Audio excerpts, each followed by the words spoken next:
distinguished guests, respected speakers, and valued attendees. Welcome to the 4th Urban Infra Business Summit and RailTrans Expo 2024.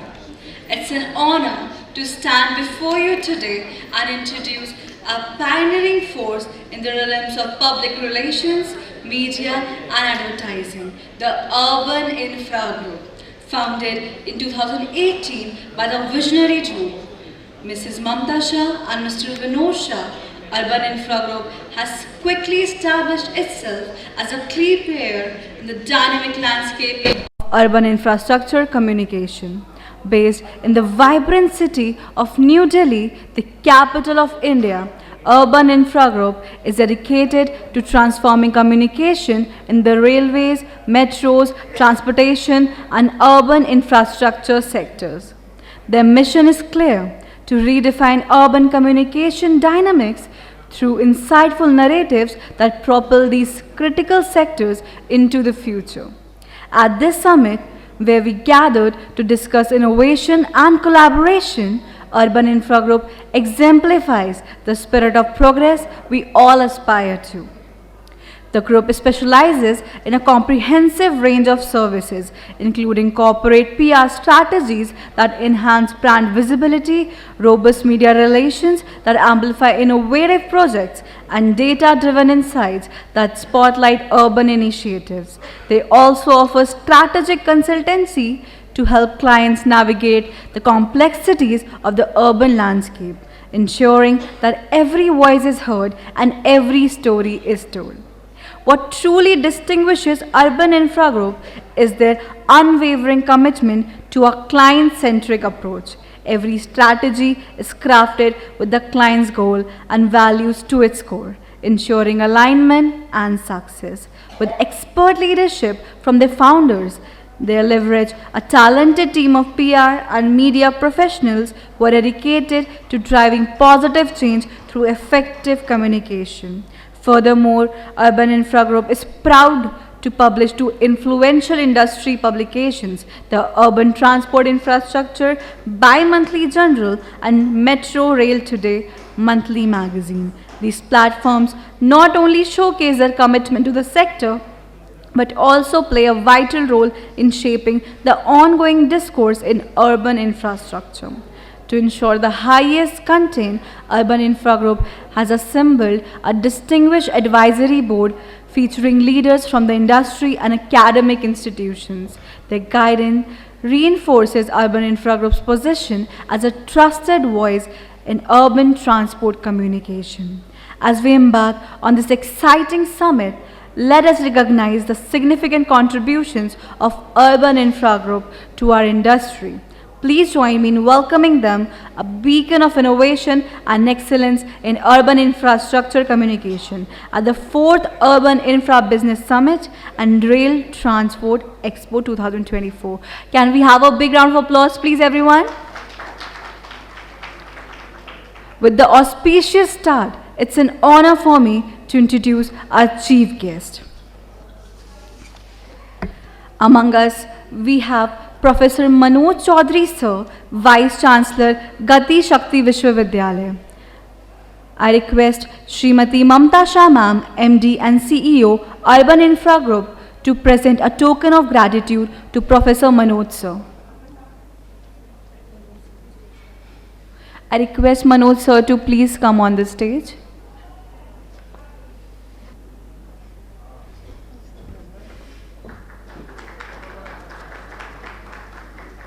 So, it's an honor for me to introduce our next chief guest, Shri Anil Kumar Khandelwal Sir, former member Infrastructure, Railway Board, Ministry of Railways, Government of India. I request Srimati Mamta Shah Ma'am to please present a token of gratitude to Shri Anil Sir. Can we have a big round of applause, everyone?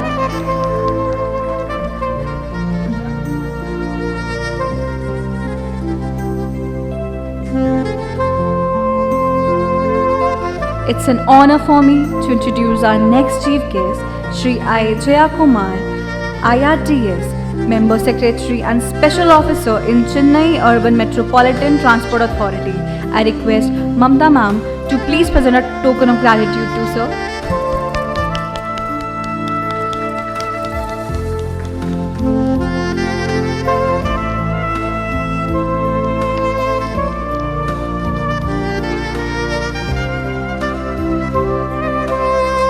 It is an honor for me to introduce our next chief guest, Shri Ajay Kumar Lal sir, former Principal, Financial Advisor and Chief Accounts Officer, Ministry of Railways, Government of India. I request sir to please grace us with his presence. Can we have a big round of applause, everyone?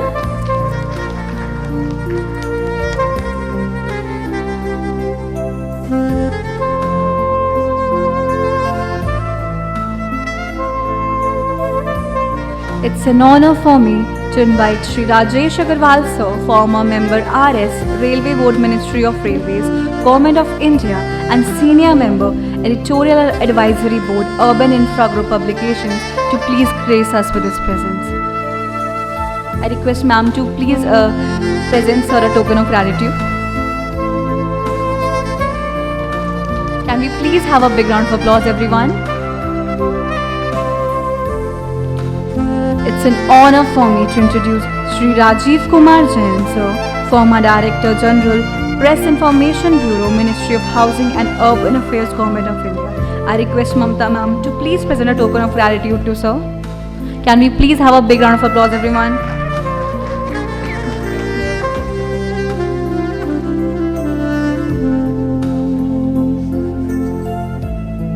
Thank you so much, everyone. We now move forward with the ceremonial lamp lighting. I invite our chief guests and other esteemed dignitaries to join us on stage for the symbolic ceremony marking the light of knowledge and progress. Please welcome them with a big round of applause.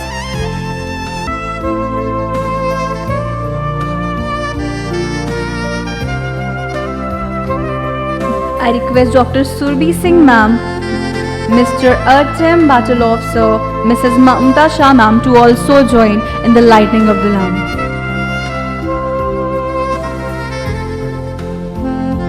I request Dr. Surbi Singh ma'am, Mr.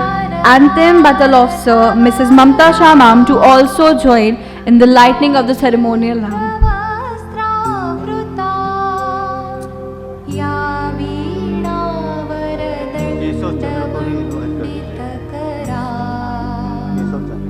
I request Mr. Keshav Chandra sir to please join the ceremonial lighting of the lamp.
Thank you so much, honorable dignitaries.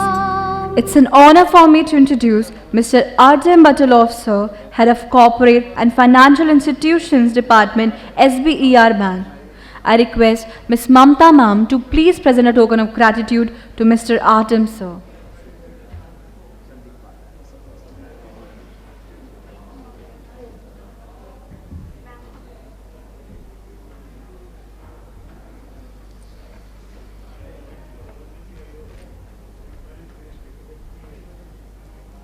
Can we please have a big round of applause, everyone?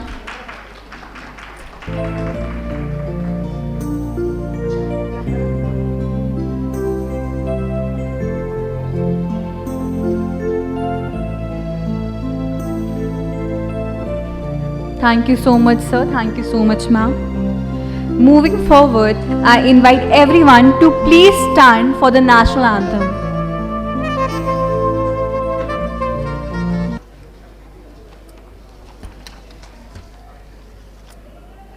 जनगण मन अधिनायक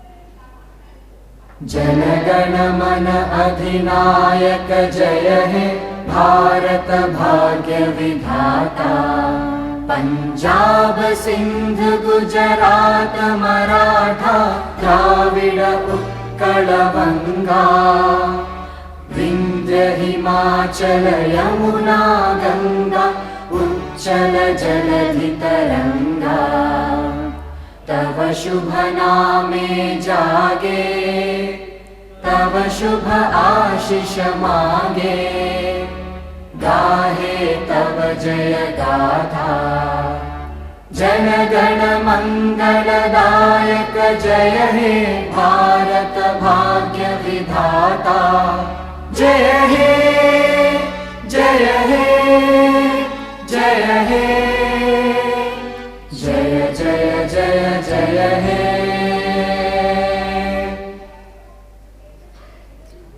जनगण मन अधिनायक.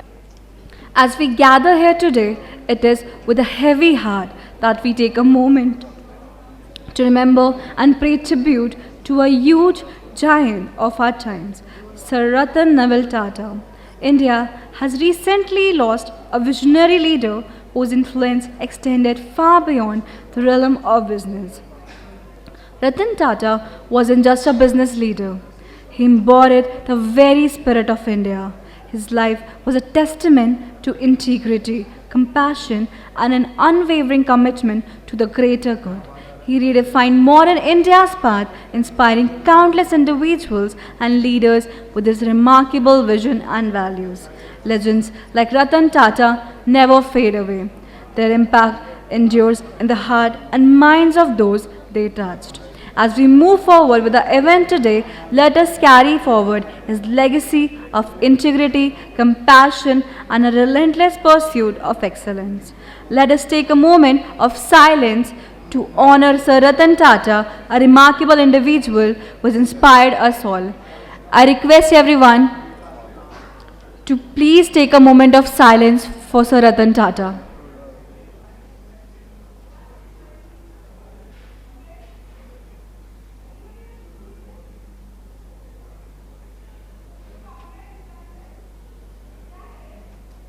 Thank you, everyone.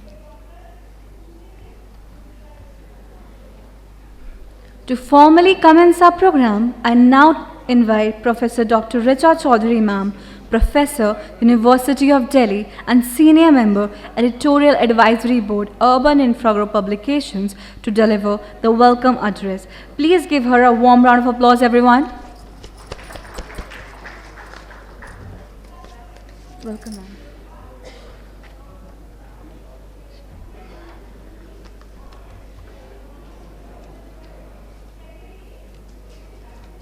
A very good morning to all of you.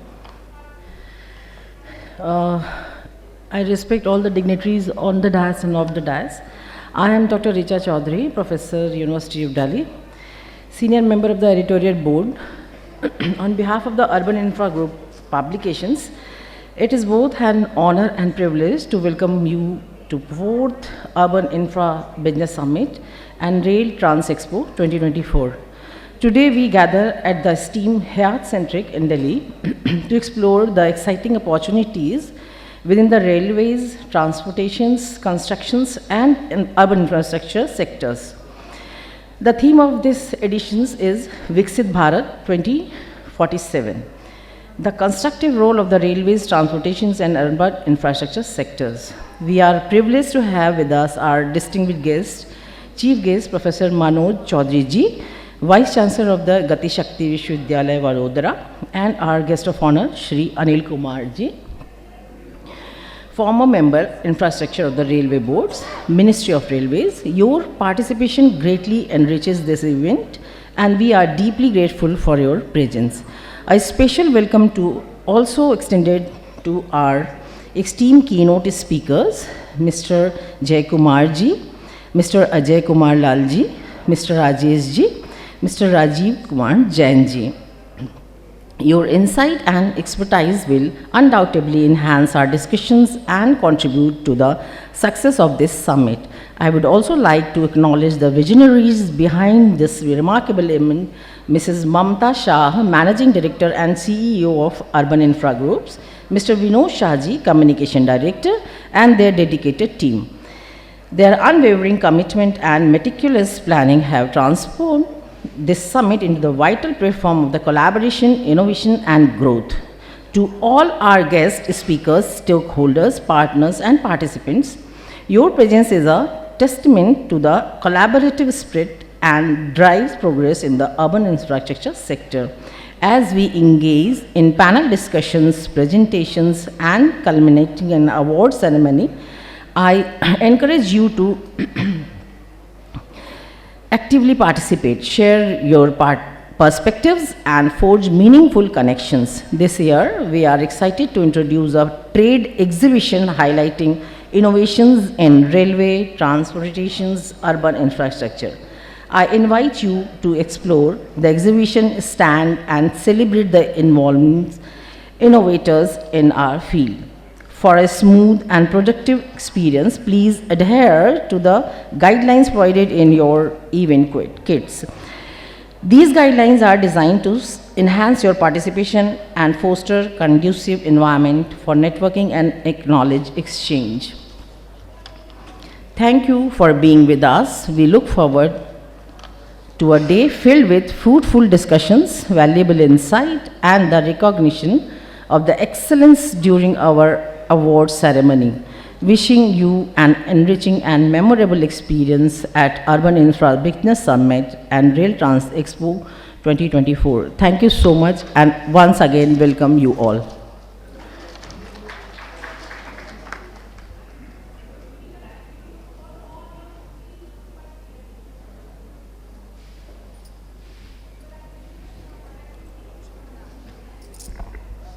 Thank you, ma'am, for those inspiring words. And now, we are honored to have with us a distinguished lineup of speakers who will share their perspectives on the role of urban infrastructure in shaping our Viksit Bharat 2047. To begin with, I would like to invite our guest of honor, Mr. Anil Kumar Khandelwal, sir, former member infrastructure of the Railway Board, Ministry of Railways, for his keynote address. Please join me in welcoming sir with a big round of applause. Indian Railway, as all of us knows, it is a real lifeline for all of us. And any country's economy has to grow, then logistic arrangements have to grow. And railway is the most economical and environment friendly transport system. We move every day about 2 crore of passengers, 5 million tons of freight by moving around 20,000 trains connecting 8,000 stations. So it is really connecting people from across one end to the other end. I'll take you through the landscape of Indian Railways, what is Indian Railways, how it has come up,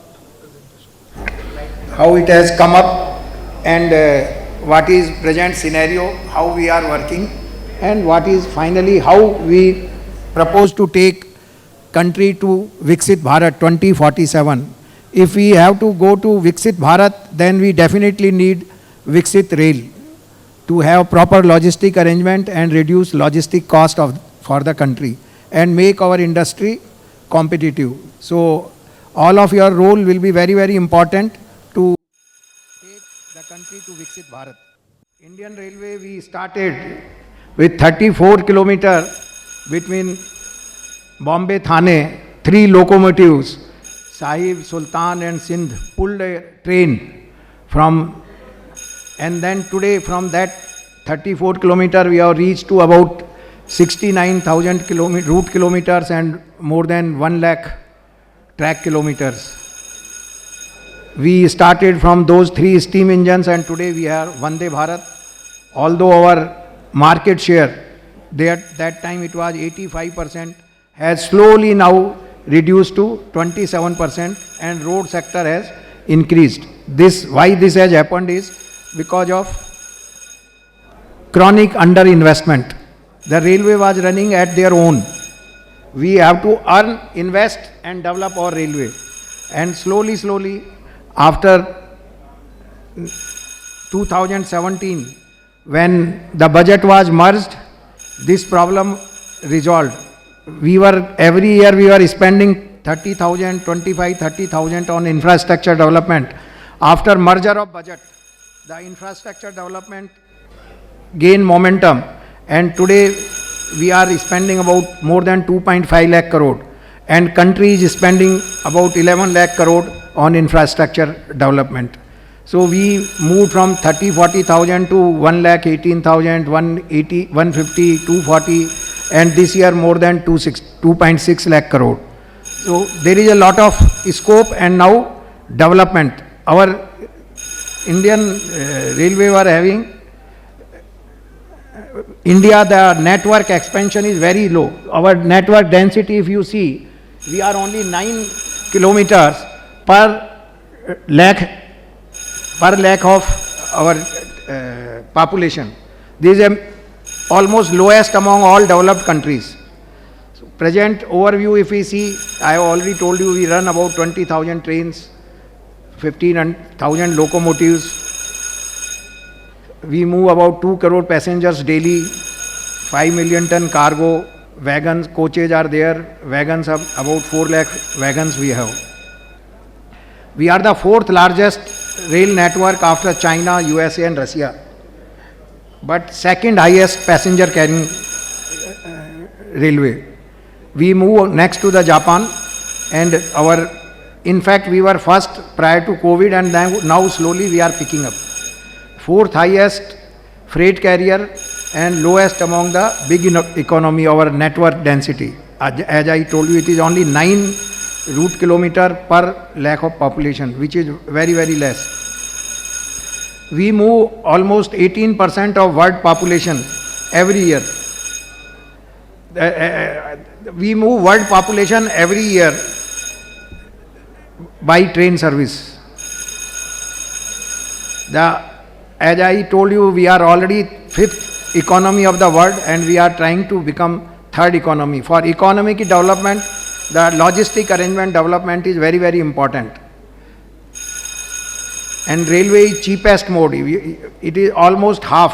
We spend 1.6 rupees per track kilometer, ton kilometer by rail, whereas by road it is 3.6 rupees per ton kilometer. So, and it is environment friendly. Our carbon dioxide emission is only 11.5 gram per ton kilometer, against road 101 carbon dioxide emission per ton kilometer. So it is environment friendly as well as this economical for country's development. If we see global scenario, wherever market share, rail share in logistic market is higher, the logistic cost is low. If it is about 40-45% is the proper mix, whereas we are at 27%. So there is need to increase rail share in the market. Our logistic market presently about 6,000 million ton is going to grow about 9,000 million ton by 2030, and we want to make our market share 27% to 35%, so that logistic cost of the industry goods is reduced. If we see how the GDP depends on logistic arrangements development in a country, we were almost same in about 2000, where we were about 0.36 trillion economy, China, and we were about 0.3 trillion economy. Our route kilometer were same, but China has grown very fast, and their economy is now 18 trillion, and we are about 3.5, 3.6 trillion. So, because we could not keep the pace of infrastructure development for logistic arrangement. Now railway has made their vision how to go ahead further. So as our famous statement is there, we don't see railway only as a means to travel. We see it as the backbone for India's development. With this thinking in our mind, railway has made a vision for taking it ahead, enhance passenger experience, increase freight share, technology driven modernization, and of course everything with proper transparency. To go ahead and take our vision forward, lot of reforms were required. The main reform was after Gati Shakti was declared by Government of India. Indian Railway was first to start Gati Shakti Directorate in Railway Board. Earlier we were working in 7-8 departments in different groups and silos. The file used to go to 8 places for approving any project or sanctioning of any project. Now when Gati Shakti Directorate was formed, where all are sitting at one place on round the table, and then we decide and take decision faster. This has resulted in faster sanction of project and faster delivery. Earlier if we see prior to Gati Shakti, we were able to sanction 6-7 projects in a year. Now we are sanctioning about 70, 68, 72, 74 projects every year.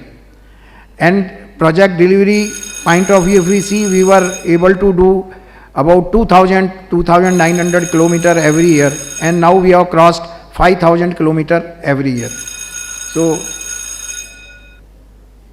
Indian Railway made their strategy that we should improve our whatever share we are taking, about 1,600 million ton, we have to take 3,000 million ton by 2030 to make it 35% market share, and then further increase it to 45% market share by 2047 in Viksit Bharat.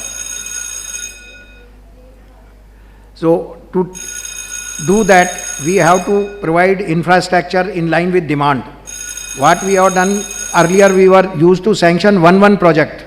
Whatever required from this to this connectivity, one project is sanctioned. Now we have switched over from project-based programming to program-based programming for connecting from production center to the consumption center, or mines to the powerhouses. So we came up with 3 economic corridors with about more than 400 projects costing about more than 11 lakh crore. These 3 vision and corridors are prepared, and now railway is working over this. These corridors will add more than 40,000 kilometers in next 6 to 7 years in our network, and then provide proper logistic arrangement, decongest the existing routes. We identified all our requirements and connectivity, increasing capacity, automatic signaling, yard remodeling, and then came up with these corridors. If we add 1,500 million ton extra in our existing, and by 2030, we will be able to save logistic cost by about 1.8 lakh crore per year. As I told you, there is difference in taking by road. If one train moves or 400 lorries move, it is equal. And then pollution created by 400 lorries or one train, this difference will be. Then similarly, we will have about 1.2 lakh crore saving on diesel consumption. After providing facilities for the freight movement, next comes the passenger facilities. So Indian Railways have come up with Amrit Bharat station scheme, where we are providing state-of-the-art stations. Already 5 stations have been developed, and Gomti Nagar, Ayodhya Dham, Rani, Kamlapati, Gandhi Nagar, and Visvesvaraya.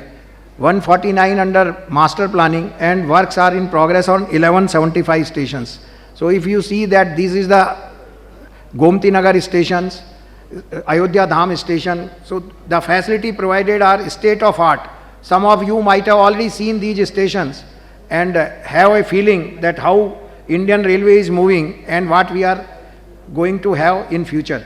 Gandhi Nagar, Visvesvaraya temple, then these stations we will be making a city center, create space for the movement and connecting both ends, then complete master planning, circulation area. So like that, Virasat bhi and Vikas bhi, all we are using the local heritage and architect in all station designs.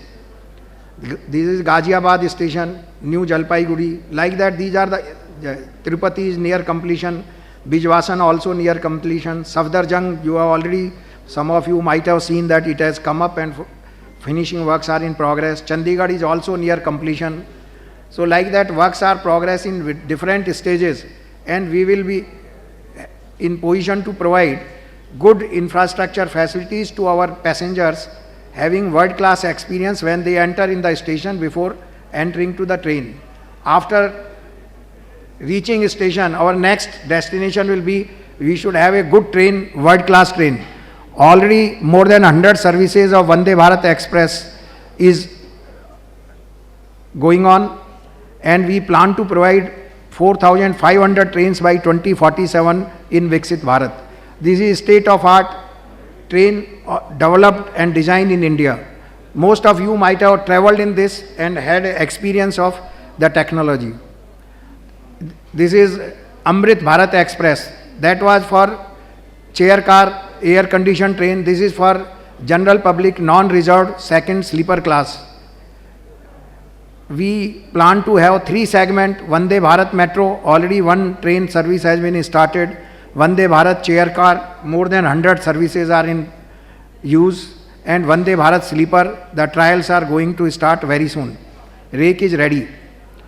So, while providing passenger facilities and freight movement, the Indian Railway is going in big way to provide infrastructure. The present scenario is that earlier in 2014-15 we used to do 1500 to 2000 kilometer.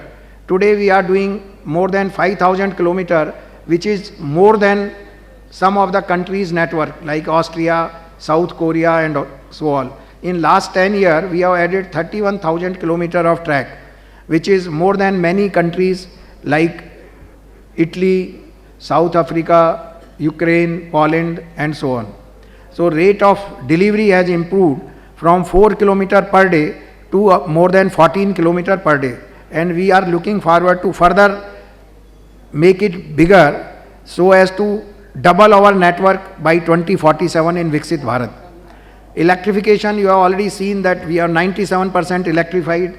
The electrification done in last 10 years is more than DB network, and we are expecting that this year we will become fully electrified network. The digital station EI works, earlier we used to do in hundreds, 100, 150 like that. Now we have already reached to 500 above, and then this year we plan to have more than 800. This will improve the safety and mobility in the section. Automatic block signaling, the level of deployment has increased more than 4 times. Rail renewals to improve safety, bridge rehabilitations, elimination of level crossings. Unmanned LCs have already been replaced, eliminated, and now we are on way to eliminate all manned level crossings. 17,000 are left over. Every year we are doing about 1,000, and we want to make this double with the help of industry. All of you are requested to participate in big way and help in the government for faster delivery of projects, to improve the infrastructure, further safety and reliability. That rail, use of rails, we are using long rail, less and less welds, so that the reliability improves. Kavach, all of you have heard much about Kavach. All over the world, ATP system like Kavach development has taken about 20 to 30 years. Whereas in Indian Railway or Indian engineers and industry, all of you, some of you from the industry have developed in 10 years. We started 2014 and 2024 specs are finalized, trial run are done, and commercial service have been started. Now more than 14 trains are running on Kavach, and slowly it will be implemented all across the country and all the train service. All these works have resulted in reduction in our improving our safety performance, but lot more to be done. All of you are hearing so many incidences, but there is a lot of works to be done. There is no complacency in this direction, and railway continuously striving hard to further improve it more and more. In addition to these infrastructure works, some green initiatives, we want to become green. For that also use of renewable energy के direction में हम लोग जा रहे हैं, and we hope that by 2030 we will be net zero railway. Hydrogen train we are also planning to start. In world over only 4 countries are having hydrogen trains, which are also 2-coach trains, 2 coach कहीं 1 coach, like that. We will be having trial of 10-coach train by 1st January or sometime in that. It is already getting ready, and it will be very economical compared to whatever other countries have offered to the. This is fully indigenously developed by our engineers. Some of the mega infrastructure projects, high-speed rail works are going on in big way, and we hope to have trial in 2027. These are some of the photographs. Some additional corridors are coming up for high-speed bullet trains. Some semi-high-speed indigenous 250 kmph routes are also identified, and about 20,000 kilometers we want to implement by 2047. Works are in various stages. India is having 945 kilometers of metro services in 20 cities. We are the 3rd largest metro network, and further works are going on in 17 cities, and very soon we will be 2nd largest network in the country. DFC project is completed except 100 kilometer, which will be completed shortly. Similar to DFC, we will decongest all the routes on golden quadrilaterals and diagonals. All these routes will be 4-lane routes. Works are sanctioned in many places and in going on at some of the places. But by 2030 or 28, we will have all these lines 4-line like DFC works already completed, to decongest existing lines and run more and more train. There is a long-awaited USBRL project for real connection to Kashmir Valley with Kanyakumari. This is likely to complete by December, and then we will really run from Kashmir to Kanyakumari. This have a world's highest bridge, Chenab, which is 35 meter above Eiffel Tower. Longest transportation tunnel, 12.75 kilometer. First Anji bridge, cable stayed rail bridge in India. And northeast connectivity also works are going on. 7 states already connected, and further works for 1 state work is in progress. So lot of works are going on and lot of scope is there. Pamban bridge is the first vertical lift span bridge. It is already completed and now trials are in progress. Rishikesh Karnaprayag is a Himalaya project where first time TBM is used in Himalaya for rail project. इससे पहले जहाँ भी TBM use हुआ, they were all failures. Here successfully it has been used and progress is very fast. Gati Shakti terminals, 86 terminals to bring the cargo at one place and load. This scheme is also going on in full speed. So these were some of the what all works Indian Railway is doing and planning further and going ahead direction. But there is lot of opportunity for industries in time to come to take India in Viksit Bharat. If we see for total network, we will be making it almost double, and investment of 11.5 lakh crore is awaiting for industry for faster delivery of these projects. Level crossing elimination, all manned level crossing to be eliminated. Investment of more than 4 lakh crore is waiting for industry to have faster delivery of projects. Automatic train protection Kavach, about 70,000 crores of investment. Works are in progress. Automatic signaling, 20,000 crores of investment. So a lot of works are there. Electrification is already completed, and now we are going to 2 into 25. About 55,000 crores of investment in this. Station redevelopment works, more than 1,300 stations in progress. We plan to complete about 4,000 stations out of 8,000 by 2047, and investment of about 1 lakh crore will be there, and awaiting all of you to participate and take India to Viksit Bharat. elevated passenger corridors, world-class passenger coaches like Vande Bharat. All trains will be changed to train sets, and 72,000 coaches will be manufactured. These all are awaiting for industries. This all will be required because our number of passengers, we are thinking that it will become double. Now about 700 crore passengers, it will go to 1300 crore.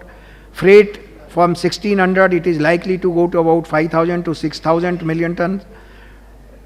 Hyperloop technology, India is well ahead in this technology. With IIT Chennai, works are in progress, and we are sure that India will be first to run this service. Net zero carbon emission by 2030, green hydrogen trains, more than 50 we are planning. First will run by December or January this year. Freight terminals, we are planning private freight terminals so that we can aggregate and provide logistic arrangement for movement of our goods. So friends, there is a lot of works in infrastructure works for development. I think this is the right time that we join and give gati to these infrastructure development work and develop them in line with demand. जो famous saying है ना कि देश को अगर गति भी चाहिए तो भी रेल से मिलेगी और प्रगति चाहिए तो भी रेल से मिलेगी. So this is the right time. I invite all of you to join hands and become part of the development and take country to third economy and Viksit Bharat 2047. Thank you very much. Thank you so much, sir, for the valuable insights. I request the dignitaries to please take the front seats to have a comfortable view of the sessions. Thank you so much.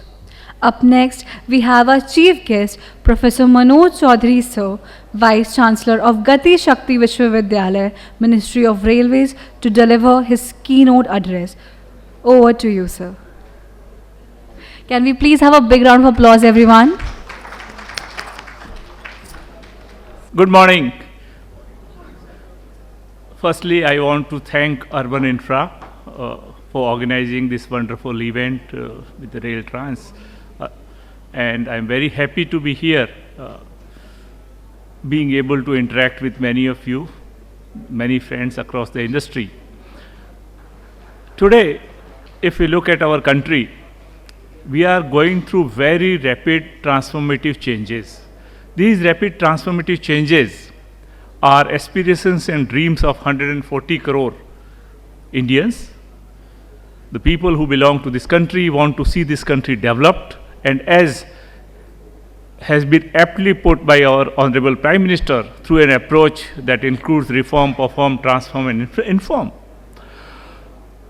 The whole of the government and whole of the sector approach towards the infrastructure development in the country, announced through the Gati Shakti Plan, PM Gati Shakti National Master Plan, exactly 3 years back on 13th of October 2021, is leading a significant push to the entire infrastructure sector through coordinated planning and various government departments working in synergy. This plan itself, as we know, is the single biggest national master plan after our independence, of the size of approximately $1.2 trillion.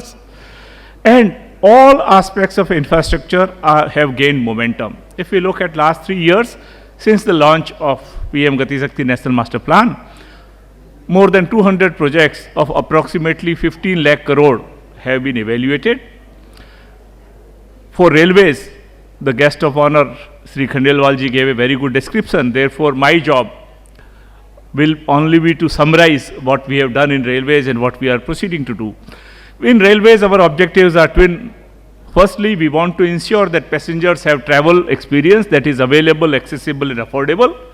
At the same time, we want to ensure that railways become a primary mechanism for freight transport, which is sustainable and which is cost effective. And therefore, the twin objectives of railways are seeing significant progress. In last year, for example, we had 5,300 kilometers of new track length. We are going through major station redevelopment projects. We are beginning to introduce modern, comfortable trains. We are trying to ensure that through dedicated freight corridors, through the new economic corridors in energy, minerals and cement, We create the new economic corridors to prosper economic growth. Through Rail Sagar Pariyojana, we are trying to make sure that the connectivity to the port improves. Why? Because in transportation and logistics sector, whatever the target we keep, today we say that we want to bring down the logistics cost from currently 14% of GDP to 6% of GDP, and I'll talk about the economic impact of that. But important part in transportation and logistics is all wheels of the sector must move in unison. That means railways must operate well, highways should operate well, ports should operate well. Why? Because, for an example, if we produce something in India and if it were to be exported out of India, we have an efficient rail or a highway network to take it to the ports, but at port sector, if there are inefficiencies, then that inefficiency leads to some impact on the export competitiveness.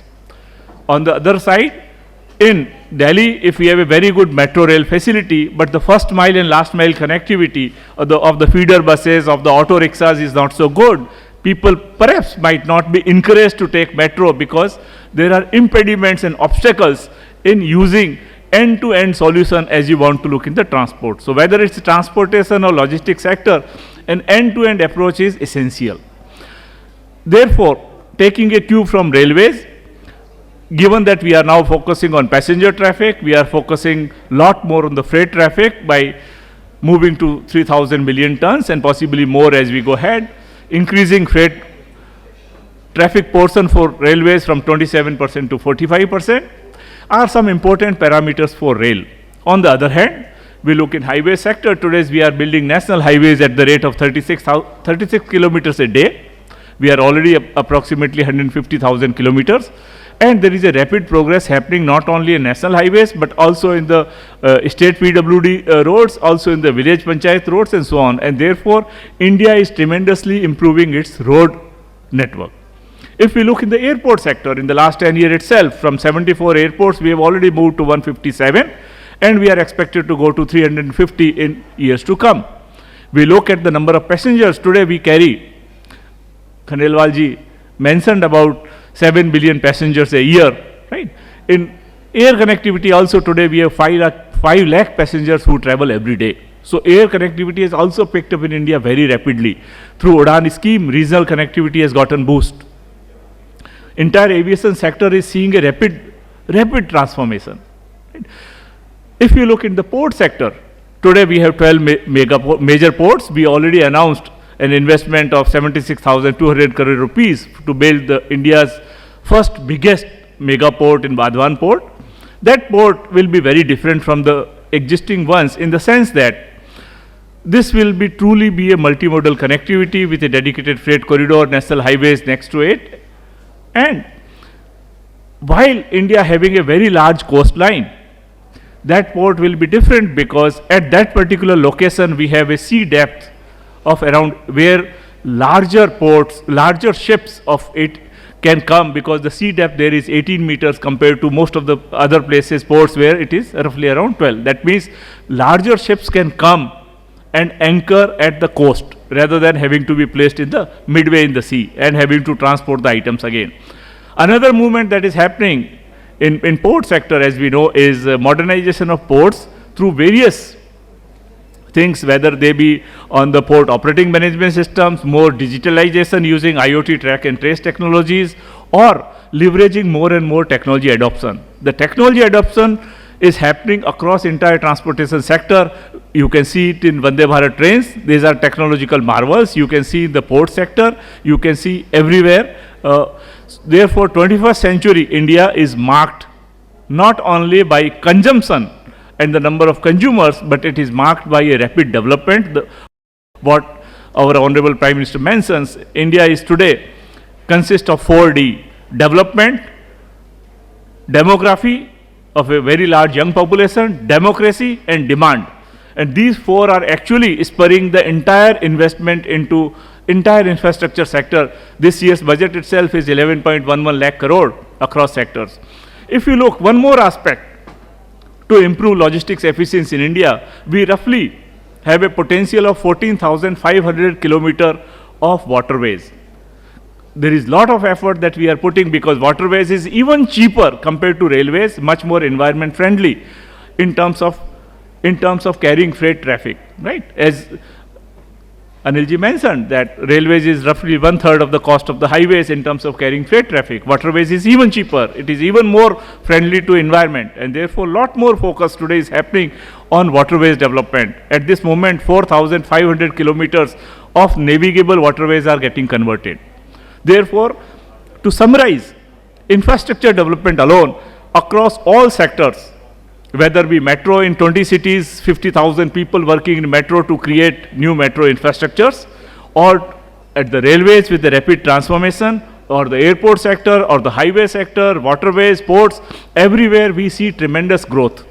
This growth is led by modern technology. We are already talking about how we will utilize modern technologies like artificial intelligence for doing optimized route planning, or doing predictive asset maintenance, or smart factory automation, and so on. We are already looking at how we will utilize IoTs to modernize our warehouses and terminal operations through track and trace technologies. We are already looking at robotics in handling many of the movements at the terminals. Right? Lot more work is also happening towards containerization and therefore improving the logistics efficiency in that aspect. We are already focusing a lot more on the sustainable development, India being the first country to commit to the net zero target. Railways is of course working towards the green hydrogen based train already, and there are in every aspect we are focusing more and more on sustainable fuel. Aviation sector is also very strongly focusing on that. In logistics efficiency, apart from having a big target, of course transportation cost is an important part of the logistics cost, but there are other costs also involved in how do we handle our inventory management, how do we do our terminal operations, how do we do our end-to-end logistics, and therefore unified logistics interface platform ULIP has been introduced not only for the public sector but also many private players are currently using it. This year, one important focus we also saw in this year's budget, and this is very important, that when we are making such a huge investments, right, who are the people who will do it? And therefore, if you see in this year's budget, approximately 1.5 lakh crore has been committed towards skill development for India and new employment generation for India. This is particularly important because as the technology is rapidly changes, we need manpower who is well versed with the modern technology. We need manpower who can be quickly retrained and upskilled to the latest technology trend. In that aspect, the role of Gati Shakti Vishwavidyalaya, which was created to complement PM Gati Shakti National Master Plan and National Logistics Policy. Logistics policy focuses on services using infrastructure. PM Gati Shakti Plan focuses on creating infrastructure through coordinated and synergy. And Gati Shakti Vishwavidyalaya focuses on creating superior human resources which can contribute to these plans. So Gati Shakti Vishwavidyalaya is created through an act of parliament, is working for the entire transportation and logistics sector. Today I am very happy to be here, particularly because of one more reason. This is an industry event. It is very rare to see a person from academia being a chief guest in an industry event. This is possible because of the unique approach our university has taken. Our university is absolutely focused on, our mission statement itself is industry-driven, innovation-led university. Our entire curriculum has been prepared by industry. Our entire curriculum is delivered by experts from industry. For example, we have several BTech programs in rail engineering, only university in India to offer such kind of programs, right? The curriculum is prepared by Ministry of Railways, curriculum inputs came from production units, curriculum inputs came from companies like L&T, Siemens, ABB, Alstom and so on. Therefore, a curriculum which is the need of the industry has been prepared and delivered. Several of the top railway officers serving or retired are currently teaching at our university. If we look at aviation side, our curriculum is prepared by companies like Airbus, HAL and so on. So we are currently preparing the curriculums based on the industry. One important aspect of our university which differentiates us from the 1100 universities, 23 IITs and 21 IIMs in India is our focus on executive education. Apart from a regular education, we have significant focus on upskilling and reskilling our current workforce. In the entire transportation and logistics sector today in India, Railways, of course, have 12 lakh employees, but total is approximately 2.2 crore people are working in the entire transportation and logistics sector across all sectors, railways, aviation, you consider everything, right? Ports and so on. How do we train and upskill these people? Therefore, a significant amount of our energy is spent in executive training. We have launched several programs, even academic programs, at MBA program in Metro Rail Management, only program in whole of India that we launched in cooperation with Delhi Metro Rail Corporation. An MBA program in Port and Shipping Logistics, launched with Ministry of Port, Shipping and Waterways. A PhD program where people from Bangalore Metro, from Bharat Petroleum, from Indian Army have already joined our program. An MBA program in Logistics and Supply Chain Management, which has found significant traction from the defense forces. So currently, Indian Army and Indian Air Force both have signed important MOUs with us, so that we can together look at the logistics use cases, not only train their officers in executive training, but also advance the cause of logistics in whole of India. Today, we have a big partnership with Siemens, we have a big partnership with Nokia, being one of the big telecom player. We have partnership with Placer, which is a big company in track maintenance. So across all these aspects, whether regular education programs, whether executive education programs. Today we have a mandate to train all the officers of IRMS, Indian Railway Management Service. Today we have a mandate to train serving officers. We have already created 15 hours of course material for PM Gati Shakti plan and the tool usage across railways, across telecom, across ports, across renewable energy and so on, which we will use to train 50,000 civil services officers in India through Train the Trainers workshop.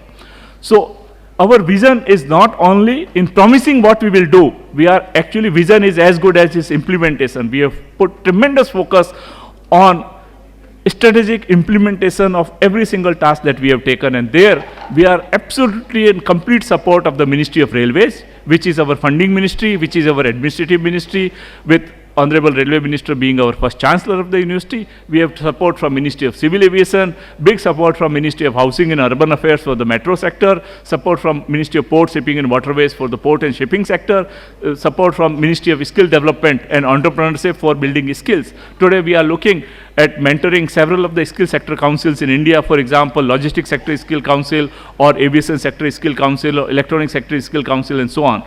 Because semiconductors, today when India is talking about semiconductor manufacturing, transportation sector will consume significant amount of semiconductor. Today when Vande Bharat train is made, when we look at automatic door closer, there are large number of sensors that are working there. So today, even Vande Bharat, you will not be surprised if I can say that roughly 20 to 30% of the cost is semiconductor electronic cost in that. And therefore, with the rapid consumption of this kind of electronic cost, we have to have a semiconductor manufacturing ecosystem that is happening in India. It's tie up with the railways and transportation sector so that we have local needs converted to local design, to local manufacturing, to local consumption, and thereby working in an ecosystem approach. The true spirit of Gati Shakti, that is to build synergies and work with the whole of the government and whole of the sector approach. I promise on the behalf of our university that the students that we are preparing are industry ready, industry employable, and perhaps the only university that is currently preparing people who are related to rail engineering, related to the transportation and logistics sector. I request the industry leaders to consider these students for placements and internships. I am very happy to say that even this year, our placement record was fantastic. Our MBA in logistics supply chain, we had 100% placement. Our BTech in civil engineering, except 3 students, everybody got placement. So therefore, industry is already beginning to see value in the kind of the programs that we have created, which are industry driven.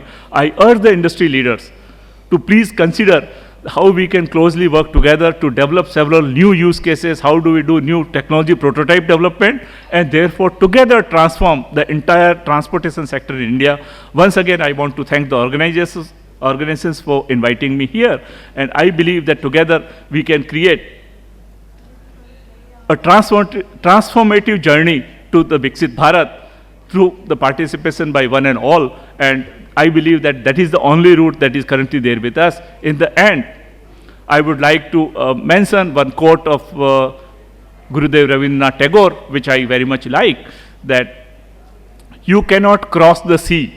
You cannot cross the sea by merely looking at and staring at water.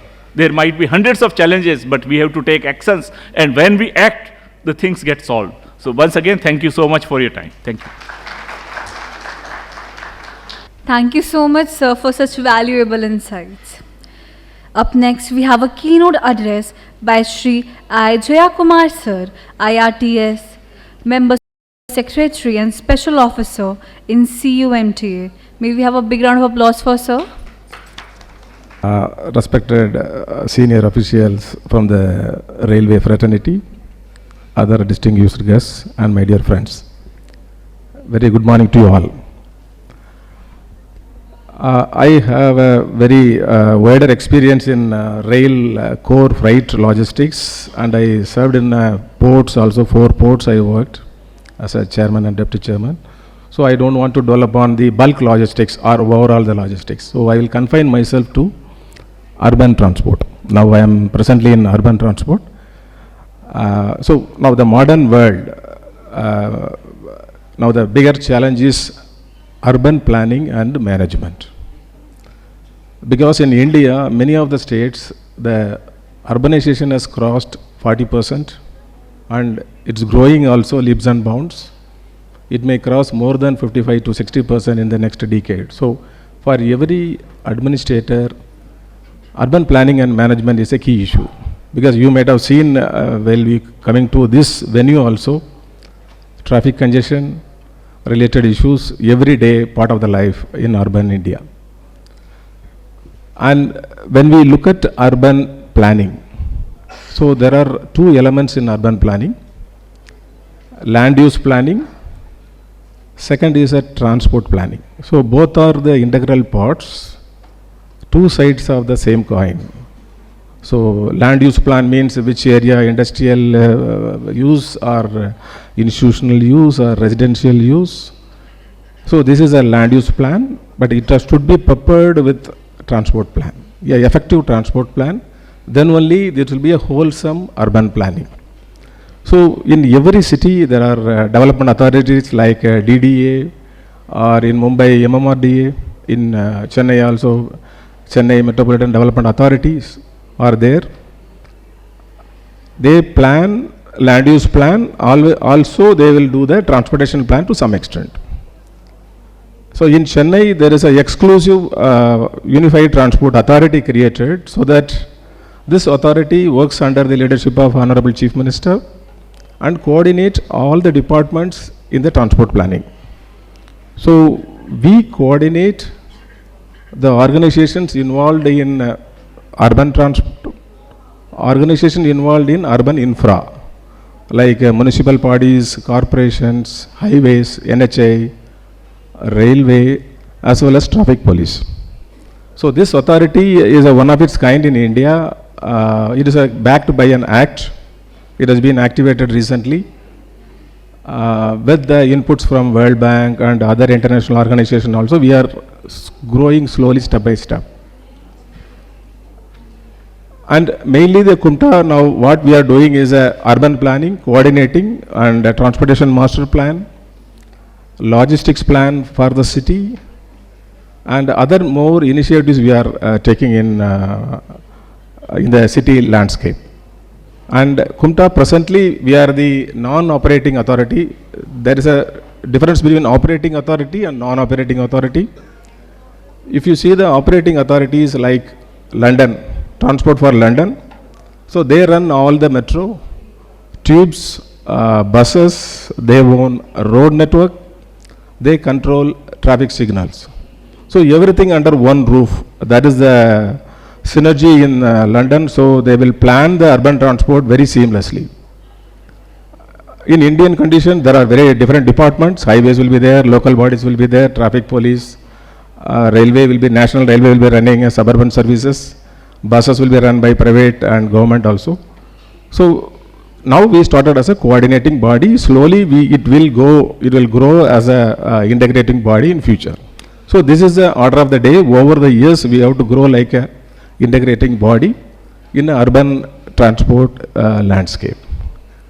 So the key suggestions I wanted to make, because the railway officials are there and Gati Shakti University is there. The main thing is we are talking about multimodal integration. So we are also involved in the multimodal integration. We coordinate with the metro as well as the railway. So we talk about physical integration in many of the stations. The metro is terminating outside the railway premises. People walk and then go to the metro. So what we recommend, the metro subway has to go and terminate inside the concourse of the railway. So there is a policy issue involved. Railway land policy says there is some lease charges. So this can be looked into. Wherever the multimodal integration is there, can we have a relook at it? So that people will get transfer from one mode to another mode seamlessly. So if you have in a Hong Kong and all, if you see, the metro system will run through the malls, they will have a seamless connectivity. So this system has to happen in India. So slowly things are changing at the local level. So at the policy level also we have highlighted. So this is one way of looking at it. Then ticket integration, we are planning to do a multimodal ticketing across all the modes. With the single ticketing we can travel rail, metro, bus and cab aggregators. Like that we are working on that. Similarly, many more initiatives we are taking.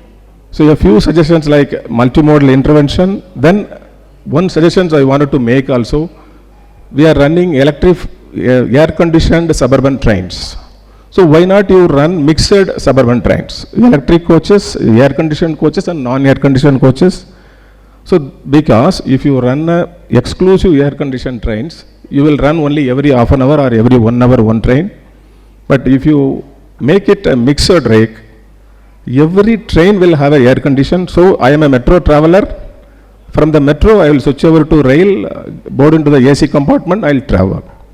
So this is also one of the suggestions we have given to Railway Board. Railway Board is also examining it. So this is a food for thought for you. So I don't want to take much of your time, because if you want to know about Kumta and our activities, you can tag into kumta.tn.gov.in. And I thank the organizers, Urban Infra, best wishes for the successful completion of this Rail and Transit Expo. And I thank once again the organizers for giving the opportunity. Thank you very much. Thanks. Thank you so much, sir, for such valuable insights.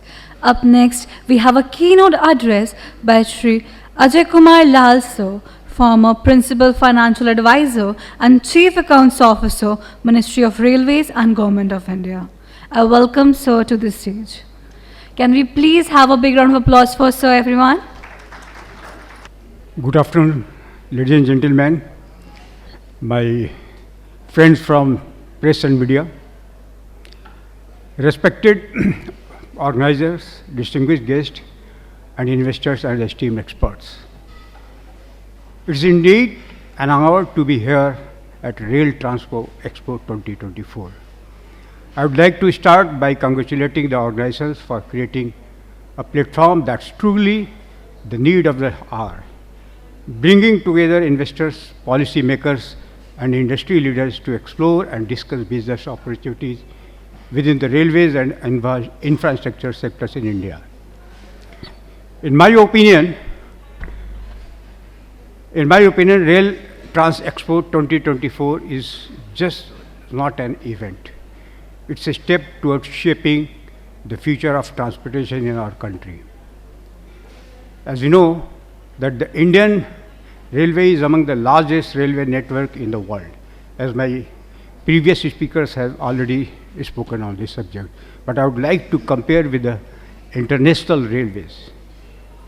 So this network stretching over 68,000 kilometers, that is fourth in the world after USA, China, and Russia, is more than 7,000 stations, and carrying approximately, sir, now in October, figure has come, it's 8 billion passengers, which is equivalent to the 8 billion world's population, human population. Just imagine. And 8.1 billion and over billion tons of freight annually. Thus, Indian Railways carrying 2.3 passengers per day. 2.3 crore passengers per day, which can be compared with the population of 5 countries. Your Australia, approximately 26 million, Sri Lanka, approximately 22 million, Taiwan, approximately 23 million, Romania, approximately 19 million, Niger, approximately 25 million. And in the area of traffic, freight traffic, Indian Railways moves approximately 3 million tons of freight per day.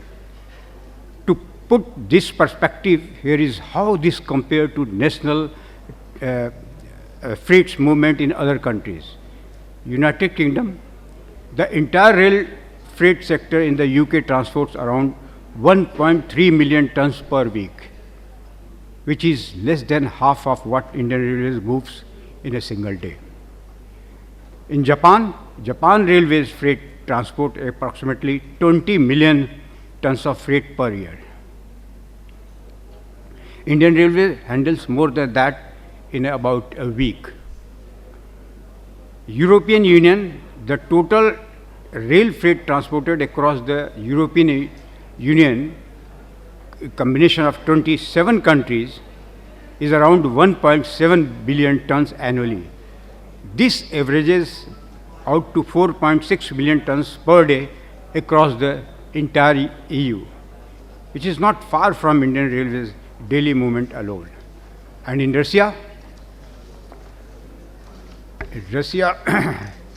Russia figure says, which has one of the largest rail network globally, moves around 1.3 billion tons annually, roughly 3.5 million tons per day, just slightly above India's daily rate freight. Indian Railways freight capacity is just substantial on a global scale, handling nearly as much daily freight as the combined network of several advanced economies. This highlights the critical role of Indian Railways in supporting India's supply chains and economic infrastructure. Indian Railway is a unique organization with dual role as a massive public service provider and as an economic bone of the nation. Given its scale, the railway offers a substantial investment potential across various areas, from infrastructure expansion to advanced technology integration. To meet the demand-supply gap and investment potential, with the rapidly urbanizing population and growing economy, there is a significant demand-supply gap in our transportation infrastructure. India's urban population is projected to reach 600 million by 2030, which will intensify the need for robust, efficient, and sustainable rail and urban transport systems. To bridge this gap, Indian Railways is open to exploring investments, public-private partnerships, and collaboration across multiple fronts, including operations, safety, and technology. Based on my more than 30 years of experience in Indian Railways working as a different capacities and organizations, I see that there are two investment opportunities in current scenario. One is short-term investment opportunity. In short term, there are several opportunities for quick and impactful investments. The modernization of railway station is one such area, transforming station into multifunctional hubs, as my earlier speakers have already given a presentation. Investment in last mile connectivity solutions such as ropeways and electric buses can also offer immediate value by easing congestion around urban railway stations. Another lucrative short-term opportunity lies in safety technology, collision advices system, ACD, automated warning system, and advanced signaling management. These investments ensure that as we expand, we do so responsibly, maintaining the highest standards of safety for our passengers. In long-term investment opportunities promise transformative changes. High-speed rail corridors and dedicated freight corridor Corporation of India, where I was the first general manager, are among the flagship projects under the development. These initiatives offer investment opportunity in areas such like track laying, signaling system, and Additionally, Indian Railway is actively exploring electrification and green technology to make our operations more sustainable and energy efficient, opening avenues for investors in green energy and advanced electrification technology. We also know that Indian Railway is very rich, resource-based. Our system is exceptionally resource-rich, not only in terms of land, but also through a skilled workforce as a vast freight network and high passenger density, which together offer ample opportunity for revenue generation, asset monetization, including leasing of railways land and assets, is another area ripe for private participation, with potential for substantial returns on investment. In current scenario, there is emerging business technology advancement from IoT, predictive maintenance to AI-driven operational analytics. Indian Railway is embracing technology to drive efficiency and reduce cost. The integration of digital tools, data analytics, and automation presents an opportunity for tech companies and startups to partner with us and create innovative solutions that benefit millions. In conclusion, I would like to say that Indian Railway is not just looking for financial investors, but partners in progress who shares a vision of a modern, efficient, and sustainable railway ecosystem. The opportunities are vast, projects impactful, and the potential for innovation unparalleled. Let's work together to ensure that the Indian Railways and transportation system continue to move millions, connect cities, villages, and support our growing economy.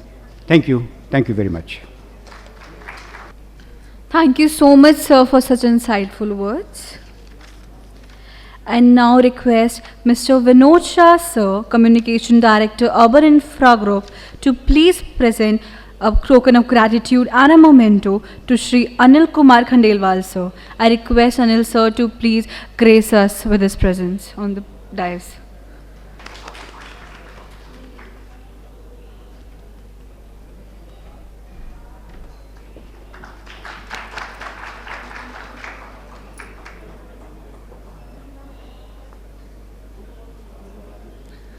Thank you so much, sir. Thank you, sir.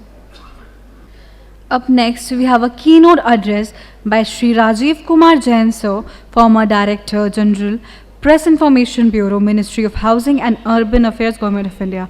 May we have a big round of applause for sir, everyone? Thank you. Yeah, of course, yeah. Thank you so much. Thank you very much. It's my indeed a privilege to be here. And one disadvantage of speaking a bit late is most of the points are already covered in the various presentations by Shri Khandelwal ji, Chairman sir, and but the advantage is to convert these things into opportunities. So I'll fast forward my speaking notes and only hammer those points which I think are relevant and appropriate at this forum, which can have some impact and also leave some food for thought. So para 1, 2, 3, 4 all are gone, no repetition for anybody here. And I'll basically speak on, I had a chance to work for Railways Ministry as a spokesman.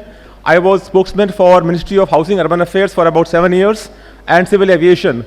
So, and I have been also engaged in various national level press tours to all the projects in the country. So having a first-hand experience of how much work has been done in the railways in all the zones and also the sectors in the civil aviation and also housing, the metro networks. So it's a first-hand on-the-ground experiences which I have with me to carry forward in my notes. Now, one of the points which I very proudly mention here is that India is building its first ever bullet train that will run between Mumbai and Ahmedabad. A lot of work has been done and railways have done an excellent job, the PSUs, to fast track the challenges, solve them on ground and move forward in that direction. We have technology transfer from Japan, the Make in India initiative of the government, the travel time to be reduced, then NHSRCL responsible for overseeing the project, consortium led by Japan International Consultants, Nippon, Koi, India and Oriental Consultants are the main general consultants. Then the project management consultancy is with consortium of Tata Consulting Engineers, RV Associates and Pedico. Now, the unprecedented transport infrastructure development and modernization taking place in India is an important key to realizing the PM's vision of Atmanirbhar Bharat. Now what happens, there are some red flags in this. As we say, the reality of Atmanirbhar vision in transport infrastructure development is not entirely very rosy. Most of the consultancy space is dominated by a few European countries, European companies. Now these companies are preferred, there are various things I have gone through in the sector are, they are preferred over Indian companies under the assumption of transfer of technology and expertise that they will bring to country. Now this is not happening actually, as the ground level situation is the people who actually work in this sector on the site are all Indians. So some of these foreign companies who are preferred in Atmanirbhar scheme is not in sync with our thought process. We have to make sure that Indian companies get the benefit. Indian companies, we employ local expertise, our retired personnel, we send manpower across all over the world. So the stipulation that foreign companies are only preferred to our projects is not exactly palatable to me. So the government, that's why the government must make efforts to promote more and more Indian companies in the infrastructure, consultancy sector to fully realize the vision of Atmanirbhar Bharat. More so, we are already promoting the manufacturing of train coaches in the country. I have been to the RCF in Chennai, the rail coach factory, when the train started. Beautiful coaches, extraordinary workplace, the environment, it's all happening in the country. So why not promote more Atmanirbharta initiatives? One of the ways to do this is to make it compulsory for all foreign companies bidding for our infra consultancy projects in India to establish a JV in the country. Now some of these countries like Saudi Arabia and many other countries in Europe, they make it a point to have a local association. Now if we have to realize our dream of making Indian companies global, now PLI scheme is an advantage. In PLI, government gives you incentive in 17 sectors to make Indian companies strong, give you support not as a loan, but as a not as a grant, but as a loan to make you come up to those levels, increase your capacity, increase production, and make you global. So in the same manner, we have to encourage our companies to go global and become strong in the sector. The high-speed railway is a classic example of awarding the consultancy contract to all Indian companies. The project being highly technical and complex in nature and built for the first time in the country, the government has relied on all the Indian companies like Tata Consultancy, Consulting Engineers, RV Associates, and Petco. So the job of managing project consultancy, this makes a compelling case for the government to do so in the other infra consultancy works also. Same is the case in O&M also. In the O&M sector, like in Chennai Metro, I heard, some of these companies are being preferred, the foreign companies are being preferred. I would like, why not we promote Indian companies where Indian metros are in the recent stage. We started very late. We started early 2000, I think 2001 too. So these Indian companies have come up in the past 24 years. It's a great advantage, great support. So we have to make sure that we promote Indian companies and at the same time also ensure we give them grants, and technology transfer is a must when we engage foreign companies. Last point I want to make is, sir, I already mentioned that the last mile connectivity in metros. Metros are still struggling. In Jaipur Metro, I have gone a couple of times. In other metros also, unless we are able to provide last mile connectivity, the same comfortable journey, I don't travel by metro because I find after I get down at the last metro point, there's nothing to look forward to. So we have to make it comfortable, integrated, seamless, a compact transportation network is what is required for. That's all. Thank you so much. Thank you so much, sir, for your insightful words. Now, I would like to request Mr. Vinod Shah, sir, to present a memento to Shri Rajiv Kumar Jain, sir. I request sir to please grace us with his presence. Can we please have a big round of applause, everyone?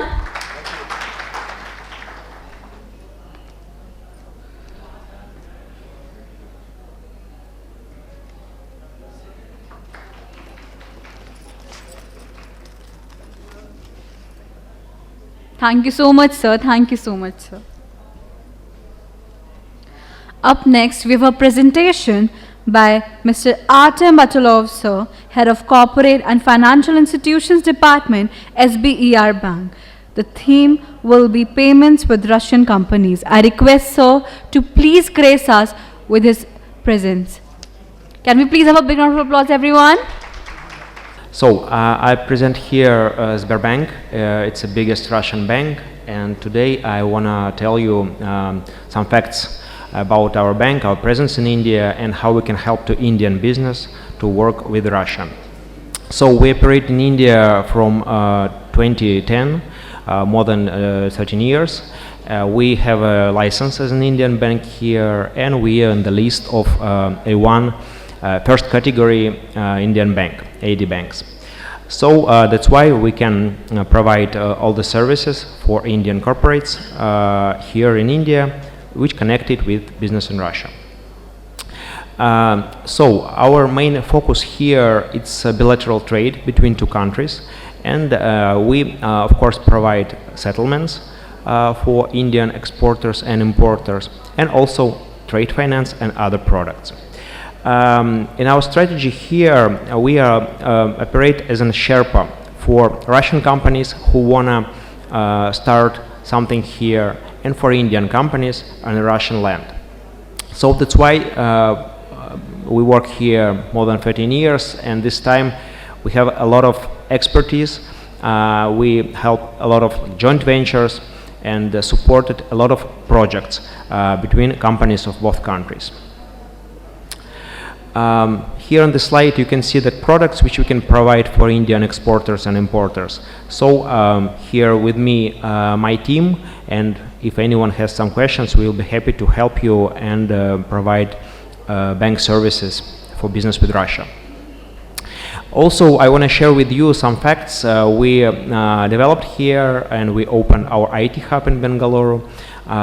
Plus we have our branch in Delhi and Mumbai, and we believe like great opportunities for business of both countries. Also, we provide educational services and program of doing business with India for Russian companies. Here on the slide you can see all that fields where we can help Indian companies who want to start their business in Russia. It's not only banking, we also can help with other directions, searching for investors. Also, we organize a lot of business conference, and we are happy to invite you there to present your products and your companies for Russian clients. Also, I want to share with you like our unique service. We create our business development team. It's a department here in India who helps Russian companies to find Indian suppliers. It works like we get some requests, and we try to find that Indian companies who can produce it and deliver to Russia. So here you can see mail ID where you can share your requests, and we can cooperate and try to connect you with the Russian companies. So that's all from my slides. As I have said, we are here with my team, and in the break, after all presentations, we will be happy to answer all your questions. Thank you very much. Thank you so much, sir, for your insightful words. I would like to request Ms. Mamta ma'am to please present a token of gratitude and a memento to Mr. Anthem, sir. I request sir to please grace us with his presence. Can we have a big round of applause, everyone?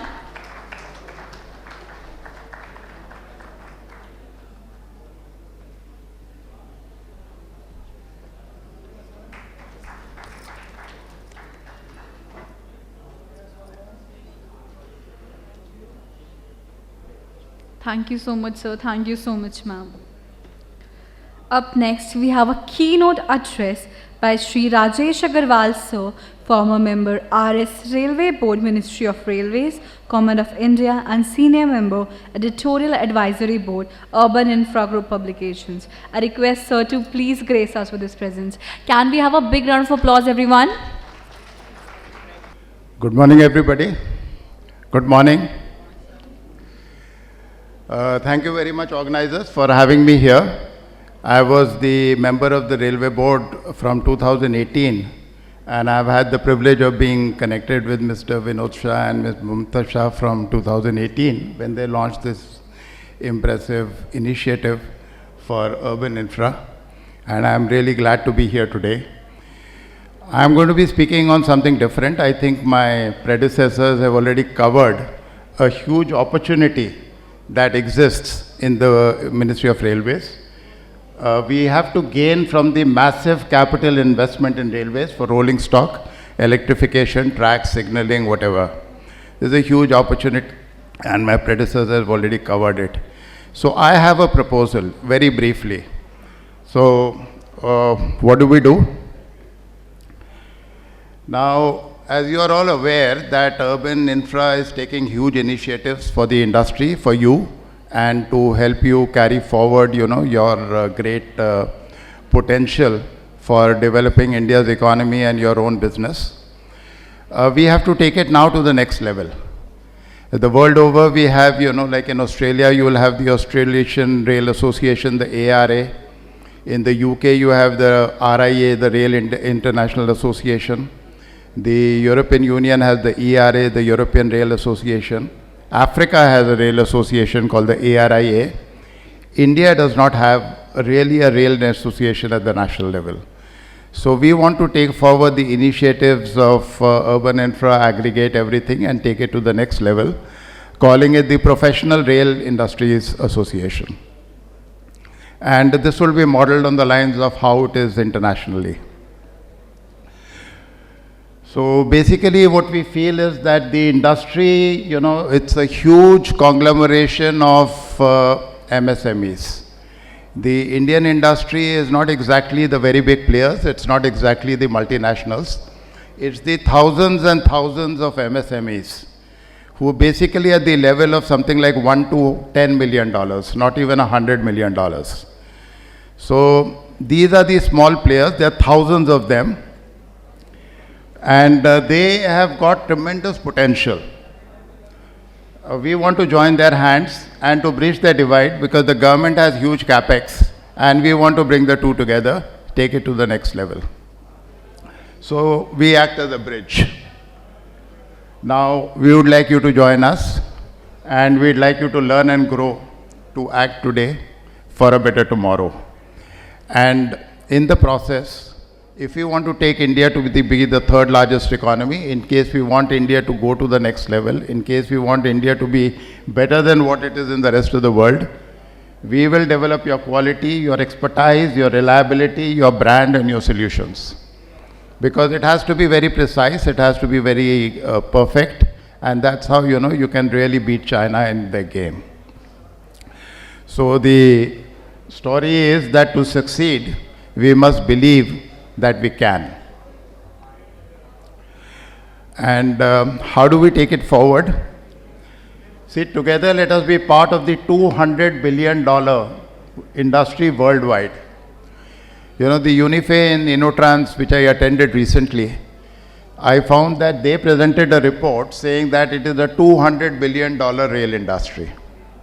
And in this $200 billion rail industry, they almost overlooked India completely. I asked them the question that where is India? So they said, no, India, they were talking of China, they're not talking of India. And India, mind you, has a $30 billion capital investment, capex. So it's huge. And what is required, as I discussed with, a multitude of people from India, we had huge participation.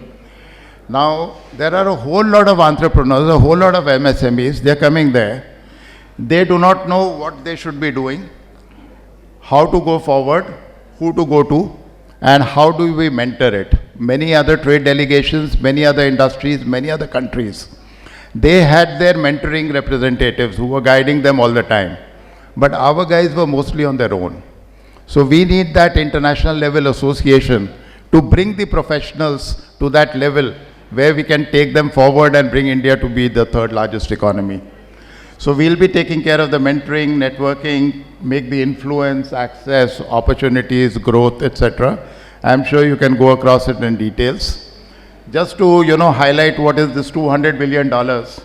They say that services contribute $77.1 billion, that's 38%. Rolling stock is $63 billion. India is nearly zero in that. China maybe 30 or $40 billion. And mind you, look at infrastructure. Infrastructure, they say, is $38.1 billion. India is almost the same at $30 billion. So our infrastructure spend is almost like all of Europe put together. And finally, Kavach program is there. They've got $22 billion. We are spending far more than that on the Indian Kavach system. So we are ready to hold your hand, and we are ready to take you forward. And of course, we have all these initiatives that I discussed. As far as MSMEs are concerned, in very large organizations, especially we have the FICCI, we have the CII, we have the big industries are represented very well. The MSMEs, they feel left out. And I'm not sure how much voice the MSMEs carry. The MSMEs can get huge grants, and I'll just, run through. There are a huge number of programs. So in case we form a professional association, perhaps the MSMEs may make a token contribution, but they can expect to get far more back in return. For example, very briefly, we found that in case an MSME is eligible, he can get a stall and he can get his air ticket to the InnoTrans exhibition in Germany, completely free of charge, entirely sponsored by the government of India. So, there is huge opportunity. And of course, for the large players, even things like PLI, etc., there is a huge opportunity. So finally, my time is up. I must conclude. Let's get together. Let's join hands. I have this proposal for you. Please come forward. Let's interact. Let's form our professional rail industry association immediately. And please be free to connect with me. The maxim here is that we learn the game and then we play it better than anybody else. You see, it said that one Indian is better than 10 Americans. The problem is that 10 Americans become better than 100 Indians. So we have to learn the game and then play it better than anybody else. And in fact, fortunately, Mr. Vivek Agarwal is also over here representing, he was telling me in InnoTrans that there were 17,000 people in Faridabad doing manufacturing. And 17,000 manufacturers in Faridabad are completely on their own. They do not know how to go to InnoTrans and how to present their products and how to participate in a $300 billion industry. It's huge insight, unlike other countries, And, our locomotive is chugging along. Let's now take it fast forward. Let's make it the Vande Bharat. Thank you very much. Let's learn the game and play it better than everybody else. Thank you, everybody. And thank you to Urban Infra. We are there to take your initiative to the next level. Thank you. Thank you so much, sir, for your insightful words. Now, I'd like to request Mr. Aditya Kakse, sir, Head Business, TUTR Hyperloop IIT Madras, to please present his presentation on Viksit Bharat 2047, the constructive role of Hyperloop transportation in India. I request sir to please grace us with his insightful words. Aditya Kakse this side from Tutor Hyperloop Private Limited. We are a deep tech incubated startup based out of IIT Madras, working on the Hyperloop project in India. I am a product of Indian Railways, graduated from Gati Shakti Vishwavidyalaya. Previously it was known as National Rail and Transportation University, India's first rail university set up in Vadodara. About Tutor Hyperloop, it was incubated at IIT Madras in the year 2022. Started with a student project, then the question came, what is it just limited to students? Why can't we commercialize it? So then Tutor Hyperloop was incubated at IIT Madras, and from the time since we've been working on the technology.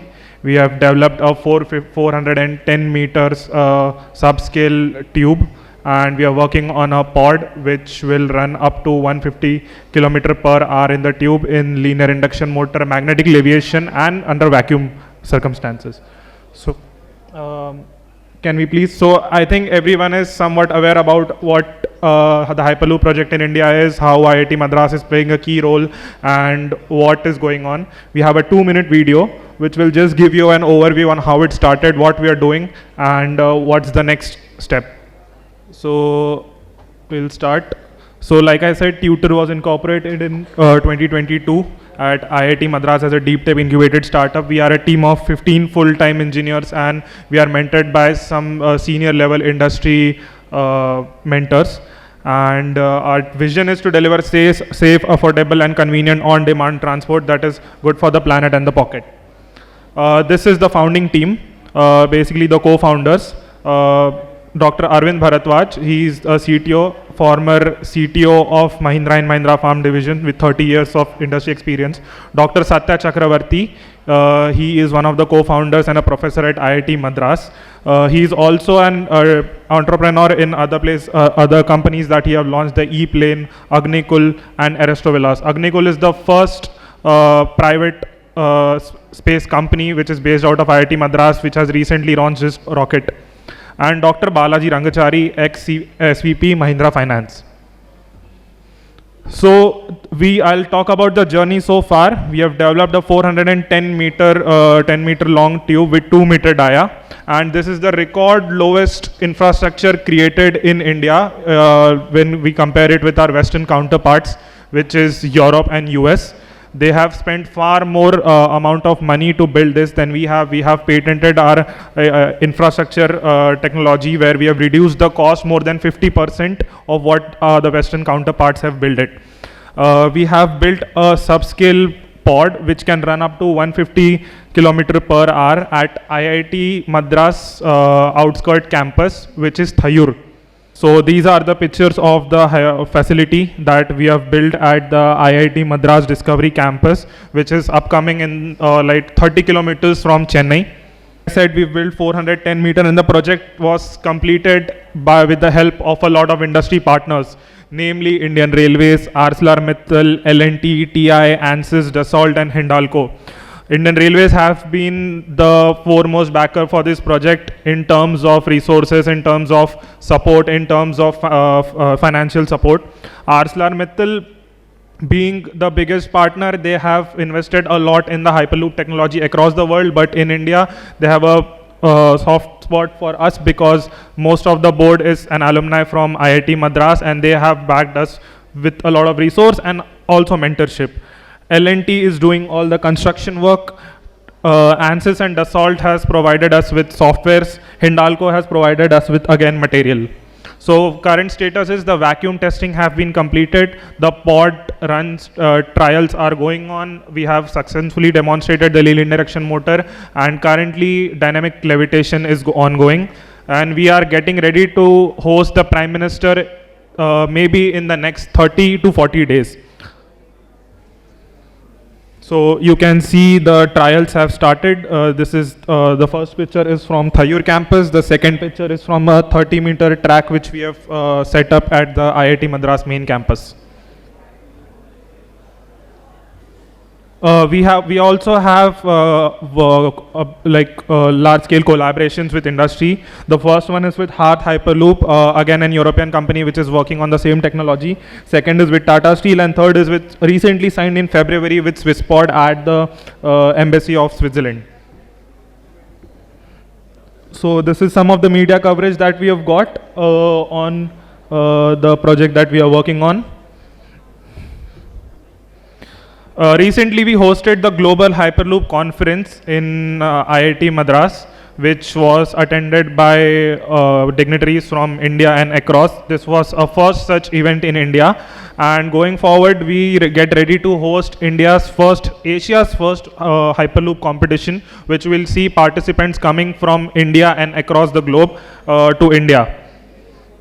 Till now, it was all every year being hosted by the Western counterparts, but this will be the first time it will be hosted in India. I invite you all to witness the competition, which is scheduled in February. Dates will be conveyed soon.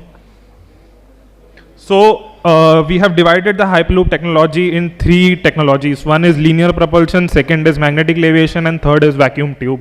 Our team is working on all 3 stacks of technology. The pod that we have built has linear propulsion, magnetic levitation, and also run in vacuum tube. The idea behind having these 3 technologies was, since you all know Virgin Hyperloop failed and it shut down last year. So there were a lot of questions on how you people will survive on such an expensive technology. So we simplified it a bit so that we could have a business case in India. Linear propulsion gives us a business case in India because it is cost friendly. We have successfully demonstrated it. It is something which is not new, and it is something which everyone knows and have studied about. Magnetic levitation is something which is more of a proof of concept thing, expensive, but there should be a corridor in India like China has from Shanghai to Shanghai airport. We are in talks with a lot of German companies who have expressed interest in working with us for the first time. They'll be working someone with India. So they have expressed a lot of interest to work with us on the magnetic levitation part.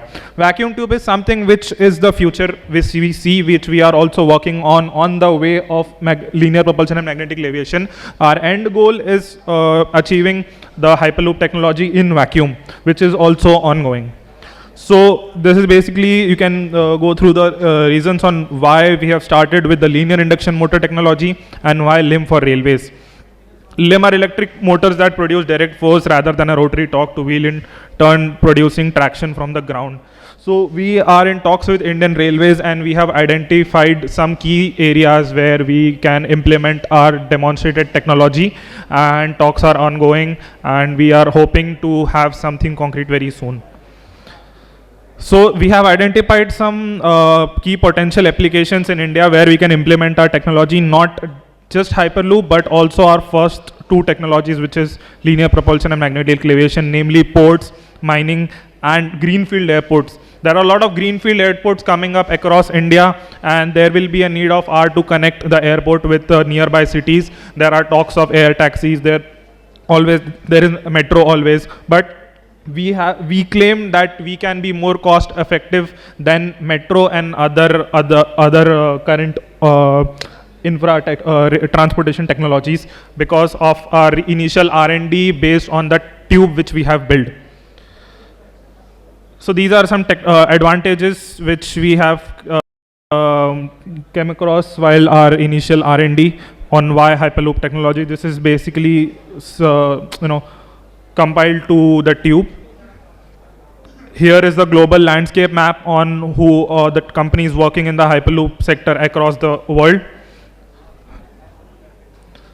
One such opportunity for us was ports in India, so we can reduce the turnaround time, which is very massive in India, and presenting a dedicated corridor between the terminal and the inland port, or the site where the containers unload and offload. We can have a corridor which can reduce the time more than half. So this is something which we are looking forward to present our case after the successful demonstration in front of the Honorable Prime Minister. So here was a question which everyone asked last year on why will you succeed if Virgin Hyperloop, which was backed by Richard Branson, Elon Musk, and other senior industry partners across the world, failed. The main reason was cost.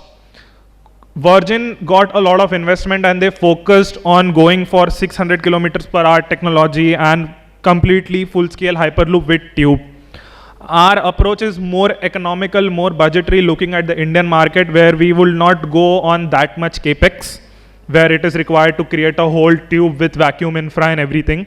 We will start with linear induction, magnetic levitation, and going forward we will get to vacuum. Is basically the differentiation which we got on why we are different from Virgin. We are actually targeting 250 kilometer to 300 kilometer per hour for India, which is high speed for India. They were targeting 600 because 600 is high speed for them. Majorly our thing is cost. We have reduced the infrastructure cost, we have reduced the technology, the pod cost. The same pod which we have built now in IIT Madras is double the cost that currently the other Western partners are working on. So that is the biggest advantage for us. Thank you so much. That is all. Can we play the video? So we have a 2-minute video on just to showcase on what we have the journey so far. mission of Viksit Bharat at 2047, we at IIT Madras have embarked on the development of a new transportation technology, Hyperloop, which consists of a magnetically levitating pod that propels itself through a vacuum environment, leading to theoretical speeds of 1200 kilometers per hour. This idea gave birth to the student team Avishkar in 2017, and in the 7 years since, we have grown beyond just that into the 3 C's of the IITM Hyperloop sphere: competition, commercialization, and community building.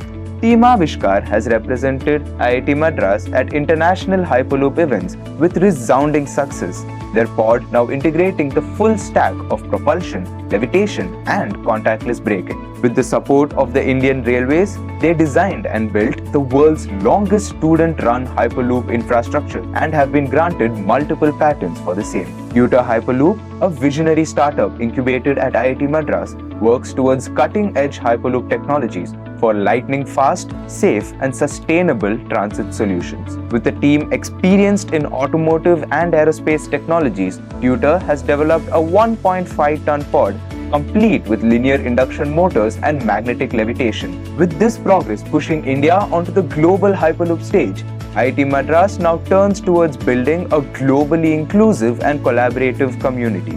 Having previously hosted the International Hyperloop Summit Parivahan, we now host the Global Hyperloop Competition, Asia's first such international event. The growth of the IITM Hyperloop sphere is a testament to Indian Railways' continuous support towards us. We hope to utilize these technologies to achieve large-scale implementation of Hyperloop in India and thus help us achieve its goal of Viksit Bharat.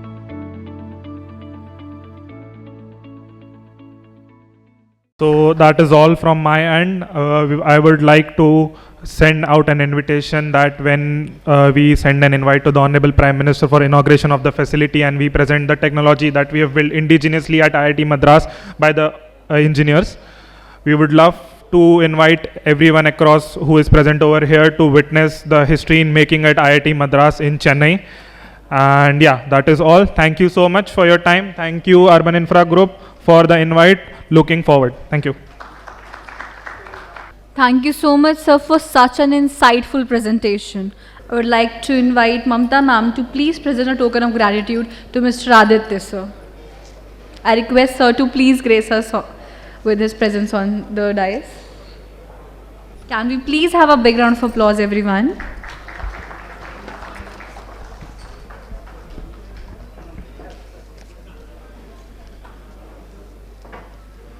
Thank you so much, sir. Thank you so much, ma'am. Up next, we have a presentation by Ms. Vinita Srivastav, ma'am, Chief Vigilance Officer, NCRTC. I request ma'am to please grace us with her insightful words. Can we please have a big round of applause for ma'am? Because I worked in heritage for a little bit, I'd like to start with the heritage of investment in Indian Railways. As you can see, there was the old guarantee system in the 1840s, and companies here who are not very amenable to risk would love to learn that there was a 5% guaranteed rate of return for anybody investing in Indian Railways at that time in British India, along with 99-year leases for land and 25-year state repurchase of whatever you invested in. Professor Sanyal, the historian, has rightly said, therefore, and the quote is at the bottom of the slide, that the Indian guarantee killed effort for economy. It promoted recklessness and involved the country in liabilities much beyond what the people could bear. Next, please. So there were a few policy changes which the government then did. And there was state construction and management from the 1869 to 82 period. Famine lines were built for the areas in India which were affected by famine, and you had to strengthen the supply chain of food grains. There were unremunerative state lines, of course, because they were built for a state purpose. And further, the new guarantee system in 1882 to 1900s guaranteed a lower rate of interest, 3.5%, and a division of surplus profit where almost 3/5 of the profits could be taken away. Next, please. And so what did we happen? What was the investment climate then, more than 100 years ago? The Indian companies played a very negligible part in the actual construction. It was all foreign capital, foreign efforts. There were guarantees, but the companies were naturally hesitant in undertaking risk. There were multifarious gauges and technologies. So you had as many as 7 or 8 different gauges operating in the same time. There was no uniformity in station architecture. And by 1900, the British Indian government was paying a huge amount in guaranteed interest rates to all the companies that had invested. Next. So what happens? Those who don't remember the past are always condemned to repeat it. You see in the picture the Old Delhi railway station in 1911, waiting to welcome the King Emperor who was visiting. And what do you see? A glorious edifice which stands to this day. And then you see the elephant waiting to receive the emperor and take him on his darbar. But where is the native? Where is the Indian? Where is the citizen? He's in uniform, sidelined to a small role, waiting for this grand colonial showcase to happen. Next. And what do I feel very proud to show you in this slide is the launch of the NCRTC Namo Bharat train. Thank you. Very recently, and in the words of the mayor of Bogota, a developed country is not a place where the poor have cars. It's where the rich use public transportation. And so with this context and background, I begin to tell you about the investment climate that we have today in the metros. There are modern vision statements guiding us. So the first one is the late Shri Atal Bihari Vajpayee ji, who was launching the Delhi Metro in 2002, when he said that Delhi is the capital of India, which is the largest democracy in the world. Its population is growing and people want provision of basic facilities. And on the second box is the statement by the Honorable PM in 2020, when he says that as we become the USD $55 trillion economy in the next 5 years, we have to develop our cities in sync with the 21st century. We have to develop systems to ensure mobility, connectivity, productivity, safety and sustainability. Next, please. That's a graph which shows you how metros have grown. And until a year back, when I was still with the Indian Railways, this was always a sort of a foreign phenomenon for me to experience. Starting in one city in Kolkata, way back in 1984, by the next year, metro systems will have populated 27 different cities. And those are the statistics: 18 stations, 700 plus kilometers of metro lines, 1700 kilometers of metro networks including the RRTS, approved corridors and ridership in lakhs per day. Next, please. So how does this all happen? Just like the British India tweaked its policy, so did we. So in 2006 or 2007, the metro networks were moved to the Urban Development Ministry and brought more in sync with the development of dense urban populations. And also this financing model came up, which is called the value capture finance.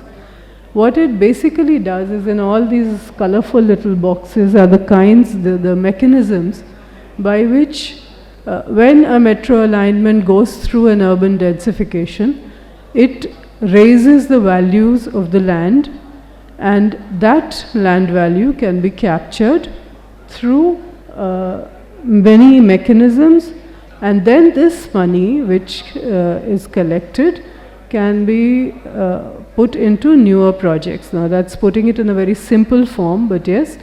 So the central government plans the metros in partnership with the state governments and urban settlements, and then the resultant benefits, the resultant economic benefits and cluster growth can be used to finance more innovative projects, so that further the whole line as well as the zone around it develops.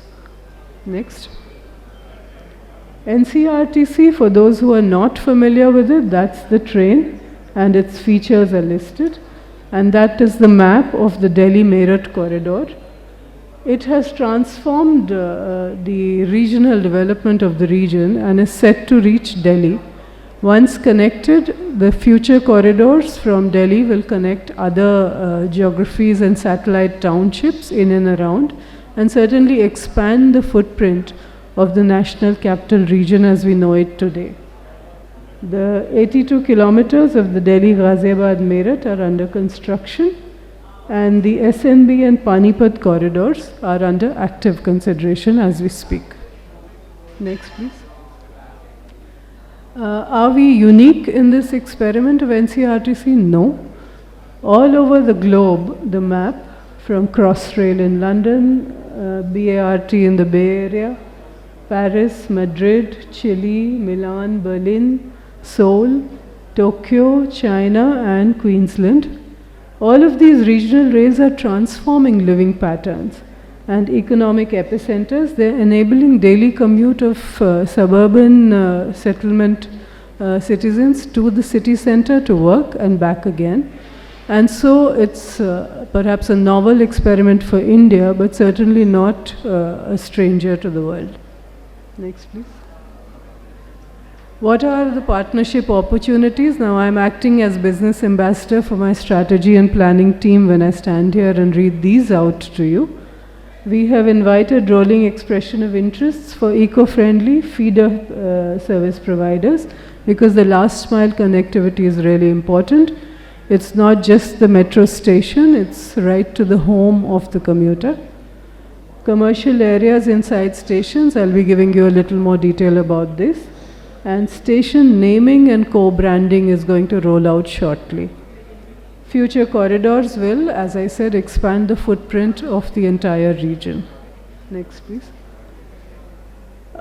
Non-fare revenue boxes are listed here. Station naming rights, as I said earlier. Media rights, property development, telecom towers. Station areas will have retail spaces, parking, and spaces on the floor. And other innovative streams are, of course, consultancy works, EV charging stations, and digital lockers and virtual lockers that we are experimenting with. Next, please. These are the commercial developments in square meter areas that are planned, and 2 of our stations also have air rights which might be exploited in the future. The shaded ones are already under process, and there's a total of almost 50,000 square meters waiting for investments. Next. The major land pockets for property development, the UP government and defense lands were generous, thank you, were generous in their contribution, and so these are the land pockets. Once they get notified in the TOD zones, the master plan will be notified by the concerned state government, and so they will be available for investment. Next, please. These are the private sector OPEX areas, operations and maintenance, a 12-year contract to Deutsche Bahn. This is a novelty in India. Procurement and maintenance of rolling stock with bundled 15-year maintenances with Alstom. And the implementation of the automatic fare collection system with the National Common Mobility Card. Next, please. And thank you for patient listening. I believe I've kept under before the bell could scare us all. Any questions can be directed to my strategy team, Srishti Gupta and Mr. Gosai. And thank you so much. It was a great opportunity to be here. Thank you so much, ma'am, for your insightful words. I would now like to request Mamta ma'am to please give a token of gratitude to Vinita ma'am. I request ma'am to please grace us with her presence.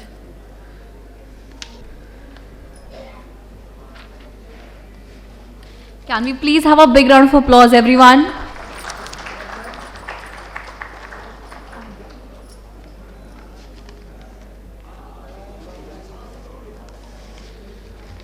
Thank you so much, ma'am. Thank you, ma'am. I would now like to request Mamta ma'am to please give a token of gratitude to Mr. Aditya sir.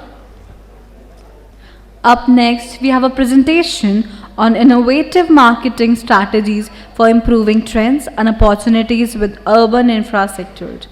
It would be handled by Dr. Surabhi Singh ma'am, Professor Marketing, GL Bajaj Institute of Management and Research. I request ma'am to please grace us with her insightful words. Can we please have a big round of applause, everyone? Since we are moving towards the Viksit Bharat 2047, so since I am a marketing professor, so I have just tried to put certain recommendations in the marketing area that how we can make use of the marketing approaches, for improving the trends and trends of opportunities in the infrastructure of urban management. So basically, what I am trying to show you that these are the trends which are there in the infrastructure development. Like when we talk about the rail infrastructure development, we have sustainable infrastructure. So again, when we talk about sustainable infrastructure, definitely there are so many questions which comes, in our mind, because we are basically talking of expansion of different, you can say, avenues of infrastructure. But again, and a lot of green technologies also we are using. But what we basically observe that, for achieving the sustainability, again, we need to have a lot of engagement with the community. And that we are lacking in. We are not able to basically, reduce, work on those sustainability efforts which can actually improve the infrastructure. A lot of urban development has taken place, but we also observe that still, lot of, you can say, chaos is there in the whole development part. So second, urban mobility section, what we see the trend is of digitalization and automation. Now what I want to suggest, in this digitalization and automation is that since we are working, on latest technologies, but we have a long way to go, because when we talk about the automations, definitely we actually try to envision about the intelligent transport system, which we really don't have. Although we have in some of the highways, but we still are lacking in this intelligent transport systems, which basically gives us a kind of a a very clear idea that exactly where is the congestion taking place, because traffic congestion is again one of the limitation which is there when we talk about the expansion of the infrastructure. So digitalization and automation is basically giving us idea that we have to really go a long way in the overall, expansion of the AI technology. So we have to make use of the AI in the overall management of this infrastructure, which we are still lacking in. So again, digitalization automation is a very, very much upcoming trend. I'm not talking of any, quantitative figures, but I really want to put forth certain trends which are going on in the market related to the infrastructure, because already we have the industry people who are already putting forth the numbers, like how many metros have been implemented, how many, different, you can say, railways, coaches have been developed. So I am talking from the perspective of the trends. Then smart mobility solutions is again another trend which we need to, which we are focusing definitely. But again, there are a lot of limitations in that also, because we are using digital twin technology. But again, when we talk about the smart mobility, it means that we need to work on a lot of self-driving cars, self-driving, vehicles on the roads. Apart from this, because when we visualize about the smart city, remember this, that smart city is like a Singapore, smart city is like a Dubai, where we are basically looking at a lot of governance also, in that area. So we are expanding in the technology, but, a lot of, you can say, loopholes are there, in the overall mobility of different smart, you can say, vehicles and the infrastructure which we are making use of in the different cities. So that is again a kind of recommendation from my side. Then transport innovations, again mobility as a service we all are using definitely. As a consumer also, that various Uber, Ola and these different types of already providers are there for giving us this mobility as a services, but still there's a long way to go again, because again I tell you, Ms. Vinita talked about metro expansion and all, But I'm really putting forth this recommendation, because when we say metro expansion, we need to see also that how much, the occupancy of these metros will be there. Because remember, it's not necessary that the metros are still being used. As the previous speaker was talking about the last mile connectivity, it is still lacking, because we need to go a long way. When we talk about development, we need to work on, these kind of convenience also. And that is why, again, mobility as a service is an innovation, but still it has a long way to go. Second, autonomous vehicles, as I told you, that, already China has, introduced the autonomous vehicle on the road, but we are still experimenting on this, because autonomous vehicles, again, it depends, it is again based on a lot of advancement in the AI technology, and still we are lacking in that. We are talking of IoT, Internet of, things, kind of a technology where we are connected with the Wi-Fi everywhere. But frankly speaking, there's a long, again, we don't get this kind of IoT scenario also on many of the service lane roads where still people are, struggling to find the network. So it's again, kind of a fantasy which we are talking of. And since I'm in academia, so we guys basically work on a lot of researches also in the area. That is why I am putting forth these kind of recommendation. Then shared mobility options. Again, shared mobility, we talk about different, vehicles which can be used as a shared cab and all. So they are the shared mobility options. Again, we can have these different vehicles. Again, it depends on a lot of governance also. Now, how we can optimize the urban management strategies? The first one is smart city initiatives. Now, when we talk about smart city initiatives, we need to, again, work on a lot of carbon emission initiatives, and still industries are, working hard to work on this, removing this carbon emissions problem, like during the production and a lot of, manufacturing processes also, they have improved, a lot of these carbon emission issues. But when we talk about smart city initiative, it is not all about only, setting a city and setting up a metro and, looking at a lot of, like expanding technology.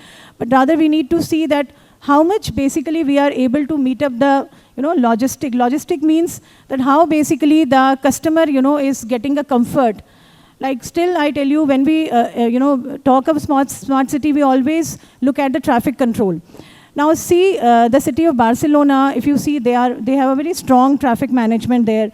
So still we struggle with the traffic management. And when we say smart city, it means that despite of, a lot of development there, we need to have these kind of climate resilient infrastructure also. And of course, GEM kind of initiatives are there, which are basically used in the buildings to improve the, pollution.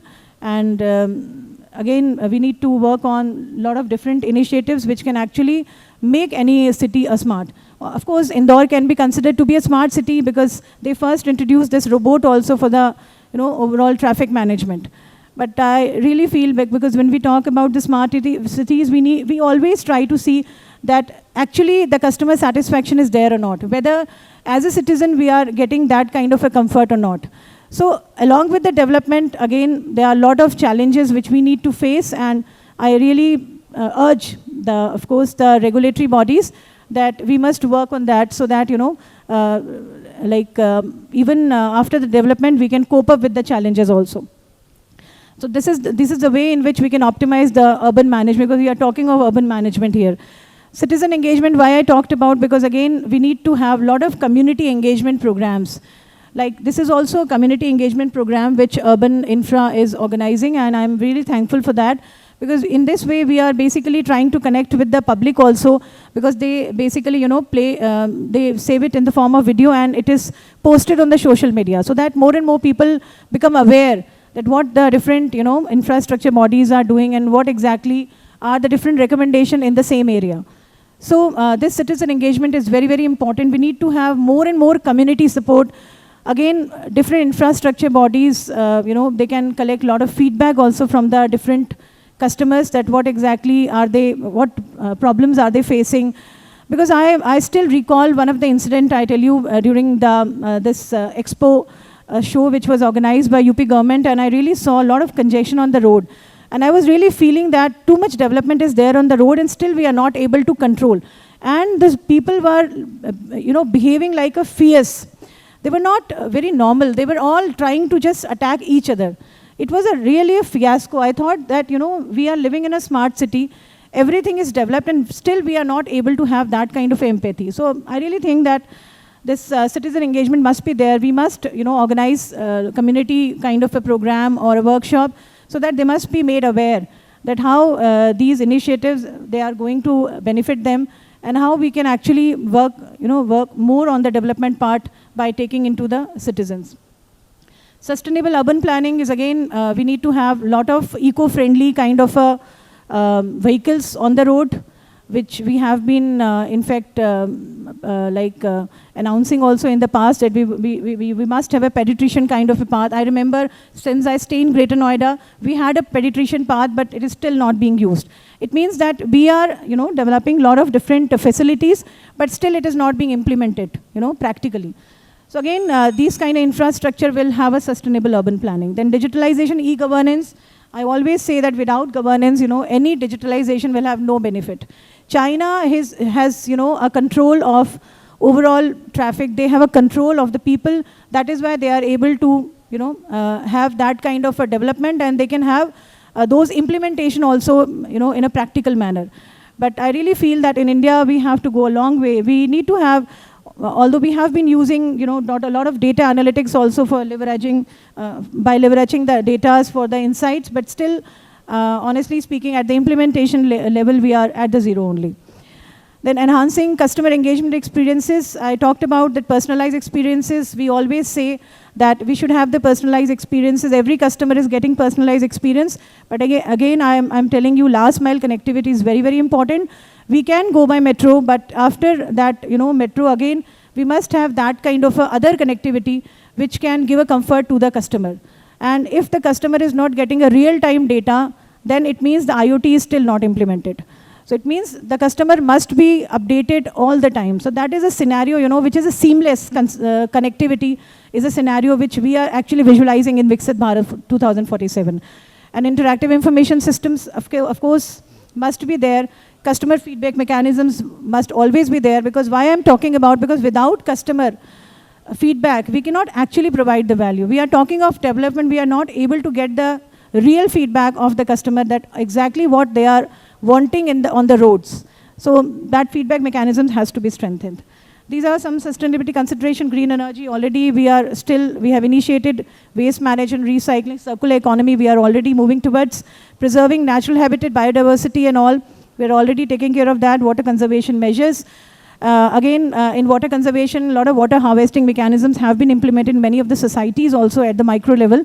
But still grey water recycling is not taking place, because in the city like Bangalore, we are able to see grey water recycling, but in the city like Delhi and the NCR, I have never seen this grey water recycling being implemented. So a lot of water is being wasted. Again, it's a kind of a preservation which we are not actually able to maintain. So everybody talked about development. I'm so sorry, being in academia, I talked of challenges also along with the trends, because challenges are many and we need to have a lot of strong kind of a consideration towards that, so that our India can actually move towards the Viksit Bharat 2047. Thank you all. So these are the key takeaways. So I'm not taking more time of Surya. Thank you so much. Thank you, Vinodji and Mamtaji, for inviting me as a keynote speaker. Thank you. Thank you all. Thank you so much, ma'am, for your insightful words. Now I would like to request Mr. Vinod sir to please present a token of gratitude to Dr. Surbhi Singh ma'am. I request ma'am to please grace us with her presence.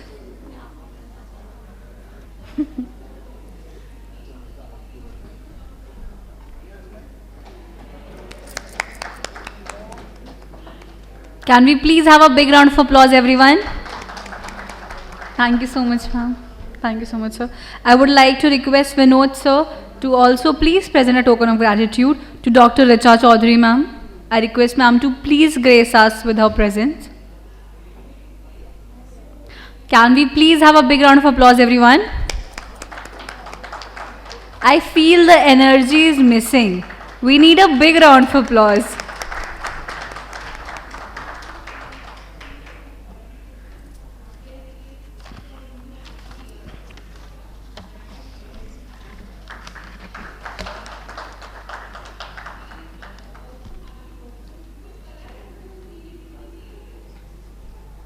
Thank you, sir. Thank you, ma'am.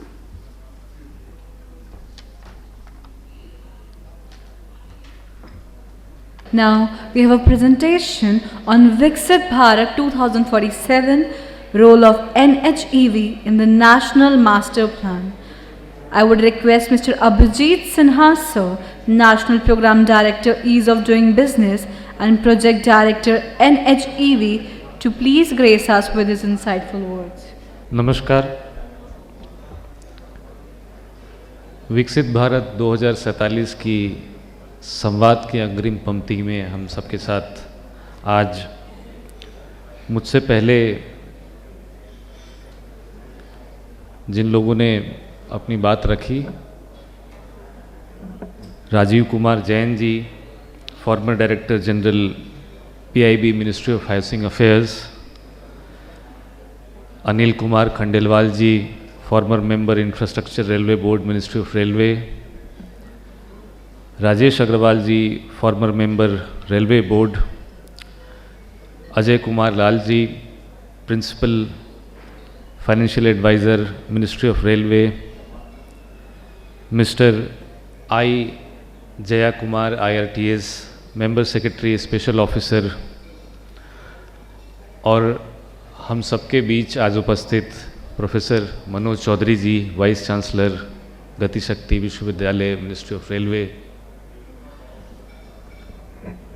मैं आप सबका और urban infra group का, आयोजकों का अभिनंदन करता हूं कि इस संवाद को विकसित भारत 2047 का जो विज़न प्राइम मिनिस्टर ने 2022 में दिया और 2022 से 2047 तक के आखिरी 25 सालों में, अमृतकाल में, हम उन आकांक्षाओं और उन उम्मीदों को पूरा करने की जो कोशिश कर रहे हैं, उसके लिए आज आपको मिलना, PM गति शक्ति के 3 साल पूरे होने पर आपको इसकी बधाई देना और रिफॉर्म, परफॉर्म, ट्रांसफॉर्म का क्या विज़न है, उसकी क्या अहमियत है इस पूरे विकसित भारत 2047 कार्यक्रम में, उस पर 2-3 बातें आपको कहना, ये आज का मेरा मकसद है। 2014 से 2024 के बीच में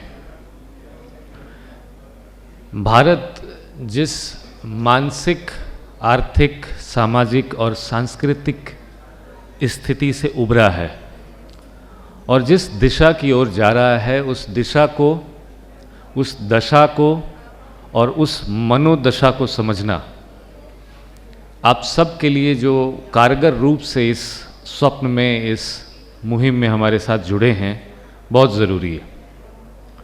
2013 और 2014 जब पूरा विश्व कह रहा था कि आर्थिक स्थिति में भारत फ्रजाइल 5 इकोनॉमी बन गया है, और ख़ासकर मैं, अगर स्टूडेंट्स बहुत सारे हैं हमारे साथ यहाँ सुनने के लिए, तो उनकी भाषा में कहूँ तो ये कह रहा था कि तुमसे न हो पाएगा।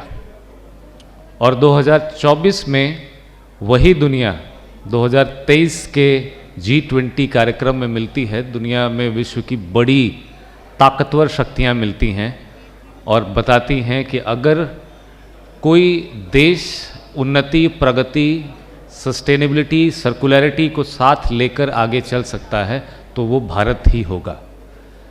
10 साल के इस चेंज में प्रधानमंत्री के रिफॉर्म, परफॉर्म, ट्रांसफॉर्म के एजेंडे पर काम करने का जो मौका, जो अपॉर्चुनिटी मुझे मिली, उसमें मैं आज डिजिटल इंडिया और फिज़िकल इंडिया, डिजिटल डेवलपमेंट और फिज़िकल डेवलपमेंट के बीच जो एक, आप सब उससे भली भांति परिचित हैं कि डिजिटल इंडिया में हमने जो चीज़ें UPI, NPI, DPI के अंदर की हैं, उसका लोहा आज पूरा देश, पूरा विश्व मान रहा है। लेकिन फिजिकल इंफ्रास्ट्रक्चर के मामले में जो काम हमने किए हैं, PM गति शक्ति रिलेटिवली डिजिटल इंडिया से थोड़ा यंग प्रोग्राम है, थोड़ा देर से शुरू हुआ प्रोग्राम है, उसको उस गति पर और उस प्रगति पर, उस मोमेंटम पर लाने के लिए क्या करने की ज़रूरत है, अगर मैं उतना भी आपको आज अपने संदेश में दे पाया तो इस फोरम पर अपने विचार रखने का मैं सफलतापूर्वक आनंद होगा कि आपसे बात करने का और इसमें कुछ ट्रांसक्रिप्ट देने का मौका मिला। 2015 में डिजिटल इंडिया में शुरुआत होती है और मैं ये कॉन्टेक्स्ट आपके कंपैरिजन के लिए रख रहा हूँ कि 2015 में जब प्रधानमंत्री डिजिटल इंडिया की शुरुआत करते हैं तो इंडिया का कंजप्शन डेटा का 122 रैंकिंग पे था ग्लोबली। 148 देशों में डेटा का जो कंजम्पशन है उसमें हम 122 की स्थिति पे थे और अगले 100 महीनों में 8 साल के करीब करीब में आप सोच सकते हैं कि इंडिया का डेटा कंजप्शन 122 के रैंक से नंबर 1 हो गया। और ये नंबर 1 कंजम्पशन सिर्फ डेटा कंजम्पशन में नहीं था, चीपेस्ट डेटा में भी था। अगर मैं आपको कंपैरिजन के लिए बता दूं तो France $0.23, Bangladesh 0.32, Pakistan 0.36, Turkey 3.9, China 0.49, Denmark 0.43, Israel 0.04 and India 0.017। ये पर गीगाबाइट पर जीबी डेटा का कॉस्ट है। हम सिर्फ लार्जेस्ट कंज्यूमर नहीं बने, हम चीपेस्ट डेटा प्रोवाइडर भी बने। इसी कॉन्टेक्स्ट को अगर आप लॉजिस्टिक में देखें, इसी कॉन्टेक्स्ट को अगर आप लगाते हैं उस तरफ, तो लॉजिस्टिक का कॉस्ट पर किलोमीटर, वो वाटरवेज हो, ग्रीन वेज हो, इलेक्ट्रिक हाईवे हो, डिजिटल हाईवे हो, या उनमें किसी भी ऐसे इकोनॉमिक्स का जिस पे आपका लॉजिस्टिक जीडीपी अभी हम स्पेंड करते हैं करीब 14%, और नेशनल एम्बिशन है कि इस जीडीपी को हम 1 डिजिट में 9% से 7% के बीच में लेके आए। और मल्टी मॉडल लॉजिस्टिक, पीएम गति शक्ति, ई हाईवे, स्टेट हाईवे पहले हुआ करते थे, अब नेशनल हाईवे हो गए, अभी नेशनल एक्सप्रेसवे बने हैं, आगे इलेक्ट्रिक हाईवे बनेंगे। इन सभी मोड्स को प्राप्त करने का और इन सभी मोड्स के ऊपर टाइम, एनर्जी, रिसोर्स लगाने का सिर्फ एक विज़न है। जो छलांग हमने इलेक्ट्रिक और जो छलांग हमने डिजिटल इंफ्रास्ट्रक्चर बनाने में लगाई है वो हम फिजिकल में भी लगा सकते हैं। भारत पिछले 20 सालों में और खासकर पिछले 10 सालों में जो बदलाव इसमें हुए हैं उसमें आज के समय में करीब रशिया, इटली, ब्राज़ील, फ्रांस और यूके को पीछे करके 5वीं सबसे बड़ी अर्थव्यवस्था है।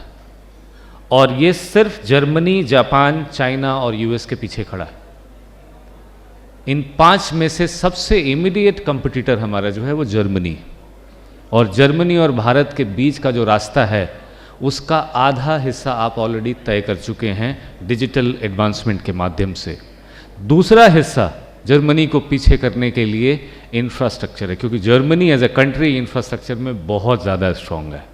सो अब जापान, यूएस और चाइना को पीछे करने के लिए, विश्व शक्ति बनने के लिए और विकसित भारत के उस स्वप्न को जिसको हम सब ने साथ मिलकर देखा है, प्रधानमंत्री जी ने 2022 में सिर्फ ये विज़न नहीं दिया बल्कि 22, 23 और 24 में, पिछले 3 सालों में, 2 सालों में उन्होंने इसकी 2 सीढ़ी चढ़कर भी दिखाई है।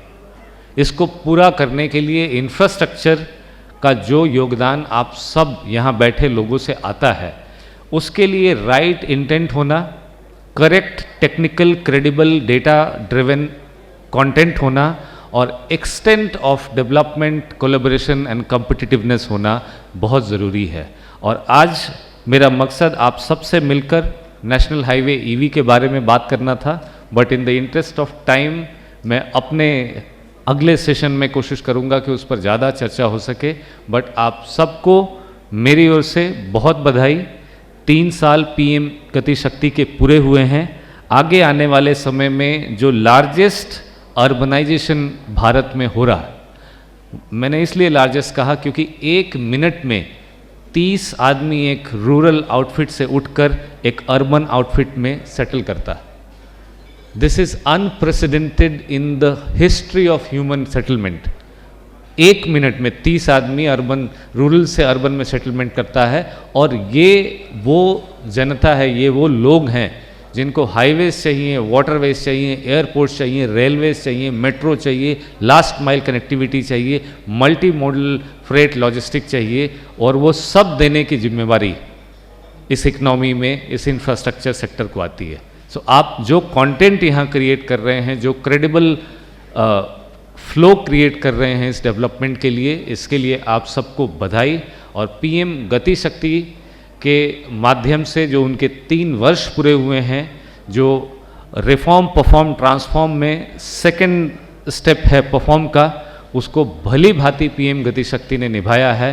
और आगे आने वाले तीसरे टर्म में मैं उम्मीद करता हूं कि ट्रांसफॉर्मेशन में ज़्यादा कुछ देखने को मिलेगा.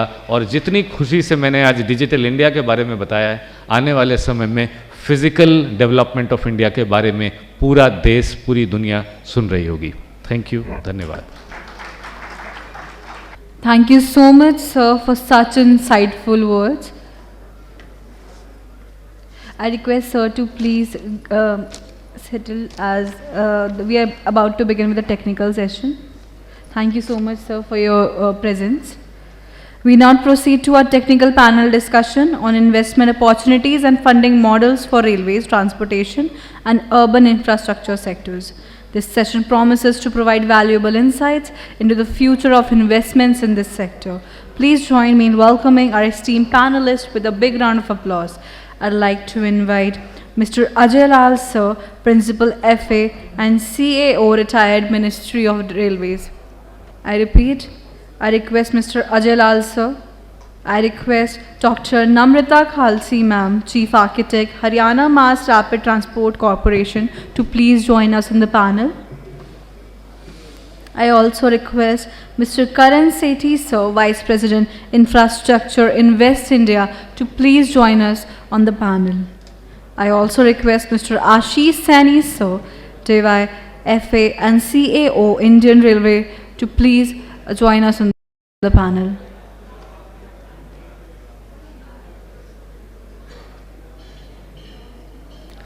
Do we have Mr. Ashish Saini, sir, among us? Also, do we have Mr. Karan Sethi, sir, among us? Welcome, sir.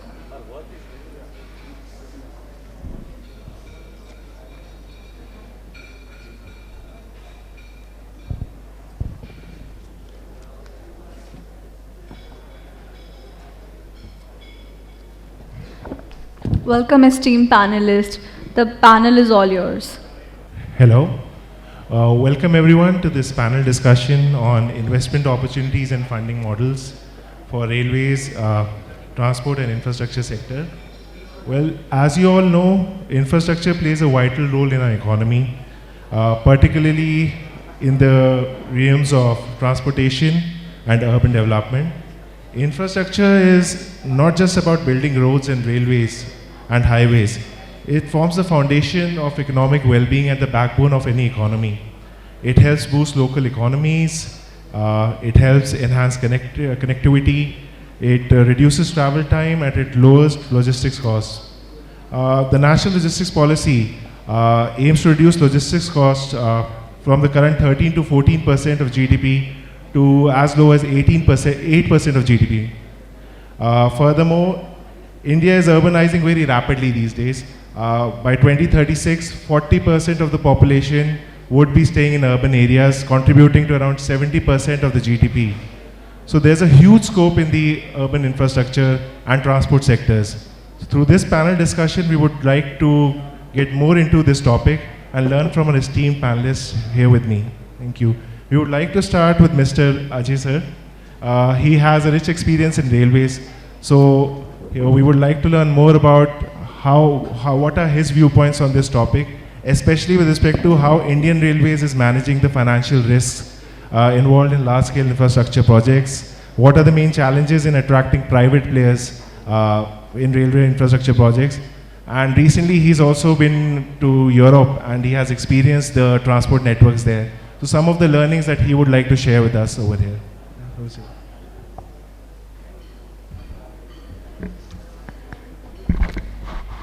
Thank you. And before giving a reply, I would like to congratulate, मैं उनको बहुत बहुत धन्यवाद देना चाहूँगा, Mr. Abhijit Sinha ji, who is a technocrat of ease of doing business.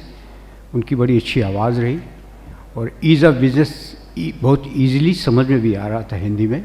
But since here, from different countries people are here, so I am going to follow the common language, that is English. Yeah.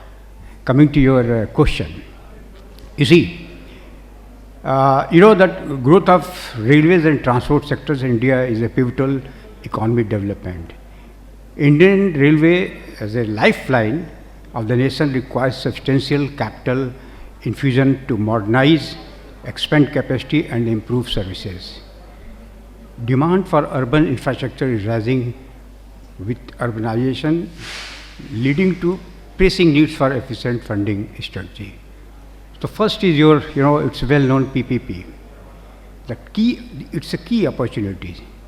PPPs can address funding gaps by bringing in private sector expertise, technology and efficiency.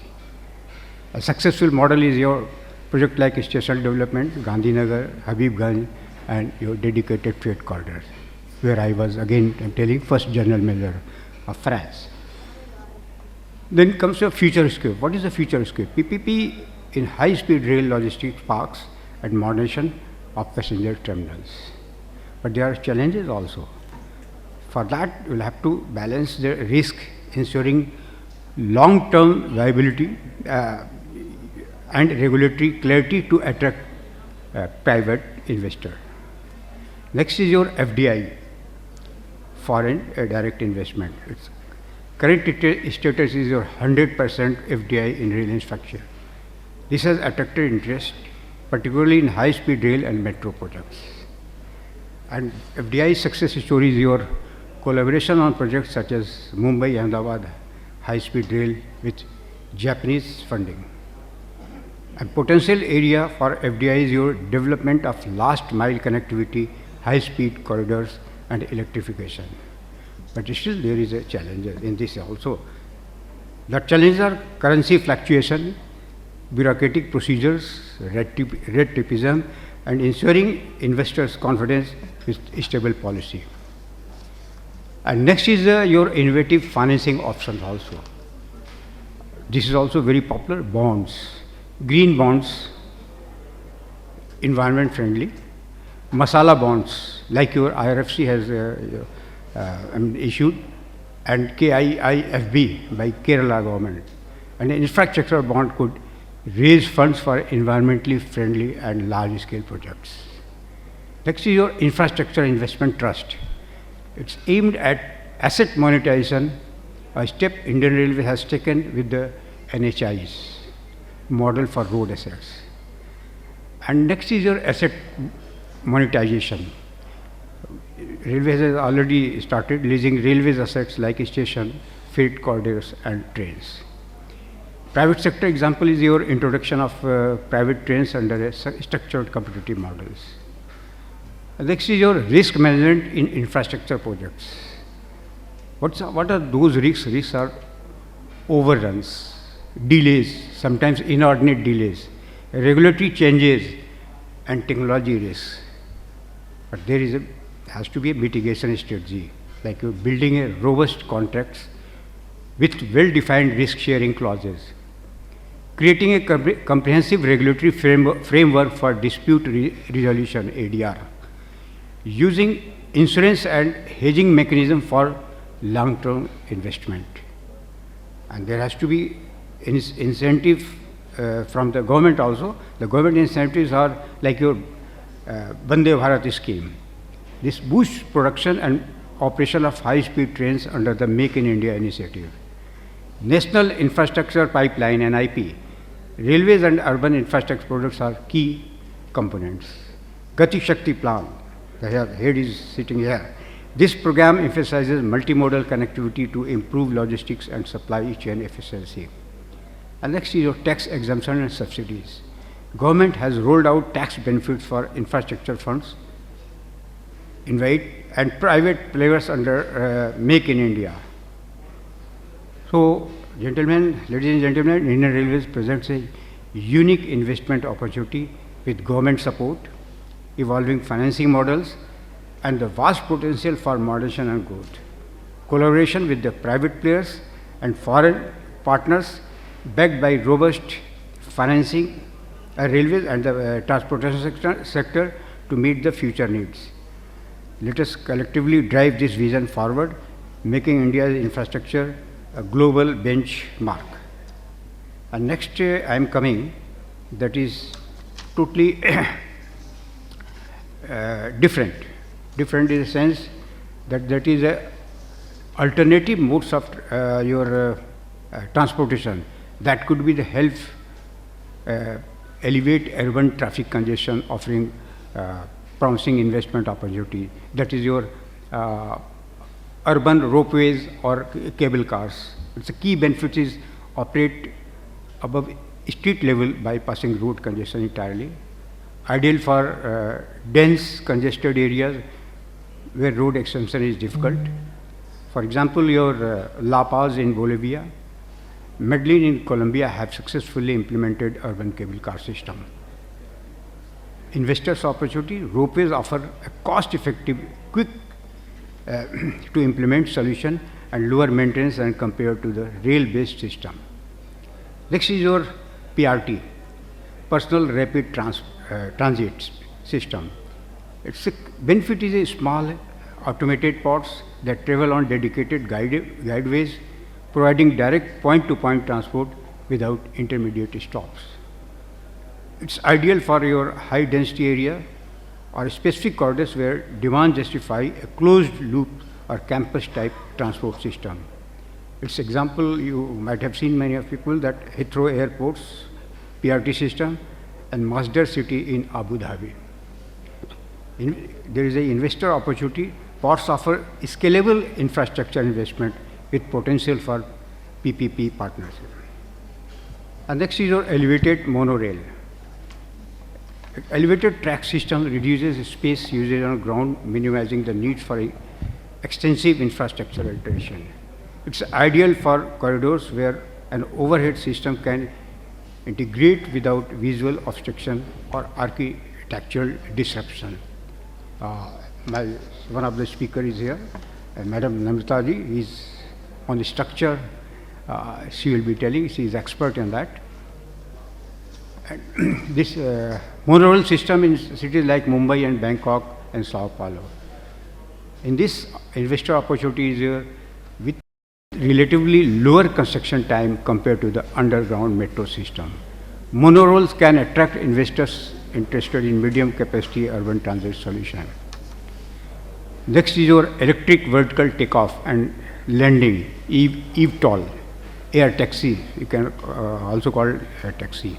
Its key benefit is ideal for short intercity travel in congested urban areas without requiring road infrastructure. It's ideal for highly congested cities with demand for fast, high-tech transportation solutions. Examples are emerging eVTOL networks are being tested in cities like Dubai and Los Angeles at present. Here, investors' opportunities, while still in the early development, eVTOLs has attracted attention from major corporations and tech investors as a futuristic solution for urban air mobility. Fifth is your very simple, bike sharing and electric scooters. It provides a flexible, low-cost solution for short distance travel, reducing demand on main roads. It's ideal for last mile connectivity and short trips in high density areas. Examples are bike and e-scooters networks in cities like Paris, New York, and Singapore, and now in Delhi also. Investor opportunities, investors can explore sustainable transport initiative and integrate app-based tech solution for ease of use and fleet management. And last is your APM, automated people movers. Its key benefit is your driverless trains or shuttles on dedicated tracks that can serve urban cores or connect large hubs like airports and city centers. It's ideal for high footfall zones, airports or business districts requiring efficient transit without integrating into the main road network. Its example is your Orlando International Airports, APM and Dubai International Airport. Here, opportunity for investors is it's very highly reliable, low maintenance system, offering attractive investment potential in high demand transit zones. These alternative transportation systems could help reduce congestion and ensure smoother emergency services. Ropeways in particularly present a viable option for India's urban centers, given their adaptability to challenge terrains and efficient usage of space above crowded roads. Investors focusing on sustainable high-capacity transit mode can play a key role in transforming urban mobility. Thank you very much. Any question, please? Thanks a lot for those enlightening words, sir. Now I would like to welcome Mr. Abhijit Sinha, sir. So please enlighten us about the topic, especially focusing on electric vehicles. That's your core domain, sir. Thank you. And we have such a wonderful moderator who was on a very reliable and good position to look into business models. It is difficult to put one across on the table, but I'll try to justify a couple of information that in electric mobility we have been managed to do over a period of time. I believe we are here talking about emerging technologies. Most of these emerging technologies which you have quoted, ma'am would be able to speak, and in the beginning, in the morning we have heard, are not having a good pre-established rule book. Their standards, their notifications or their certifications, their rule book from the regulatory point of view are not decided. Also, when we speak about these regulatory informations, we also speak about couple of financing models which tend to come over a period of time. And third is how do you put that particular technology in the commercial equivalence with what you have been using from last 16-17 years. So, अगर मैं ease of doing business की भाषा में कहूँ तो पिछले 60-70 सालों से हम पहले प्रोजेक्ट बना के इम्प्लीमेंट कर देते थे. इम्प्लीमेंटेशन अच्छा हुआ बुरा हुआ वो सरकारी योजनाओं का तब पता चलता था जब उसका इम्पैक्ट असेसमेंट किया जाता था. और इम्पैक्ट असेसमेंट में दो ही चीज़ें निकल के आती थी. एक, कोई इम्पैक्ट नहीं आया, और दूसरा, घोटाला हो गया. जब जब CAG ऑडिट होता था तो कोई बड़ी स्कीम में से कुछ ना कुछ घोटाला निकल आता था. This way of policy making has change after 2014. The policy making has become so much democratized that each one of us, every technology which we are seeing, and as an economy we are aspiring to have that technology, is getting the piece of share to come and participate in a technical trial, in a prototype, in a POC, in some or the other mode. But जब आप इतनी सारी technology Germany से लेके Japan तक लेके आते हो तो उनके लिए सिर्फ रेगुलेशन, सर्टिफिकेशन और रेगुलेटरी रूल बुक काफ़ी नहीं होता है. They all need to come together in an open market environment to conduct not technical trial, to conduct a commercial trial. And that is what I have been doing from last 10 years, to conduct commercial trials of these technologies, to make a detailed rule book with standard specification and certification to be given to the regulatory bodies, and second, to create a unique financing structure, a funding model, sometime a blended financing instrument, and the last is to create an equivalence of what you have been using and what you will be using in coming time. So, National Highway EV from the electric mobility side, only 3 lines I will say. We spent 6 to 7 years in comparing an electric car with a diesel car. You had to compare a petrol pump with the charging infrastructure, so that you have the detailing of the charging infrastructure as good as you have for the petrol pump.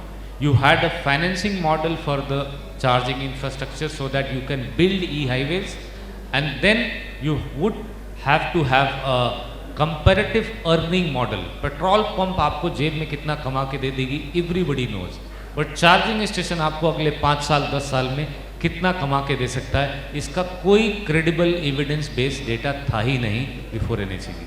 We brought all three of them together. We are very thankful to our Minister Road Transport and Highway who given us this spark कि हमें e-highway India का बनाना है, लेकिन Germany का copy नहीं करना है, Sweden का कॉपी नहीं करना है, इजराइल का कन्वेक्सिंग हाईवे भी कॉपी नहीं करना है. हमें एक ऐसी चीज़ बनानी है जो जनमानस तक पहुँचे, आपकी मेरी सबकी गाड़ी उस पर चार्ज हो सके और फिर भी प्रॉफिटेबल हो, नॉन प्रॉफिटेबल नहीं हो. And finally we manage to bring on the basis of just 120-second last, on the basis of last 8 to 9 years work which has happened into road transport and highway, and 360-degree change. What I spoke in my opening address is तुमसे ना हो पाएगा, से तुम्ही से हो पाएगा. NHAI was one of the organization in the same country, same soil, unable to pay its bills in 2013, and the same organization today is saying I have no dearth of payment problem. How and why is because of couple of innovative business models, procurement model and a financing model introduced by Gadkari ji in 2014 and 15. Hybrid annuity model is one of them, which replaced BOT, EPC and TOT. Currently majority of projects are going on HAM, and we created another model as an inspiration from hybrid annuity model called annuity hybrid e-mobility, which converts an normal highway into e-highway along with 20 buses, 200 cars on that particular highway, around 10 charging stations, and all of them, they are powered and they are backed by an annuity hybrid financing model, which gives you a strength of financing that highway on a blended financing mode. 12-month moratorium, 0% interest, and we are the first company who managed to bring a private capital bank, HDFC Bank, to fund this particular annuity hybrid fund with 3,682 crore rupees in one go to cover entire Bharatmala and entire Sagarmala stretch for e-highway. After each 50 kilometer, we are building one charging station which can give you a confidence to charge your two-wheeler till your truck. And these charging stations are detailed, their designs, their detailing of each and every part is available. Their financing model is available, and their earning in comparison to petrol pumps are available. So these are the requirements which is not only limited to electric mobility. These are required for hydrogen.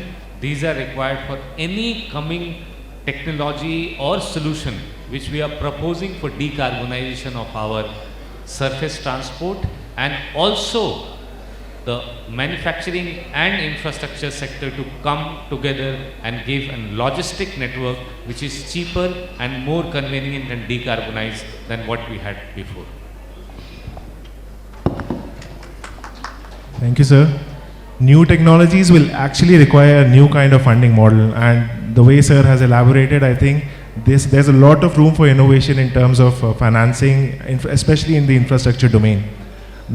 I would like to ask Ms. Kalsi ma'am to talk a little about this topic, especially focusing on her experience as an architect, about how architectural designs can influence investment decisions and give a new direction and new dimension to this topic. It's on. I'm very lucky to have a very amazing panelist along with me. And it is quite a challenge to match their experience. But still, before taking on the question of the panelists, I would like to just share one of my problems with my co-panelists, is that there was one of the situation in which we were asked by the ministry to study a portion in which the road is very narrow and we have to provide last mile connectivity for an upcoming line of Gurgaon Metro. So when we looked at the ridership figures, we found that the current buses are very big and they will take up most of the area from the road which is already narrow. And if I go, or if we go for a bus or any such solution of last mile, then whatever is available is very small and will not be able to fulfill our ridership requirement. There will be a gap there. So what do? So understanding the requirement of the road and the requirement of the commuter who wants a last mile solution, in an effort, we are trying to bring out a size that will be optimum for such a situation. Because while looking at the market, we were very surprised to understand that in India, there does not simply exist such a solution. So we are working on it at this point of time, and I hope something positive comes out of it, especially with help from my co-panelist, Mr. Sinha. So this is something on what he spoke, and I shared our issues. Now secondly, coming to the design factor and investment.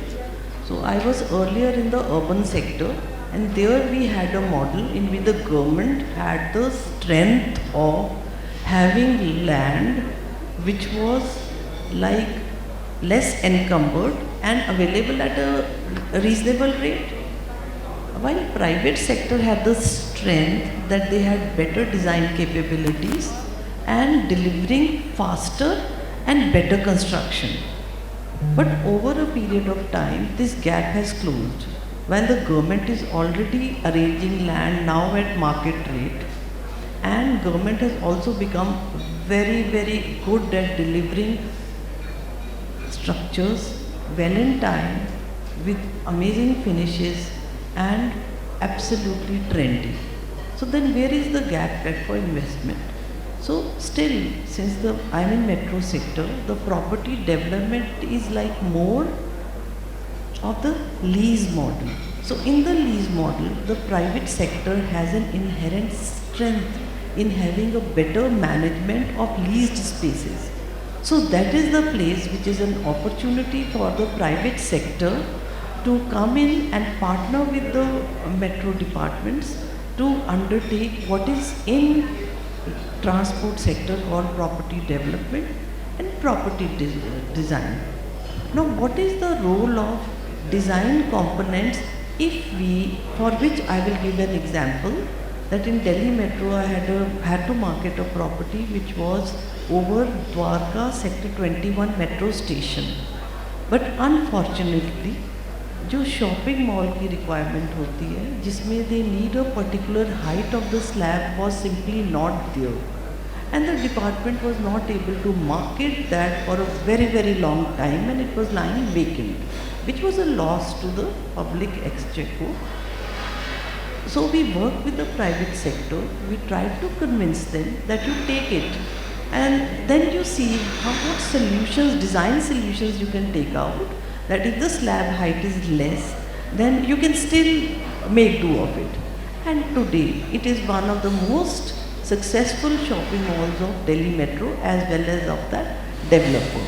So in addition to that, what is the developer looking at is, since the government department has its own strength, like they provide a bare shell while the finishing is done by the private sector. So at least the person or the department which is providing the bare shell has to ensure that whatever statutory compliance for licenses required are already there in terms of fire water tank, your entrances that is required. Rest the design, we may leave it to the private sector to put in, except that the department will have a look at it in terms of quality. Because if they use a lesser quality or some acrylic material, that may cause a fire problem.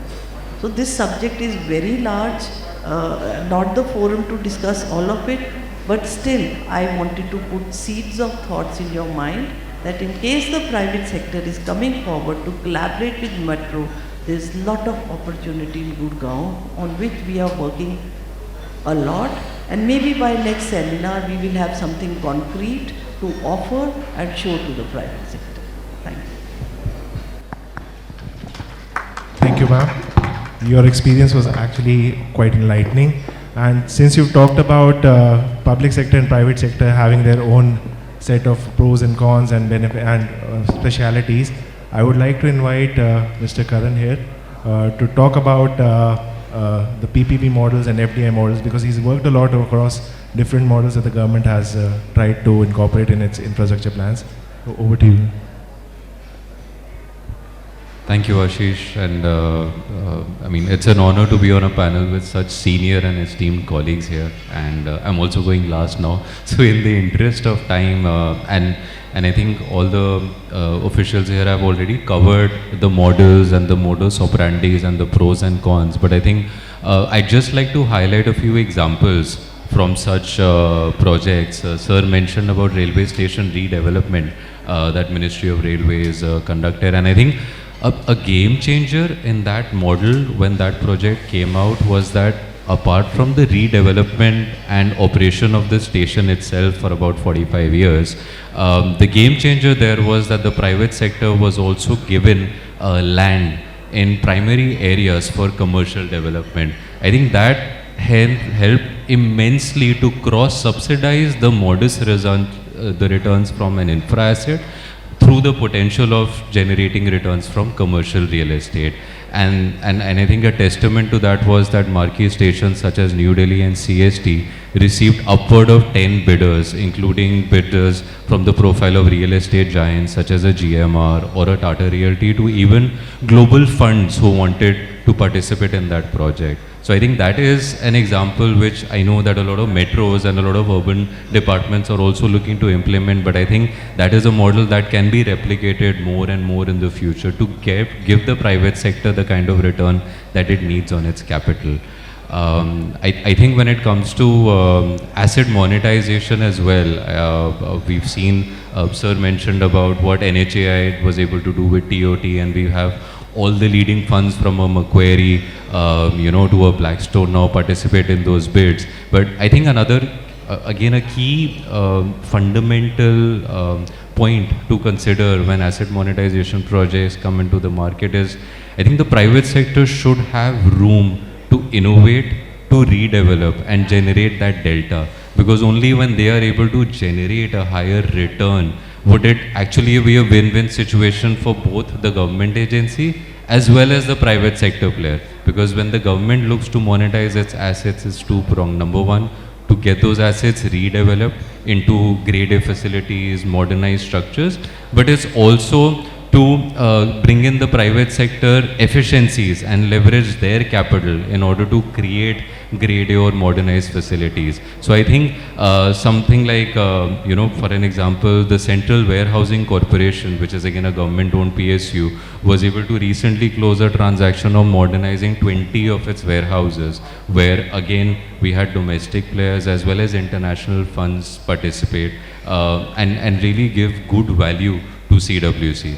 So in the interest of time and just rounding up everyone's comments, I think those are my thoughts. Open to any questions. Thank you. Thanks a lot, Ken.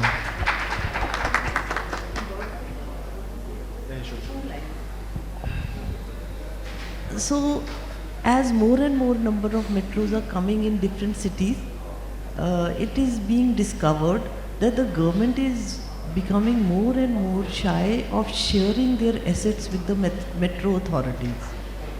So in that case, it is like what ma'am said, the LVC tool, land value capture, which are becoming very important. So there are two tools which I would like to discuss. One is stamp duty, and second is payment of extra FAR of TOD, which has occurred due to presence of metro, are becoming more and more important. Thank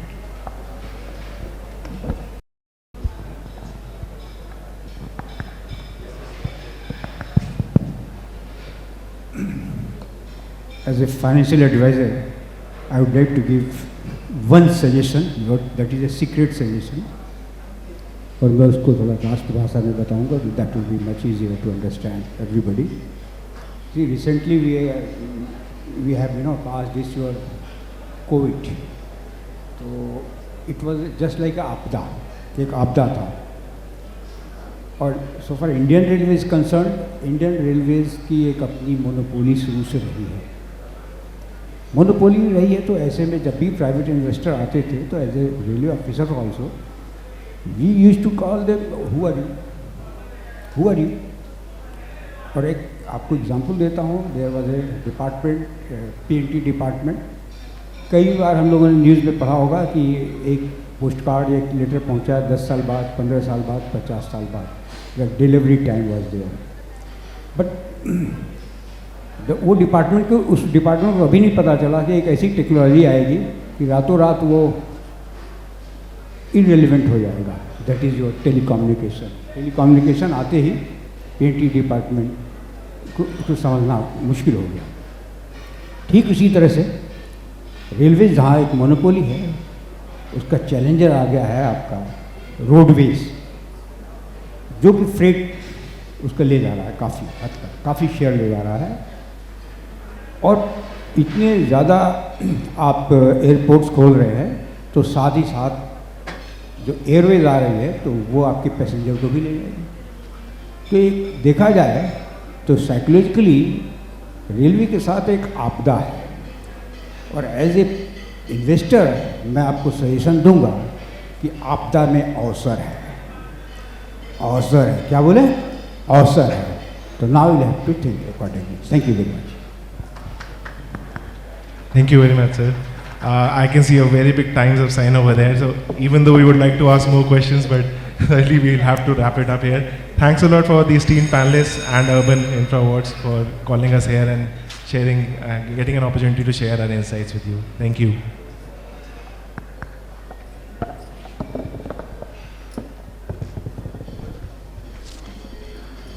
Thank you to our panelists for the enriching discussion and for sharing your expertise with us. Your insights have truly added great value to our event today. Now I would like to request Mamta ma'am to please present a token of gratitude to our panelists. I request Mamta ma'am to please present a token of gratitude to Mr. Ajay Lal sir.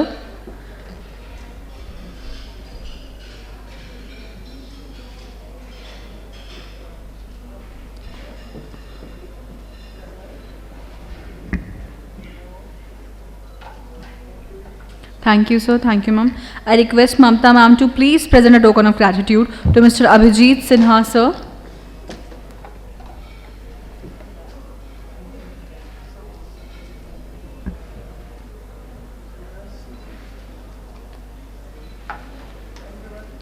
I request ma'am to please present a token of gratitude to Dr. Namrita Khalsi, ma'am.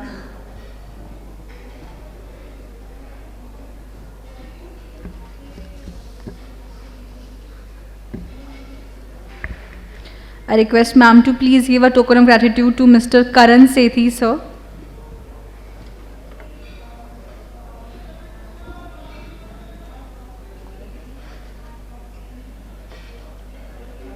I request ma'am to please present a token of gratitude to Mr. Ashish Saini, sir.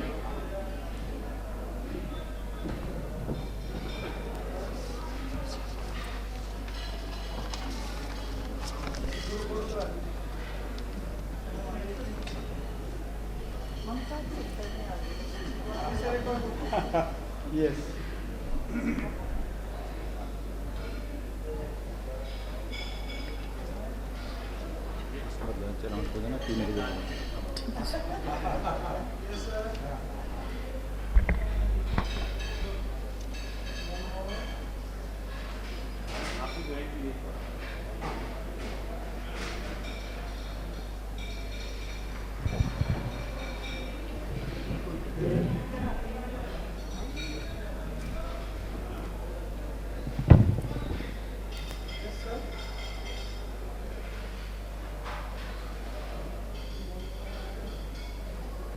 Thank you so much everyone for your enthusiasm during the stall visit and cooperating with me. It's time to move into our presentation session.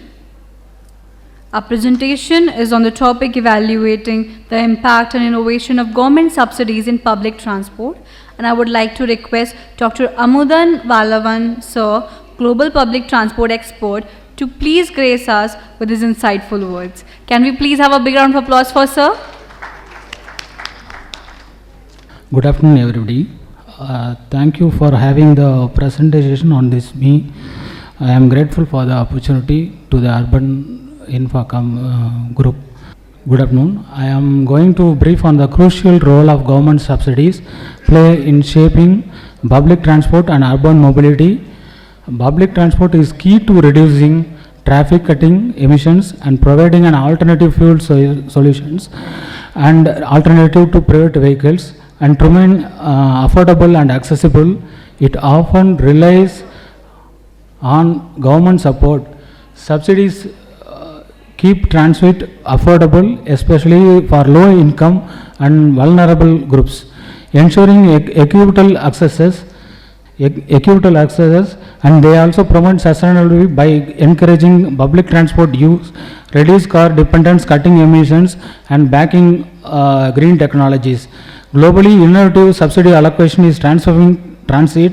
Governments are using data dynamic pricing and integrated funding strategies to make subsidies more effective in meeting environmental and social goals.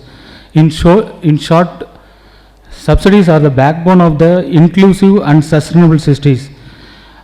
Later, I will explain more.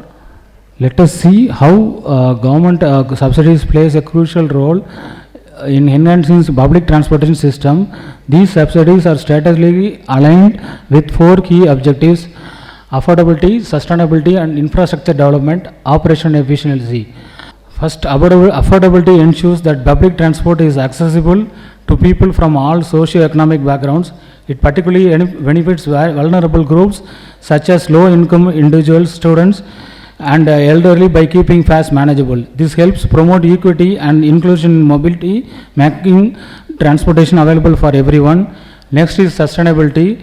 Subsidies are vital in promoting eco-friendly transportation through investment in electric buses, hybrid vehicles, and green technologies. By reducing carbon emissions and supporting long-term mobility goals, they make public transport a key player in addressing climate change.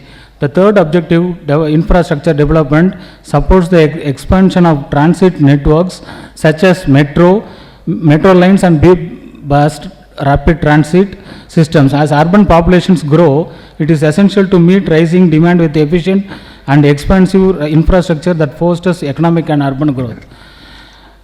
Lastly, operational efficiency ensures that public transport remains reliable and frequent. By covering daily costs as a fuel, maintenance, and staffing, subsidies keep the system running smoothly and ensure the commuters can rely on transit services to meet their everybody needs. There are 6 types of subsidies that support these objectives: operational subsidies, direct subsidies, capital subsidies, and targeted subsidies, social subsidies, and public-private partnership subsidies, and R&D subsidies. Together, this is objectives and subsidies from a comprehensive and adaptive approach to building public transport systems that are accessible, sustainable, and efficient for all. They ensure that public transport system can meet the challenges of the future while remaining inclusive, green, and reliable. The importance of government subsidies. In this section, that government subsidies are vital in keeping public transport affordable and accessible. By covering much of the operational costs, subsidies allow agencies to offer rates fares, ensuring public transport remains affordable for all, especially low-income commuters. These quarantines provide the financial support needed to maintain and expand transit infrastructure, whether investing in new technologies, expanding networks, or upgrading fleets. These funds ensure public transit systems are efficient, sustainable, and ready for future generations. Impacts of economic and social environment subsidies at public transport. Here we'll, starting with the economic impact, government subsidies are create jobs in transit operations, maintenance, and infrastructure development. These jobs support local economies as they are often filled by residents in the communities served by transit. In addition, subsidies improve mobility and productive by making public transport affordable, allowing people easier to access jobs, education and other opportunities. This in turn increases productivity as workers can commute efficiently. Furthermore, subsidies drive real estate development near transit hubs where businesses and residential areas flourish due to the proximity to transport services. Hong Kong and Chicago are prime examples of how well developed transit systems supported by subsidies have spurred economic activity and urban growth. On the environmental front, subsidies reduce greenhouse emissions by encouraging people to choose buses, trains and metros over private vehicles. This shift cuts traffic congestion and lower emissions, which improves air quality. Subsidies also enable cities to invest in green technologies such as electric bus and energy efficient trains and promoting long-term sustainability. For instance, Stockholm has been a leader in using subsidies to promote eco-friendly transit, significantly cutting emissions and improving urban air quality and through its public transport systems. Government subsidies in public transport system play a vital role in economic growth, environment sustainability and social equality. By investing in public transport, cities can create jobs, reduce emissions and improve access to essential service, ultimately fostering more resilient and inclusive urban development. Government subsidies have been driving technology innovations in public transport. They enable systems to adapt cutting-edge technologies like smart ticketing, real-time tracking and contactless payments, enhancing convenience and efficiency for users. Subsidies also support the integration of electric and autonomous vehicles, helping cities reduce their environmental footprint while improving operational efficiency and safety. A prime example is Shenzhen, which the government backing has developed a fully electric bus fleet. This transformation has made Shenzhen's transit system one of the most sustainable and advanced globally, setting a benchmark for other cities. Several cities are around that demonstrate the success of government in public transit. In Paris, subsidies have helped integrate an extensive metro network with affordable fares, making transit accessible to millions and reducing traffic congestion. In Seoul, government investments have created multimodal transit system from high-speed trains to smart buses, showcasing how technology can enhance efficiency, convenience and sustainability. The key takeaway from this example is strategic subsidies combined with effective government planning can drive innovation, creating highly efficient, accessible and future-proof public transport systems. When government subsidies are essential for supporting public transport, they also present challenges, particularly in terms of financial sustainability. Cities must balance the cost of subsidies with long-term benefits, ensuring public funds are used effectively without burdening future budgets. There is also a risk of inefficiency. Over-reliance on subsidies can reduce operational efficiency as transit agencies may lack the incentive to optimize services and control costs. Cities like London and New York have faced difficulties in maintaining transit funding despite heavy subsidies. Both have experienced budget shortfalls, leading to service cuts and fare increases, highlighting the challenges of making subsidies both sufficient and sustainable.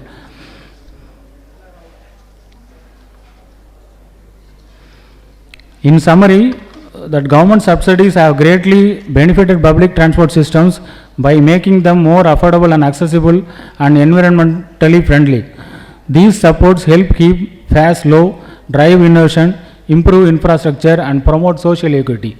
However, continuous innovation and regular re-evaluation of subsidy programs are essential to ensure they remain significant, efficient and sustainable as cities evolve. Looking ahead, the future of public transport will be shaped by public-private partnerships and emerging technologies. technologies. Collaborating with the private sector and investing in innovations like electric vehicles and smart infrastructure will create sustainable, cutting-edge transit system for the future. Government subsidies are essential for the success of public transport, which plays a crucial role in achieving the 17 Sustainable Development Goals. Public transport directly impacts poverty reduction, clean energy, economic growth and climate action, helping build more sustainable and equitable future. Subsidies keep fares affordable, improve infrastructure and drive innovation, making transit systems more efficient, accessible and eco-friendly. If we want sustainable cities and communities, we must prioritize subsidies for the public transit. Just as oxygen is essential for human life, subsidies are the oxygen for the public transport. Without them, the system cannot thrive. I love public transport because it's a key better to the greener world. Do you love public transport? Please love public transport and love the public and give the public foundation which is easier and more sustainable future for all. Thank you. Thank you so much, sir, for your insightful words. Can we please have a big round of applause, everyone?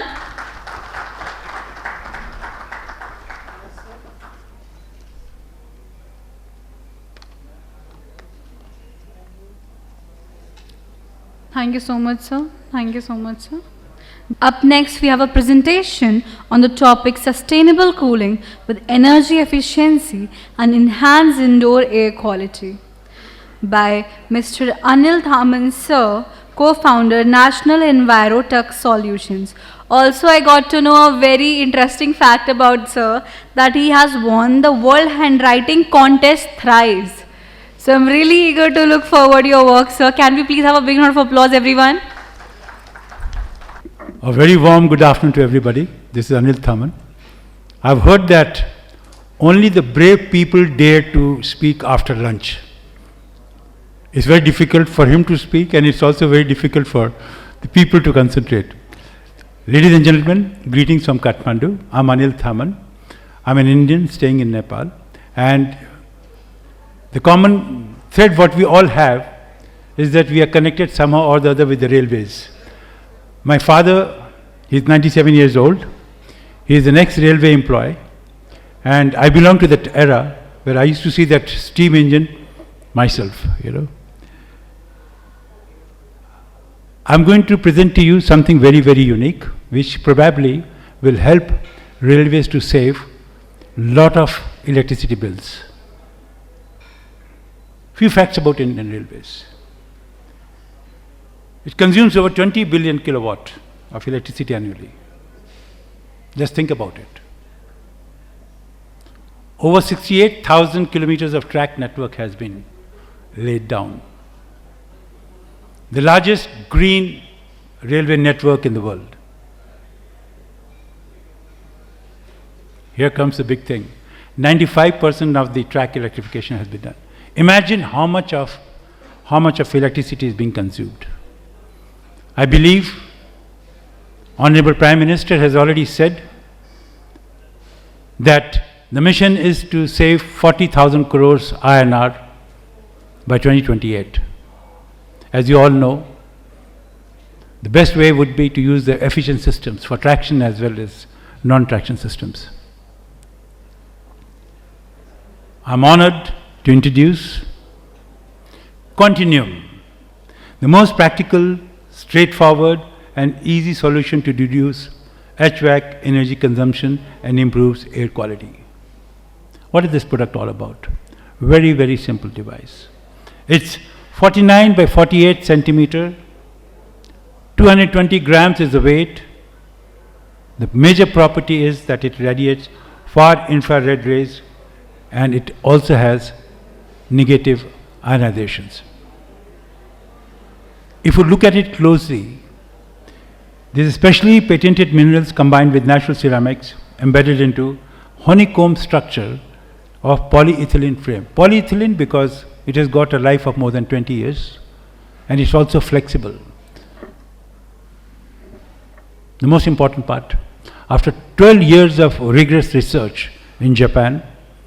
It has been patented in Japan, and as you know, getting patented in two of the most difficult countries in the world, or rather three, third would be India also, that Japan patented and USA patented itself proves the credibility of the brand itself. We are committed to support sustainability and net zero goals of Indian Railways. We'll try our best. In the morning session, Anil Khandelwal sir said, there's a lot of opportunities for startups like us, who's got a vision and mission to come forward and see to it that India also achieves net zero status by 2040, 2050 or 2060, whatever is there. This technology is applicable for all types of HVAC, of traction and non-traction.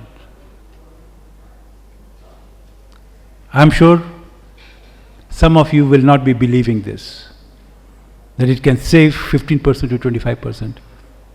Ladies and gentlemen, we mean it. We have proved it and will still be proving it. That's the reason we are here. How does it work? Because I've been allocated only 8 minutes, so I have to make sure that by 7 minutes, 50 seconds I should be able to complete this. So in a very brief way, I'll take it forward. My stall is right there, and more details are required, I'll be able to give the full presentation. Now without continuum nets, with continuum nets, final effect.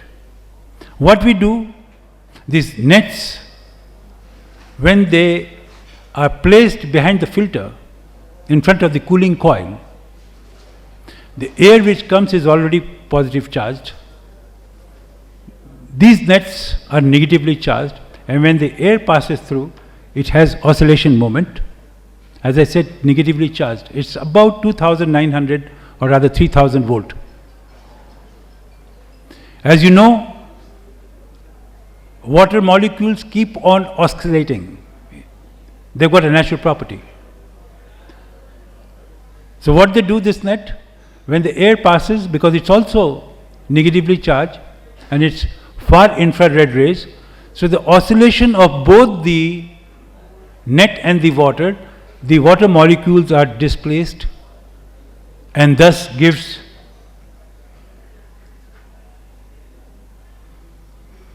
better contact with the cooling coil. This is the only simple technology. Better contact with the cooling coil. When it has got better cooling contact with the cooling coil, the result is that the compressor load is reduced because the set point or the set temperature is achieved in a faster way. If the set temperature is 24, let's say, and it takes 20 minutes, while displacing the water molecules, the set temperature will be achieved by 20 minutes, and thus that 4 minutes, 5 minutes or 10 minutes of compressor load is reduced. Secondly, I could see that some people are more comfortable because of the duct and the AC air, which is cold, and some people are not very comfortable because the temperature variation in this hall will be 4 to 5 degrees from one corner to the corner. With this technology, the cooling comfort is homogeneous. Only 1 to 2% is the difference. This is the test what we have done in a laboratory of Japan.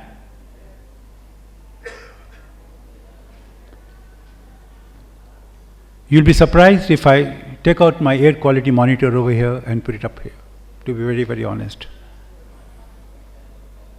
Delhi is polluted, no doubt about it. And so is the many, many countries. PM 2.5 level is at a very, very alarming rate. Here, the PM 2.5 level I measured yesterday is more than 45. It should not be more than 5 to 6. So this technology, because it's negatively charged, it helps reduction of PM 2.5 by 20 to 40%, and it has been proven.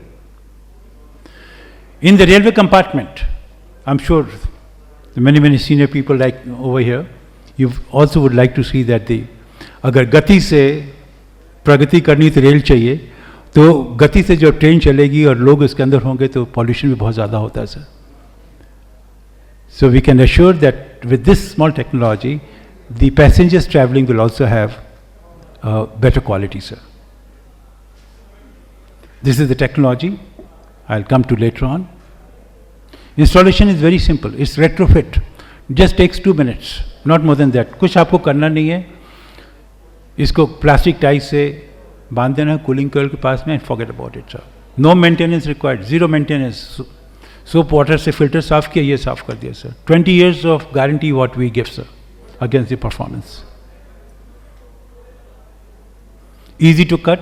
It can fit in any type of HVAC system. Placement options. As I said, it should be very close to the cooling coil. Now, our contribution for the Indian market, you must be thinking कि ये तो launch कर रहा है, पता नहीं सही होगा कि नहीं होगा, क्या चीज़ है क्या नहीं. We first tried it out in hospitality sector. We launched it in 2022. Energy saving on air conditioning systems, children AHU, was 21.2%, sir. And believe me, none other than one of the most reputed organizations, ITC Limited. I'm sure you must have heard about ITC Limited. You know, having more than 100 odd hotels, they've got cigarette factories, they've got printing units, they've got so many things. They tried it out, this technology, for 4 months rigorously. And today, I'm very honored to tell you that we have been successful installed in more than 20 hotels. I'm actually very sad today to let you know something very, very close to my heart. I'm thankful to the host who actually gave us the time of saying, you know, goodbye to Ratan Tata ji, who has been source of inspiration for all of us.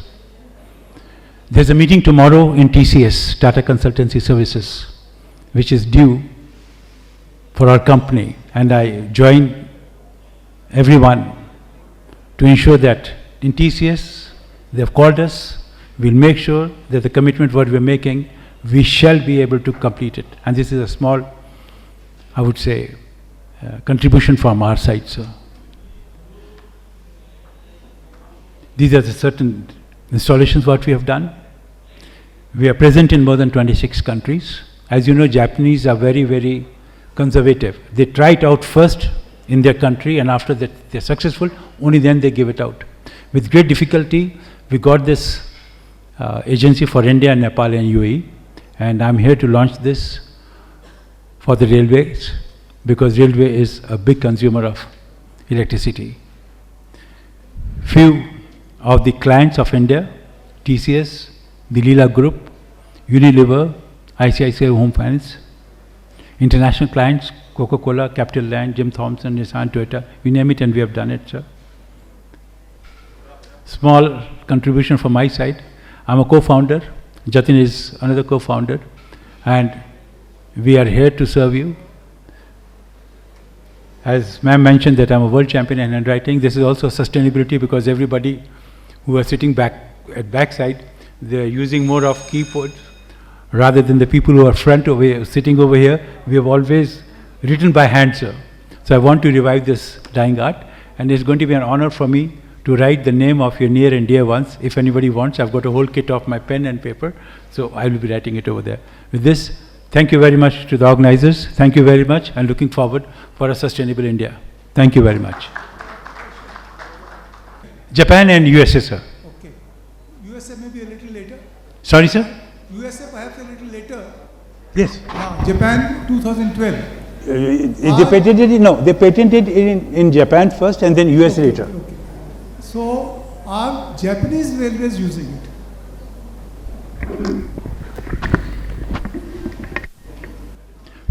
The answer is no.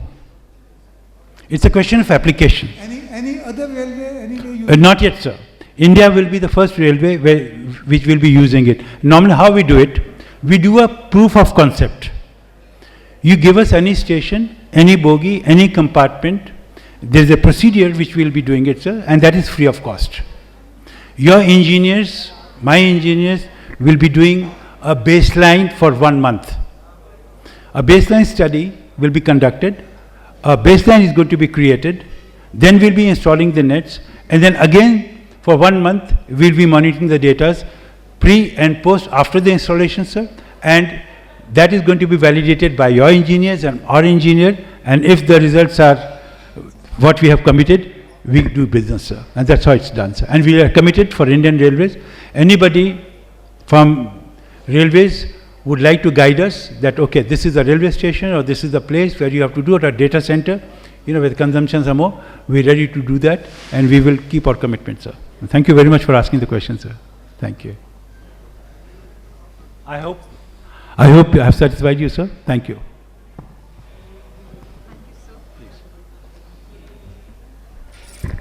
Thank you so much, sir, for your insightful presentation. Up next, we have a presentation by Mr. Vikram Shinde, sir, Senior Deputy Director, Automotive Research Association of India, on need of innovative testing facility, infrastructure for railways and metro sectors. May we have a big round of applause for sir, everyone? I said energy is not there, I believe. I need a big round of applause, everyone. Thank you. Do we have among us Mr. Anil Thaman, sir? I request Manoj sir to please present token of gratitude to Mr. Anil Thaman, sir. Can we please have a big round of applause, everyone? I only see a very few hands clapping among the audience. Please cooperate. Thank you so much. Good afternoon, everyone, and thanks organizers for the invitation. The topic of my presentation is need of innovative testing facilities, infrastructure for railways and metro sector. So I will be taking you through present ARI capabilities, next innovative and must-have facilities in Indian context before we conclude. Just brief about ARI. ARI has a legacy of more than 58 years in the field of automotive testing and validation. It has an expertise in developing India-specific design validation plans, testing components, subsystems, and complete vehicle using state-of-the-art facilities.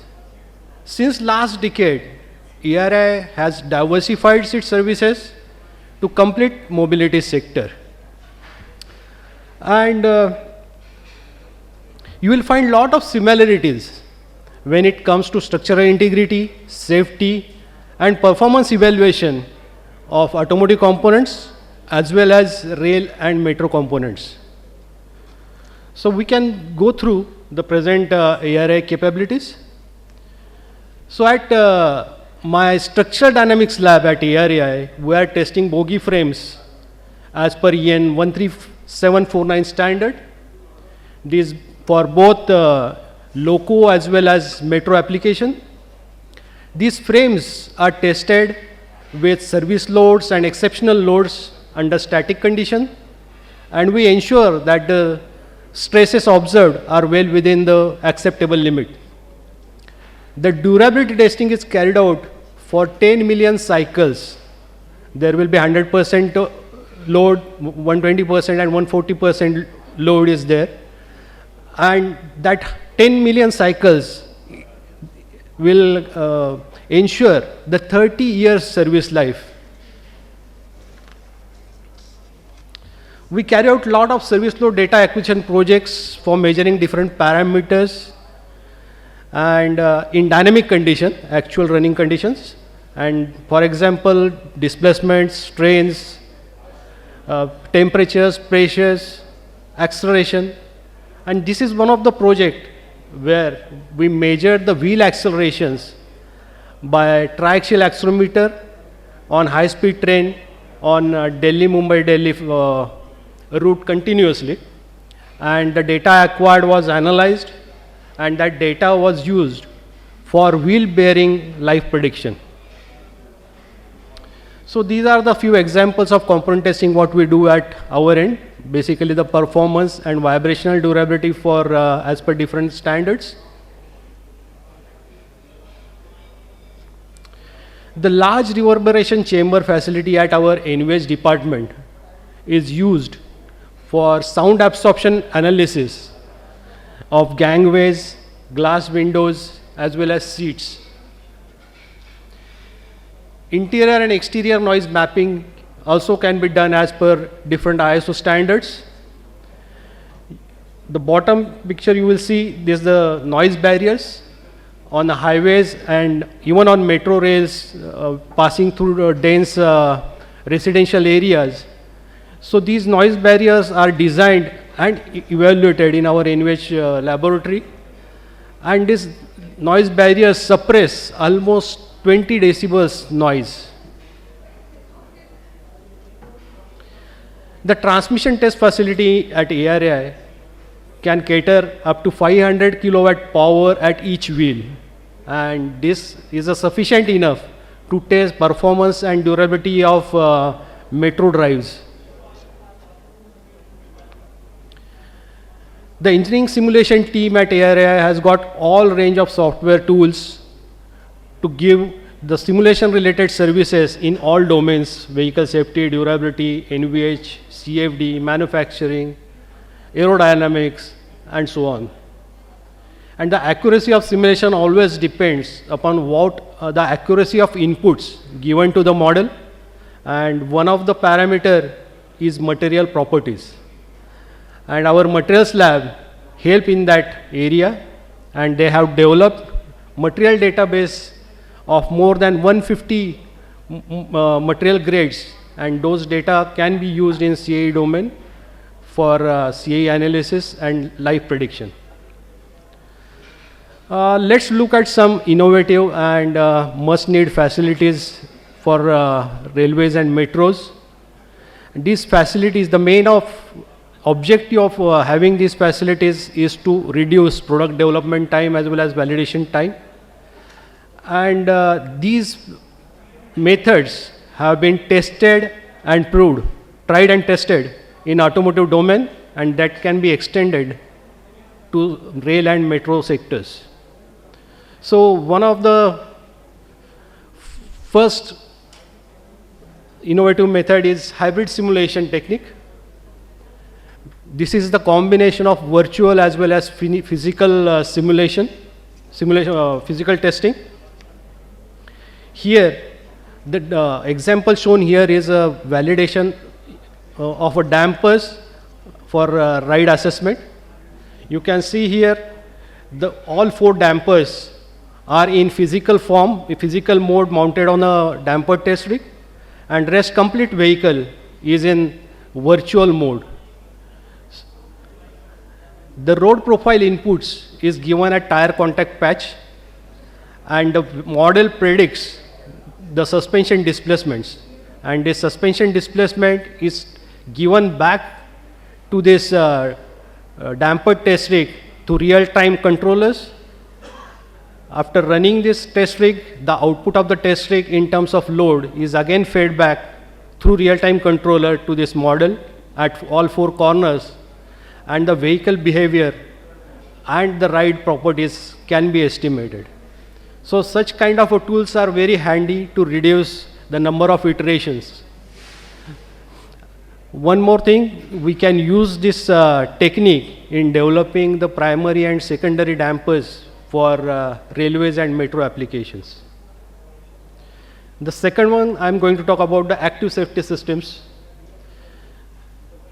So prevention is better than cure. The accident prevention systems are becoming more popular in these days, like ADAS in automotive field. And similar systems like Kavach, those are being implemented in rail and metros, which will help for the obstacle identification as well as applying the emergency brakes to avoid collision. So there are this motion platforms are available, and the soft targets which are mounted on this motion platform, and these can be used. These mimic actually the real world objects on the road, and these can be used for testing this advanced active safety systems. Here the video shown is the evaluation of emergency braking systems. Let's come to the infrastructure requirements. One of the missing infrastructure in our country is wheel set wheel testing and wheel set shaft testing facility. As the speeds of the trains are increasing, it is very much necessary to evaluate wheels for its structural integrity. So there are some resonance machines are available which can test these axles as well as wheels at very high frequency. That can go up to as high as 80 Hertz. And the requirement is of completing 10 million cycles, which can be completed in hardly 1 week's time. The traditional systems will take number of weeks to complete this. So the main advantage again here in this machines is that because of its working principle, they can detect the crack initiation in the component very accurately. Another missing thing is the big environmental chambers. So India has got the diverse environmental conditions, whether it's a cold, hot, humid, and nowadays all metros, all trains are becoming air conditioned. To analyze the heat transfer or HVAC performance, we need a dedicated chamber which can accommodate a complete coach for testing in controlled as well as repetitive environment. So this is one of the missing facility as far as India is concerned. One more, last but not the least, the readiness for the cyber security, the digitization. So digitization has made the systems quite efficient, convenient to use, but they are become vulnerable for cyber threats. So the governance, risk management and compliance is necessary for addressing the cyber security. There is one standard IEC 6452 which is specifically for the Indian Railways, or not Indian Railways, this is made for railway application, and it offers the holistic approach that addresses all the vulnerabilities in overall ecosystems from trains to back office. Finally, to conclude, the automotive, metros as well as rail sectors deals with human lives. So ensuring safety and reliability is mandatory. So there is no options for physical testing. Yes, there are, you can reduce the number of iterations by innovative tools. There are also challenges to put up such kind of a testing infrastructure because of huge investment, space requirements as well as skill manpower requirement. But in my opinion, the collaborative as well as consortium approach between all stakeholders can address these challenges, and we can make our country self-sufficient in testing and validation and contribute towards Validate in India initiative. Thank you very much.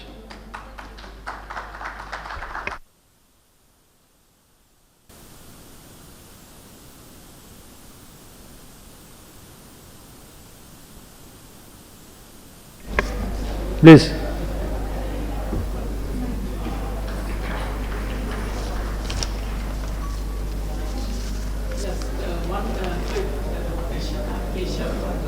Former railway board member, you spoke about rail wheel fatigue testing. Yes. So will you be able to give the vertical, lateral and longitudinal loads? Yeah. Because for the last 20, 30, 40 years, Indian Railways has been testing its wheels in a very conventional manner. And your ARI, I don't think has come forward in a very big way to help Indian Railways. This is the first time I'm really hearing. Of course, you all have been there in bits and pieces, but never fully this thing with us. So I don't know how you're going to do the fatigue testing of rail wheels at high speeds, say of 180, 200, because I've seen that personally myself being done in a few labs across the world. Not very many can do it across the entire world. I don't know how you are talking of that. No. Exactly, I have shown that there are limitations. We don't have such facilities in India. And ARI is open to collaborate along all the stakeholders to put up such facilities in India. Presently, we are doing the axle test only by vertical bending mode, but there is this, what machine I have shown is basically for the torsional. So this is what Yes. you will work on. Thank you.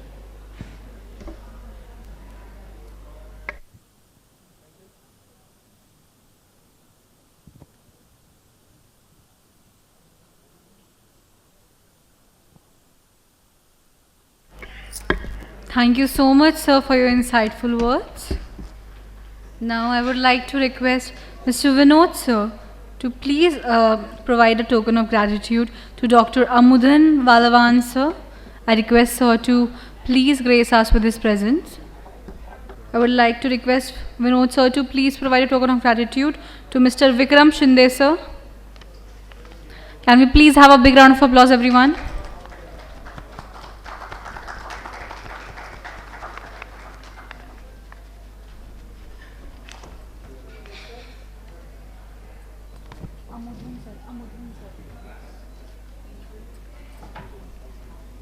I request Vinod sir to please provide a token of gratitude to Mr.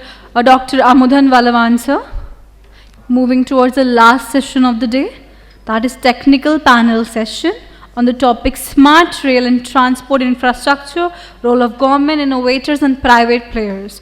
I would like to invite Ms. Mona Srivastav ma'am, Chief Engineer, Indian Railways, to please join the panel.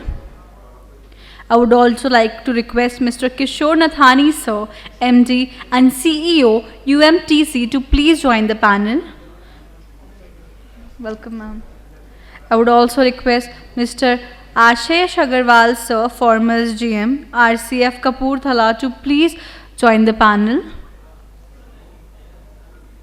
I would also request Mr. Aniruddha Kumar sir, Senior VP and Head BP, Kalpataru Projects International Limited, to please join the panel. I also request Mr. Jugal Kushore Bhatti sir, former AGM RITES Limited, to please join the panel. First of all, I am really thankful to Urban Infra Group, who has given me opportunity to speak here at RailTrans Expo 2024 at Hotel Hyatt Centric, Janakpuri.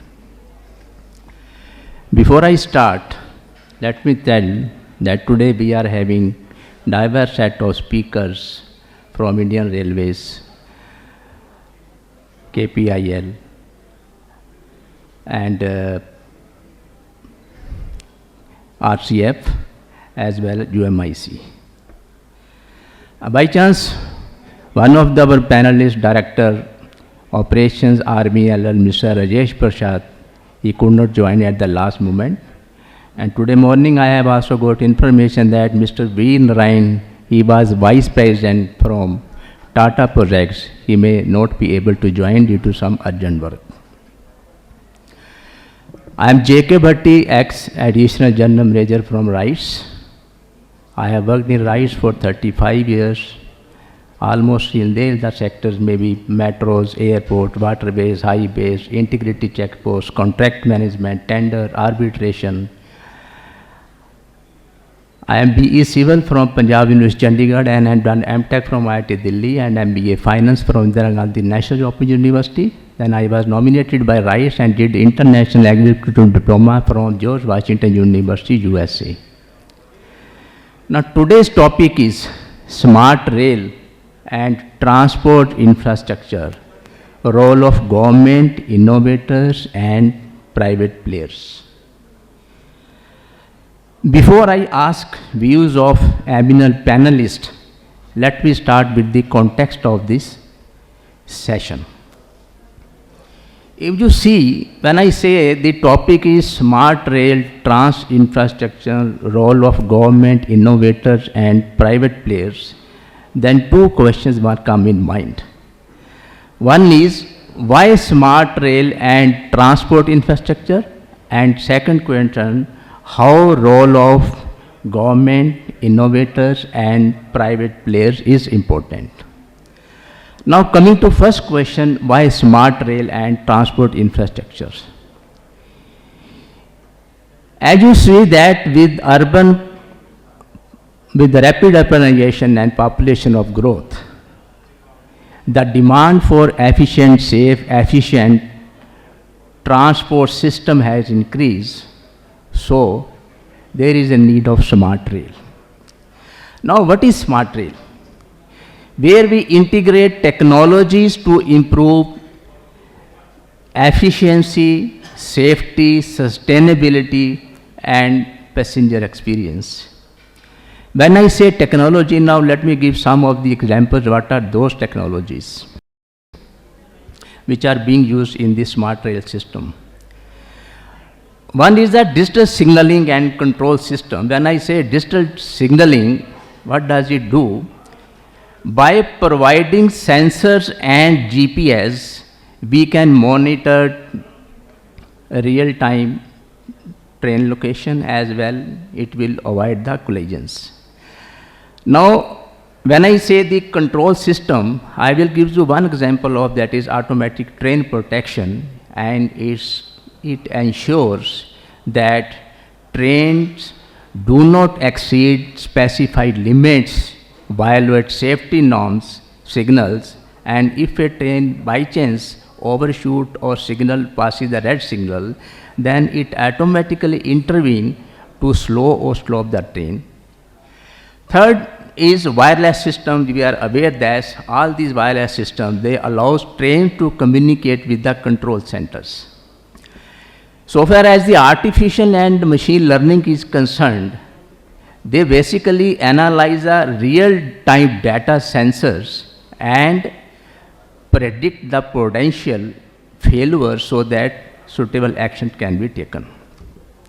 Now coming to Internet of Things, IoTs, they generally gather data on train condition performance as well as track health and then improve real-time safety and passenger, etc. Now coming to another, we are aware that the ticketing at the apps, they will improve the accessibility as well as passenger satisfaction. Now coming to second question, how role of government, innovators and private players is concerned. If you see the government generally they formulate the policies, government support the projects and fund the projects, and all these ultimately encourage that how the investment to be done with by the private or public sector players. Now coming to innovation, the startups, they develop cutting edge technologies, and the R&D and collaboration and innovators, they basically develop new solutions. And private and these private players, if we are having the better government policies and all these, then there is opportunity that the investment by the national and international will be there. Now why I am saying all these things, basically, as smart rail and transport infrastructure offers innovative solutions, so its success depends purely on coordinated efforts from government innovators and private players as well as government. And the same will be explored in today's panel discussion. Now before taking much time, I will straightway go to the first panelist. I request all the panelists that before asking any question, I will give brief why I have asked this question, and then I will start the question and they can give the reply. If any other of the panelists they want to intervene, they can give their valuable additions. Now our first panelist is Madam Mona Srivastav. She is Chief Engineer, Indian Railways. She is BE Civil, MTech, Water Resources from IIT Delhi and MBA from FMS Delhi. She is IRSC officer of 1998 batch. Has more than 20 years experience in infrastructure, maintenance of sets, train operations, planning, designing, execution, modernization of stations, etc. Ma'am, you have worked in various capacities in Indian Railways. My first question is on government policies and effective collaboration between public and private players. I will just give the brief background of the question, why I am asking this question. Government has pivotal role in setting policies that create a favorable environment for private investment, innovation and cooperation with public agencies. The agencies' demand for efficient, sustainable and advanced transport systems, public-private collaboration is critical for development of smart rail infrastructure. My question starts now. What strategies can government implement to promote collaboration between public and private players in developing smart rail and transport infrastructure, ensuring a balance between public accountability and private sector innovation and investment? Madam Mona Srivastava, please. A very good afternoon, everybody. A very relevant question in the smart rail context. Rather, I would start off with the smart city context, leading to the concept of smart rail.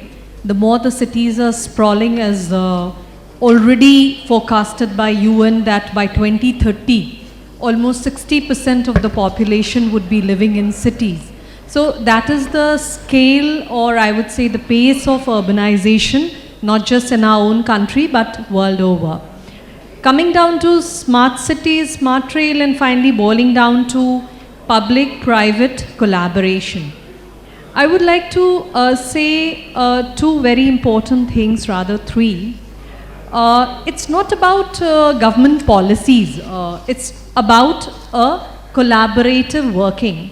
Whenever we are talking of any infrastructure project, the government has to go about it in 3 steps. First, we ought to kind of make out a proper business modeling as to what would be the source of revenue, how the revenue would be shared, how the private parties are getting benefited, what is the value generation, and then how are we making the best out of that value generation of the project.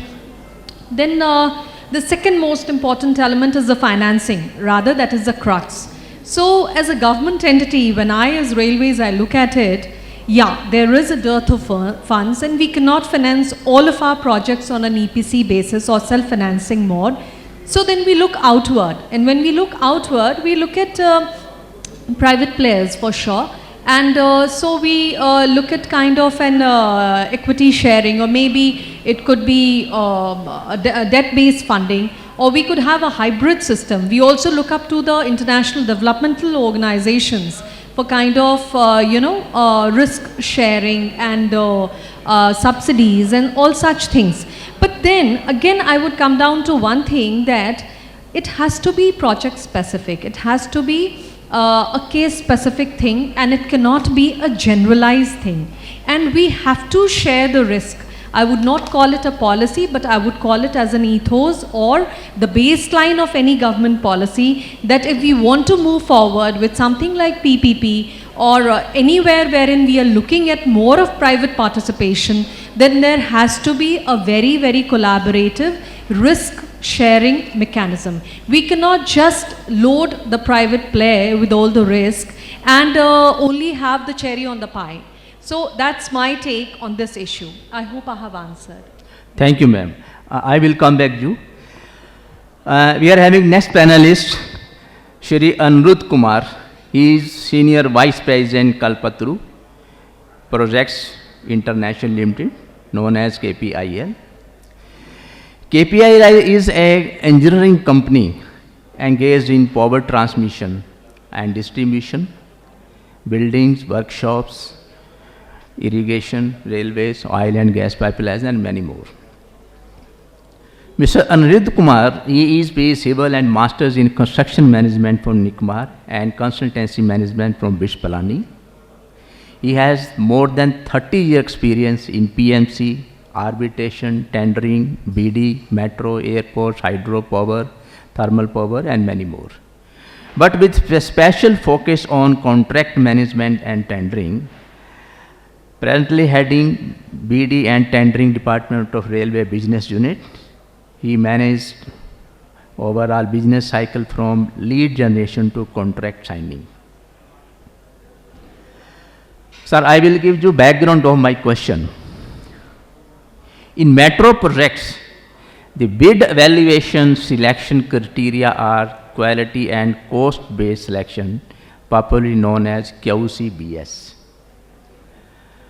Proposals are ranked in order of weighted evaluation, that is 80% technical and 20% in the financial. Then evaluation is made on the basis of this combining weighted scores of technical and financial criteria. But still, there are hurdles and on award of project and then successful completion of mega projects. My question starts now. What are biggest regulatory and technical hurdles for successful implementation of smart rail and transport systems, and how can they be addressed?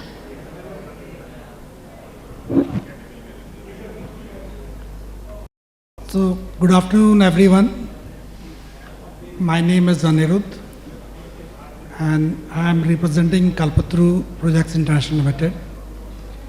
And Bhatti Sahab has already given such a elaborate background. So this conference is, the first word is smart rail. So now question comes, how this smart rail is different than the normal rail? Why this word smart came? Earlier you might have heard watches, now smart watches.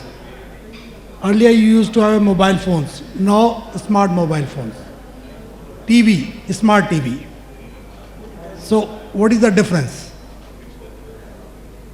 So if you will see the smart watches with respect to the normal watches, you will see that smart watches have a GPS, they have the sensors, so they can measure your pulse rate, they can even tell you about your blood pressure also. Even some of the smart watches are doing the ECG also.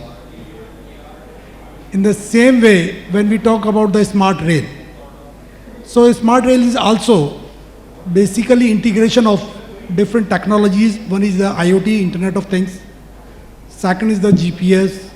Third is the different sensors which measure the vibration and different parameters of a railway system. And when we integrate all these things, latest technology, advanced technology with the railway system, so then it comes the smart rail. So now question comes, what Bhatti Sahab says that, what are the hurdles? So when we are implementing this new technology or advanced technology, so it has a cost. So whether we can afford that cost with respect to the benefit.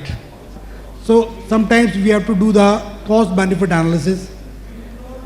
If you remember that earlier Indian Railway, they have the vision or they have a plan to use a European train control system, ETCS level 2 in Indian system.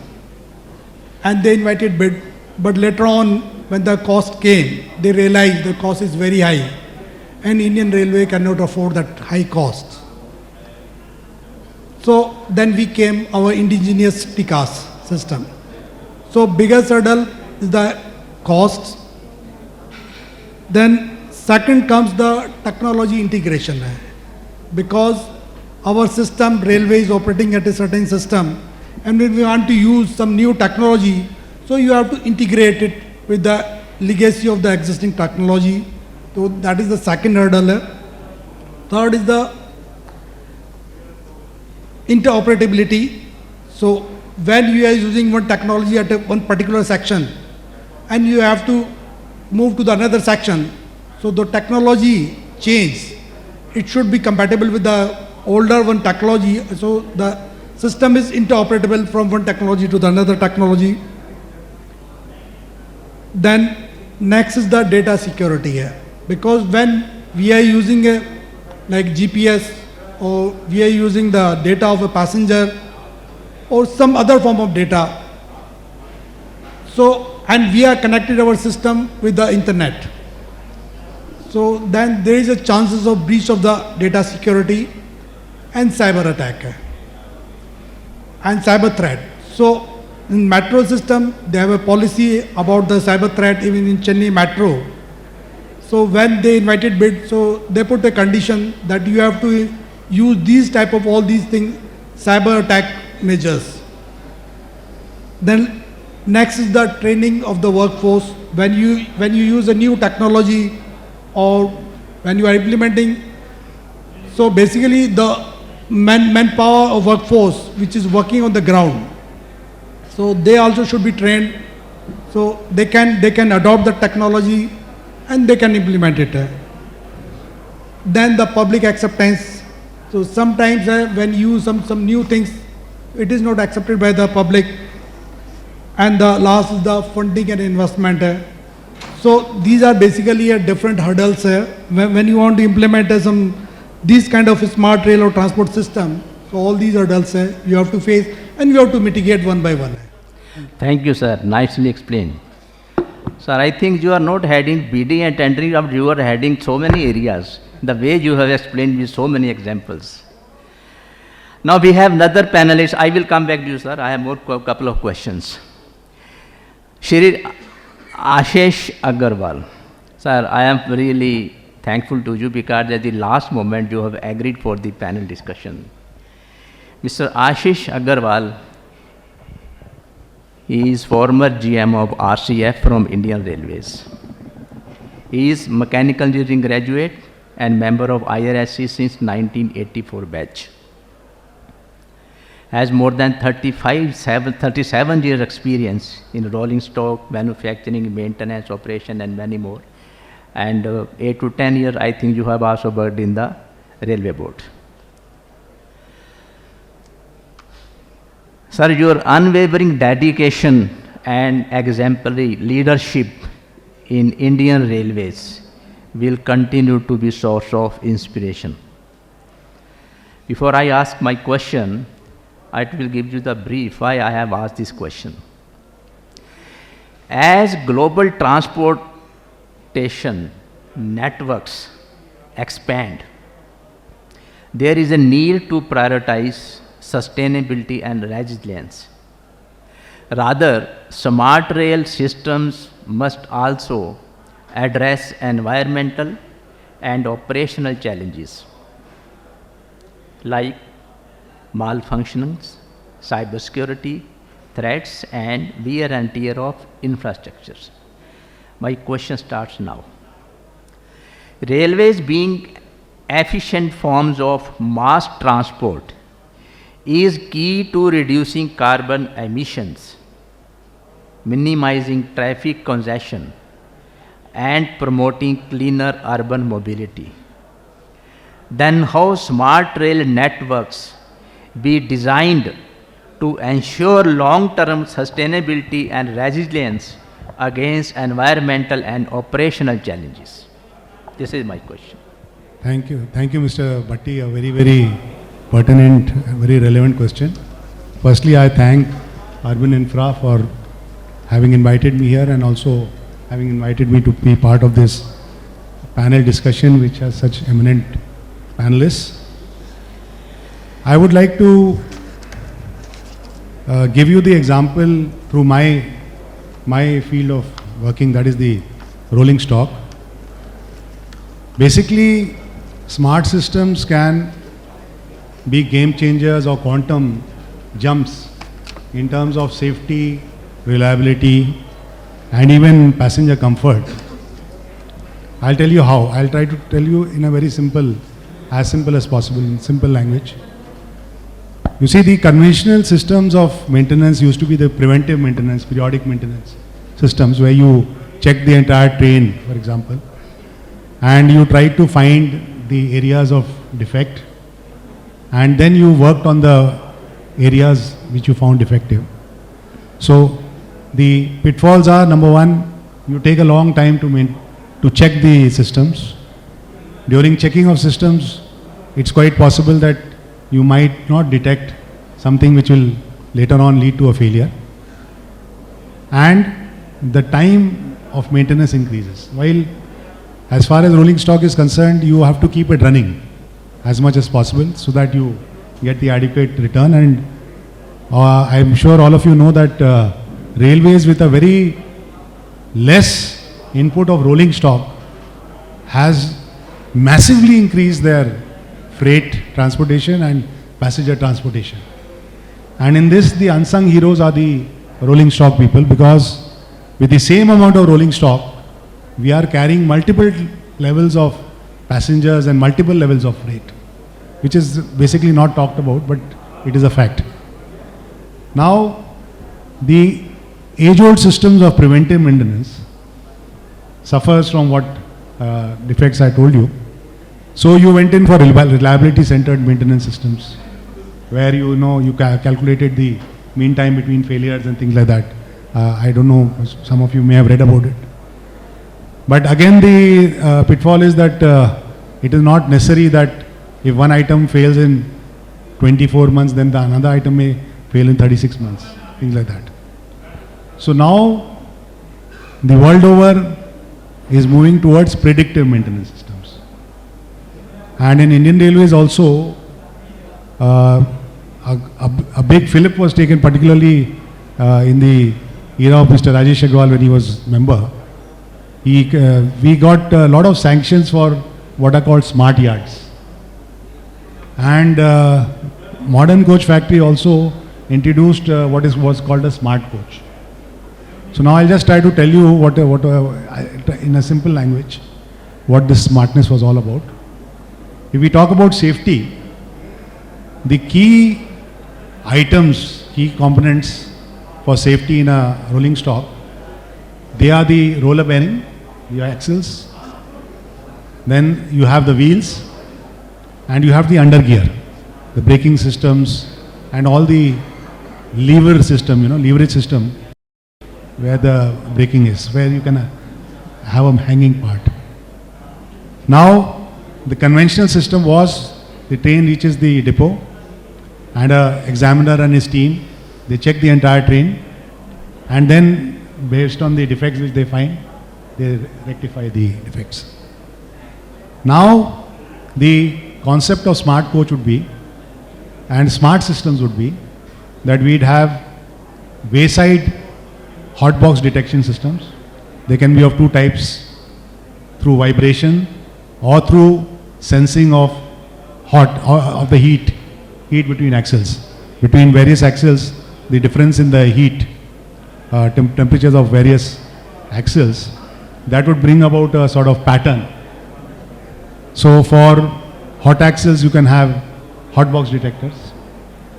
Then for, say, wheels, you can have what are called wild systems.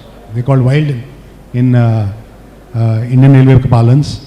Or you can have wheel detectors, wheel profile detectors.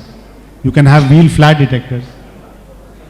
Or for the undergear maintenance, or for looking out for some hanging parts, some brake rigging, which has fallen off. Because you see, one thing which has happened in Indian Railways, and probably the mean time between two examinations in Indian Railways, particularly for goods trains, you will all be surprised. It is probably the maximum. I mean, we are maintaining our goods trains once in 30 days, once in 35 days, once in 45 days. It is probably one of the maximum in the world for the mean time between maintenance. So due to wear and tear, there is always a possibility that one of the hanging parts would fall, or one of the levers would come off, things like that. That is also possible. So you can have machine vehicle inspection systems on the sides, and all of these, they would capture the images of the particular train, and probably they will compare with the standard and would be able to detect what is the difference, between the two, between what is ideal and what is actual, and they would be able to work out where exactly is the problem. Now, the advantages of all these systems would be that we would be alerted much before the failure. And it would prevent a lot of, accidents, derailments, or it would prevent hot axle detachments, wagon detachments, all of which lead to a lot of downtime of. Besides this, I don't want to make it very long, but I also would like to mention for coaches, for passenger comfort. For example, the prototype coaches which were turned out from MCF, they had what was called the PICU, P-I-C-C-U, an onboard system, wherein a lot of things were detected, and then they would be taken to a central server, and from there, you could monitor. Yes. So you can have a lot of systems being monitored. For example, air conditioning. How is the air conditioning of the coaches? Any fire alarm prevention that can be done. Passenger announcement systems, passenger indication systems. Even something like a smell in a toilet. If a toilet is stinking or something, things like this also can be captured, and they can be monitored and taken to the depot where the maintenance will take place. So well before the train comes, all the information will be available. In fact, our EMUs and all already have, locomotives, they have such a sort of system wherein when the train comes, you download the entire data, and based on the downloaded data, you are able to predict, or you are able to make out where exactly the defects take place. So I hope I've made. Thank you, sir. Thank you very much, sir. You have explained nicely, and it shows that how deeply you were involved with Indian Railways with so many systems during your 37 years service in Indian Railways. I will again come back to you, sir. I have a couple of questions. My next question is to Mr. Kishore Nathani. Shri Kishore Nathani is MD and CEO Urban Mass Transit Company known as UMTC. UMTC, it provides sustainable solutions for improving mobility in urban and suburban areas through an integrated multimodal approach. They have excellence in planning, designing, development and operation of all sustainable urban mobility service delivers. Shri Nathani is associated with UMTC in various full-time and part-time advisory capacities since 2008 and now leading UMTC as MD and CEO. Sir, you have requested me in the morning. I am the only person who is mobility and I should be asked question at the last.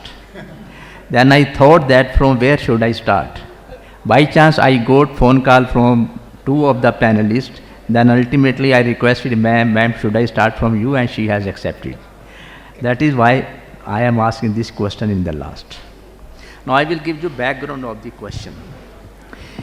As cities grow, demand for efficient, safe and sustainable mobility solutions increases. So far as the ITS is concerned, by integrating sensors, we can improve traffic flow, reduce congestion, enhance road safety and provide real-time information. So far as the open data is concerned, its initiatives promote innovation, leading to new apps, tools and services that can improve efficiency and user experience. My question is, what initiatives are currently being implemented to advance intelligent transport system, improve communication protocols and promote use of open data in the transportation sector? Question is clear, sir, or should I repeat? Even if you repeat the question, it is still going to be difficult for me anyway. Okay. Should I repeat? No, you please. can continue. So, thank you, Jugal, for asking me at the last.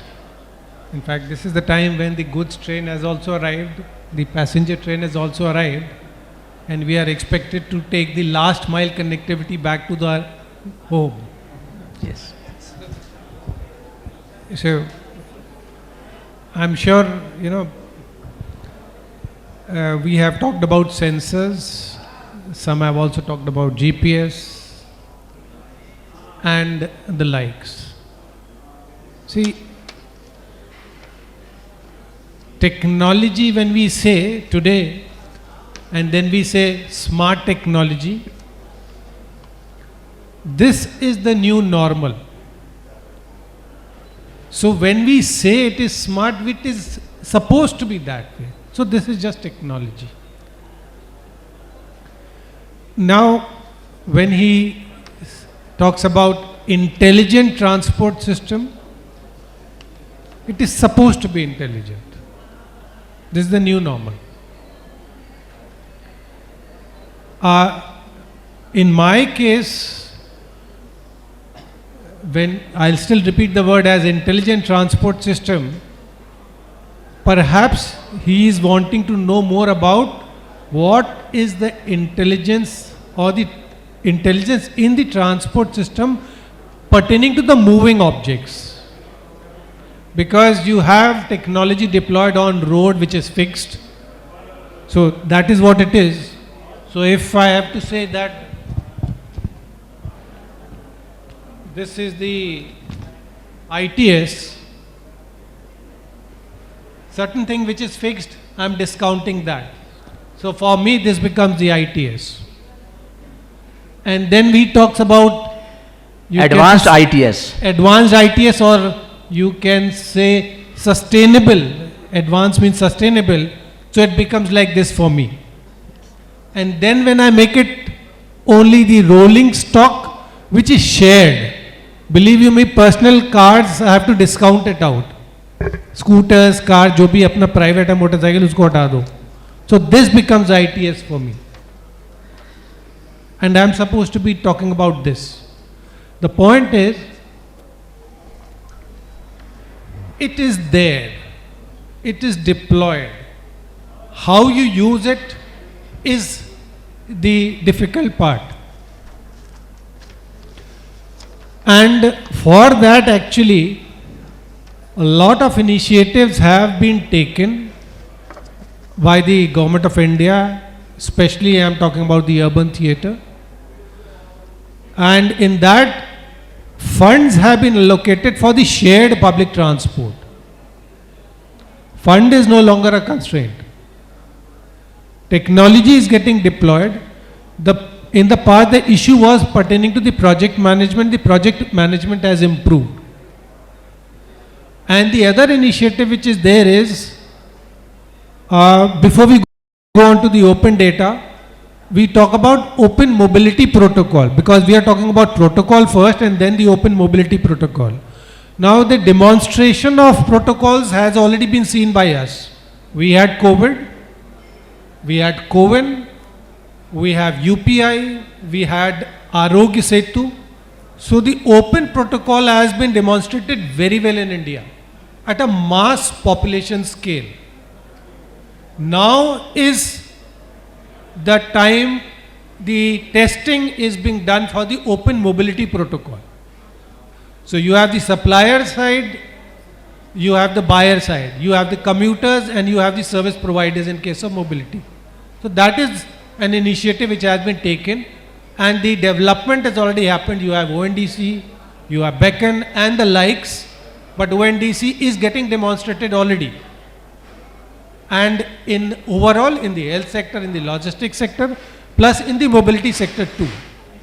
So this is, I would say, developments or the movement forward has taken place. I would say the laggard still continues to be the openness of the data. Huge amount of data. I will not talk about the Indian Railways and the IRCTC. I can talk about more to do with the urban theatre, and I can talk about it through an example. You have Delhi Metro, about 250 odd stations.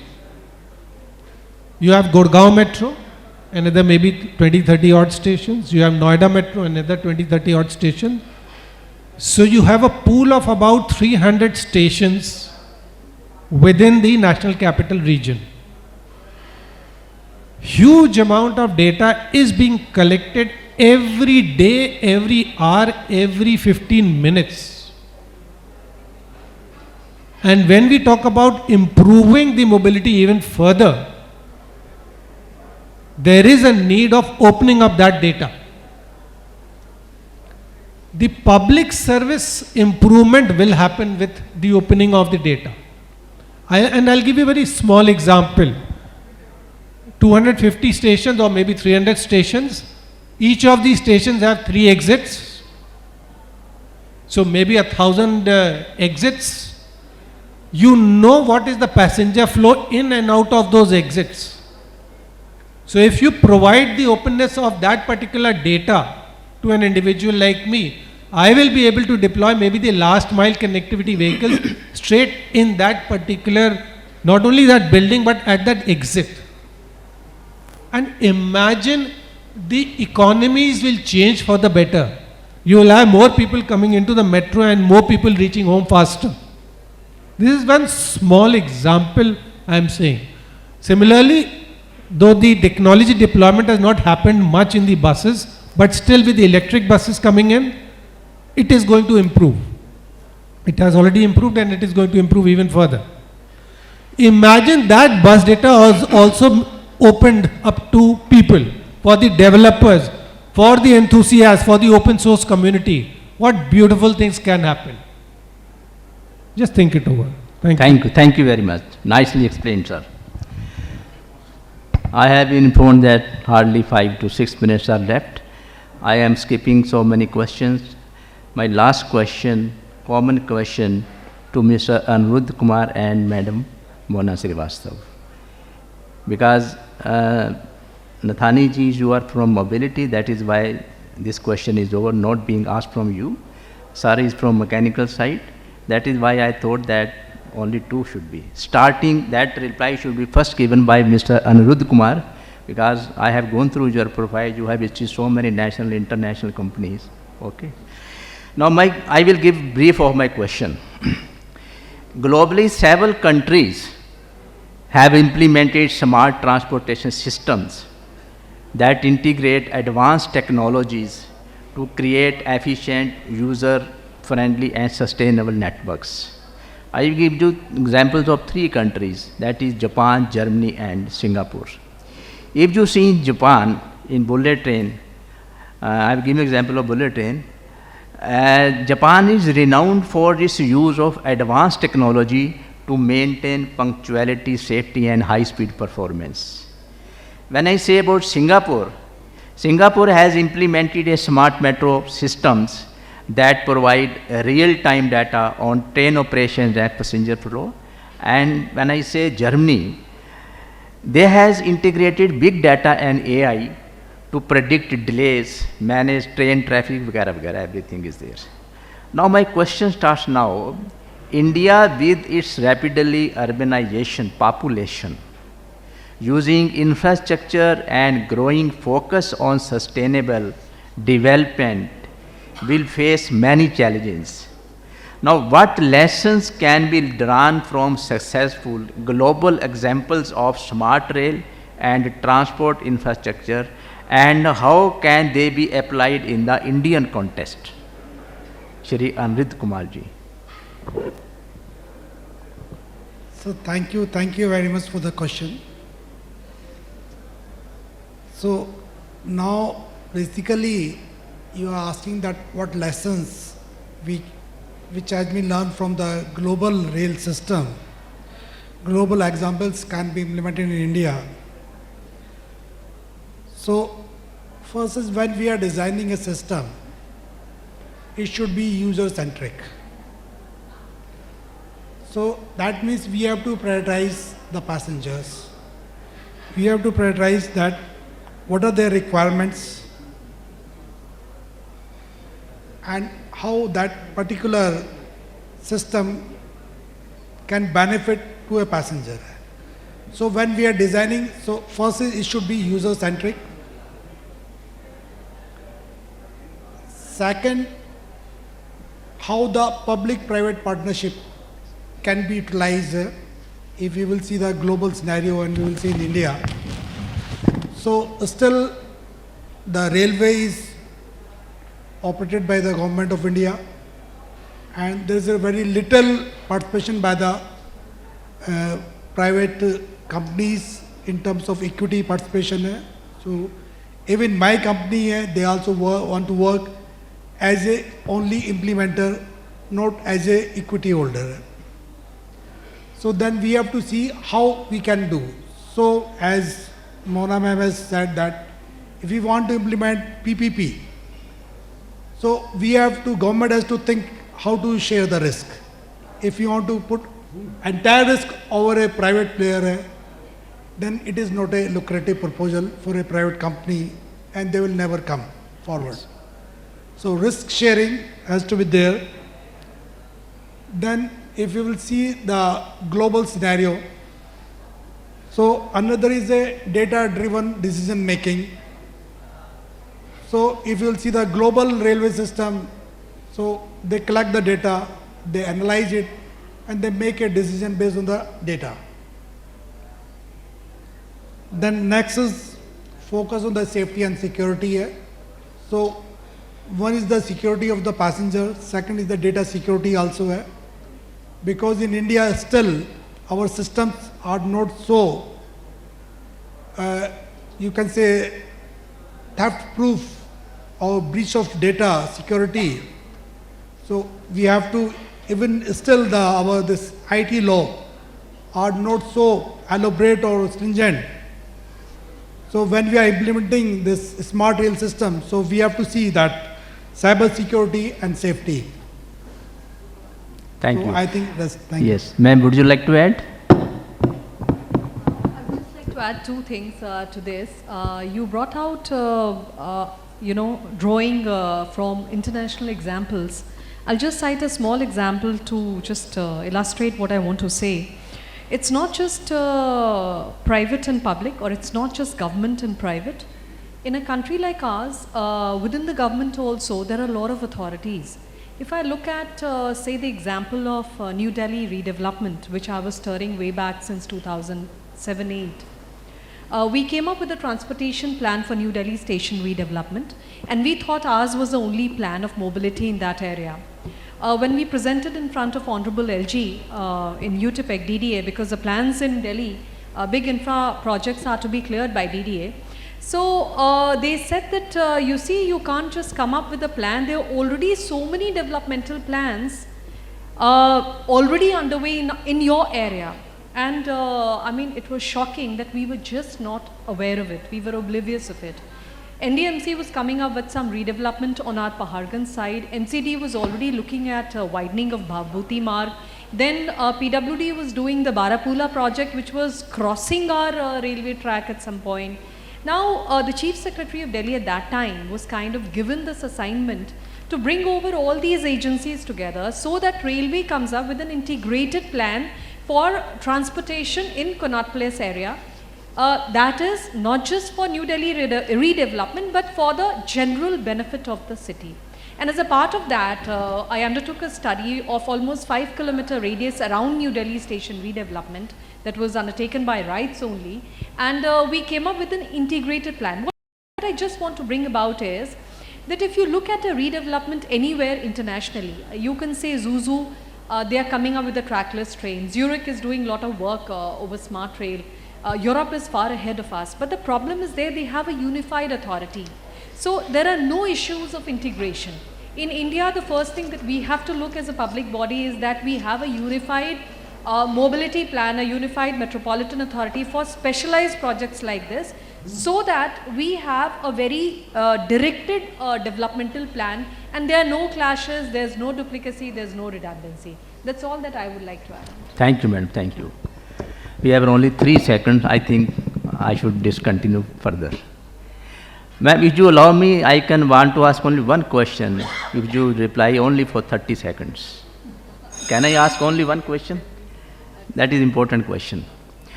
Financing of mega infrastructure projects that involve a very high investments, long gestation periods, high sunk costs, risks, social and environment issues. As per your experience, what could be the possible changes required in the present financing system, both at national and international level? I would say just two things. Very good financing model. Second, building in all the risks. Okay. I would just talk of two things. Yes. The financial model, the business model, elaborate planning every nitty-gritty of the project, extensive planning, lesser execution time, and third, risks. Building in all the risks of both the sides completely into the project, that would lead to the best delivery. These Okay. are the Thank you very much, madam. Now time is up. Thank you so much for all the eminent panelists for your sharing your remarkable insights. I also thank to all the audience for a patience listening, and I hope all of you have enjoyed insights. I wish I could have taken more questions from the panelists and also given permission to the audience to ask the questions. But there are always challenges to put panel discussion in the time-bound manner. Hence, I am not continuing further. Thank you very much.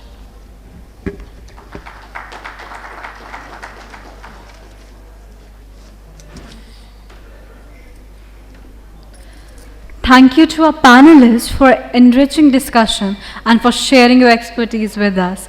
Your insights have truly added great value to the event today. Now, I would like to request Mr. Surya sir to present a token of gratitude to the panelists. Surya sir is as Executive Director of Urban Infra Group. I request sir to please present a token of gratitude to Ms. Mona Srivastav ma'am, Chief Engineer, Indian Railways.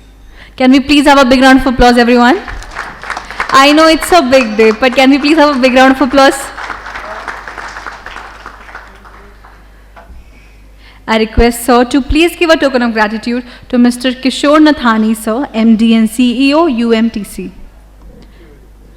Can we please have a big round of applause, everyone?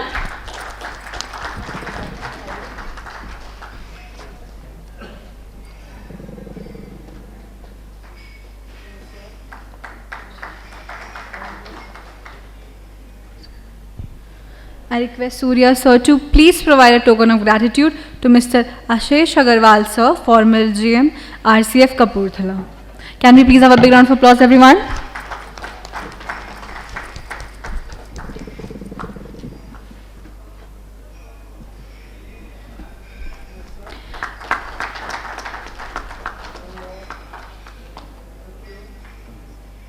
I request Surya sir to please provide a token of gratitude to Mr. Aniruddha Kumar sir, Senior VP and Head BD, Kalpatru Projects International Limited. Can we please have a big round of applause for sir? I know it has been a big day, but can we please have a big round of applause for sir?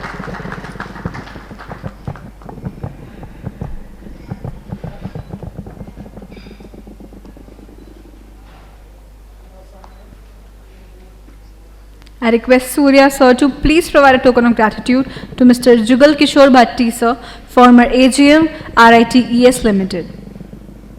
Can I please have a big round of applause, everyone?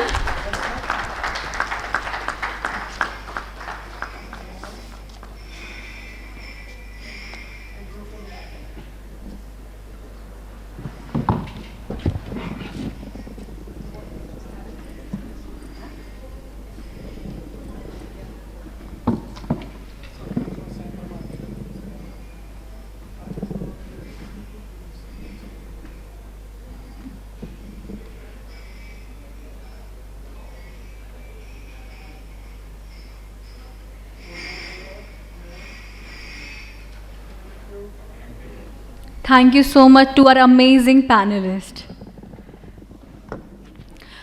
With this, I request everyone to please give a big round of applause for yourself for cooperating for the event. Thank you so much for your cooperation. Your cooperation and effort means a lot. With this, we conclude Day 1 of the Urban Infra 2024 Summit. We hope you found today's sessions insightful and engaging. Please join us for tea and further networking opportunities before we close for the day. We look forward to see you all again tomorrow for another day of learning and collaboration. Thank you and have a great evening. I also request you all to please visit these stalls and please appreciate the efforts the people are putting. Thank you so much. Have a good day.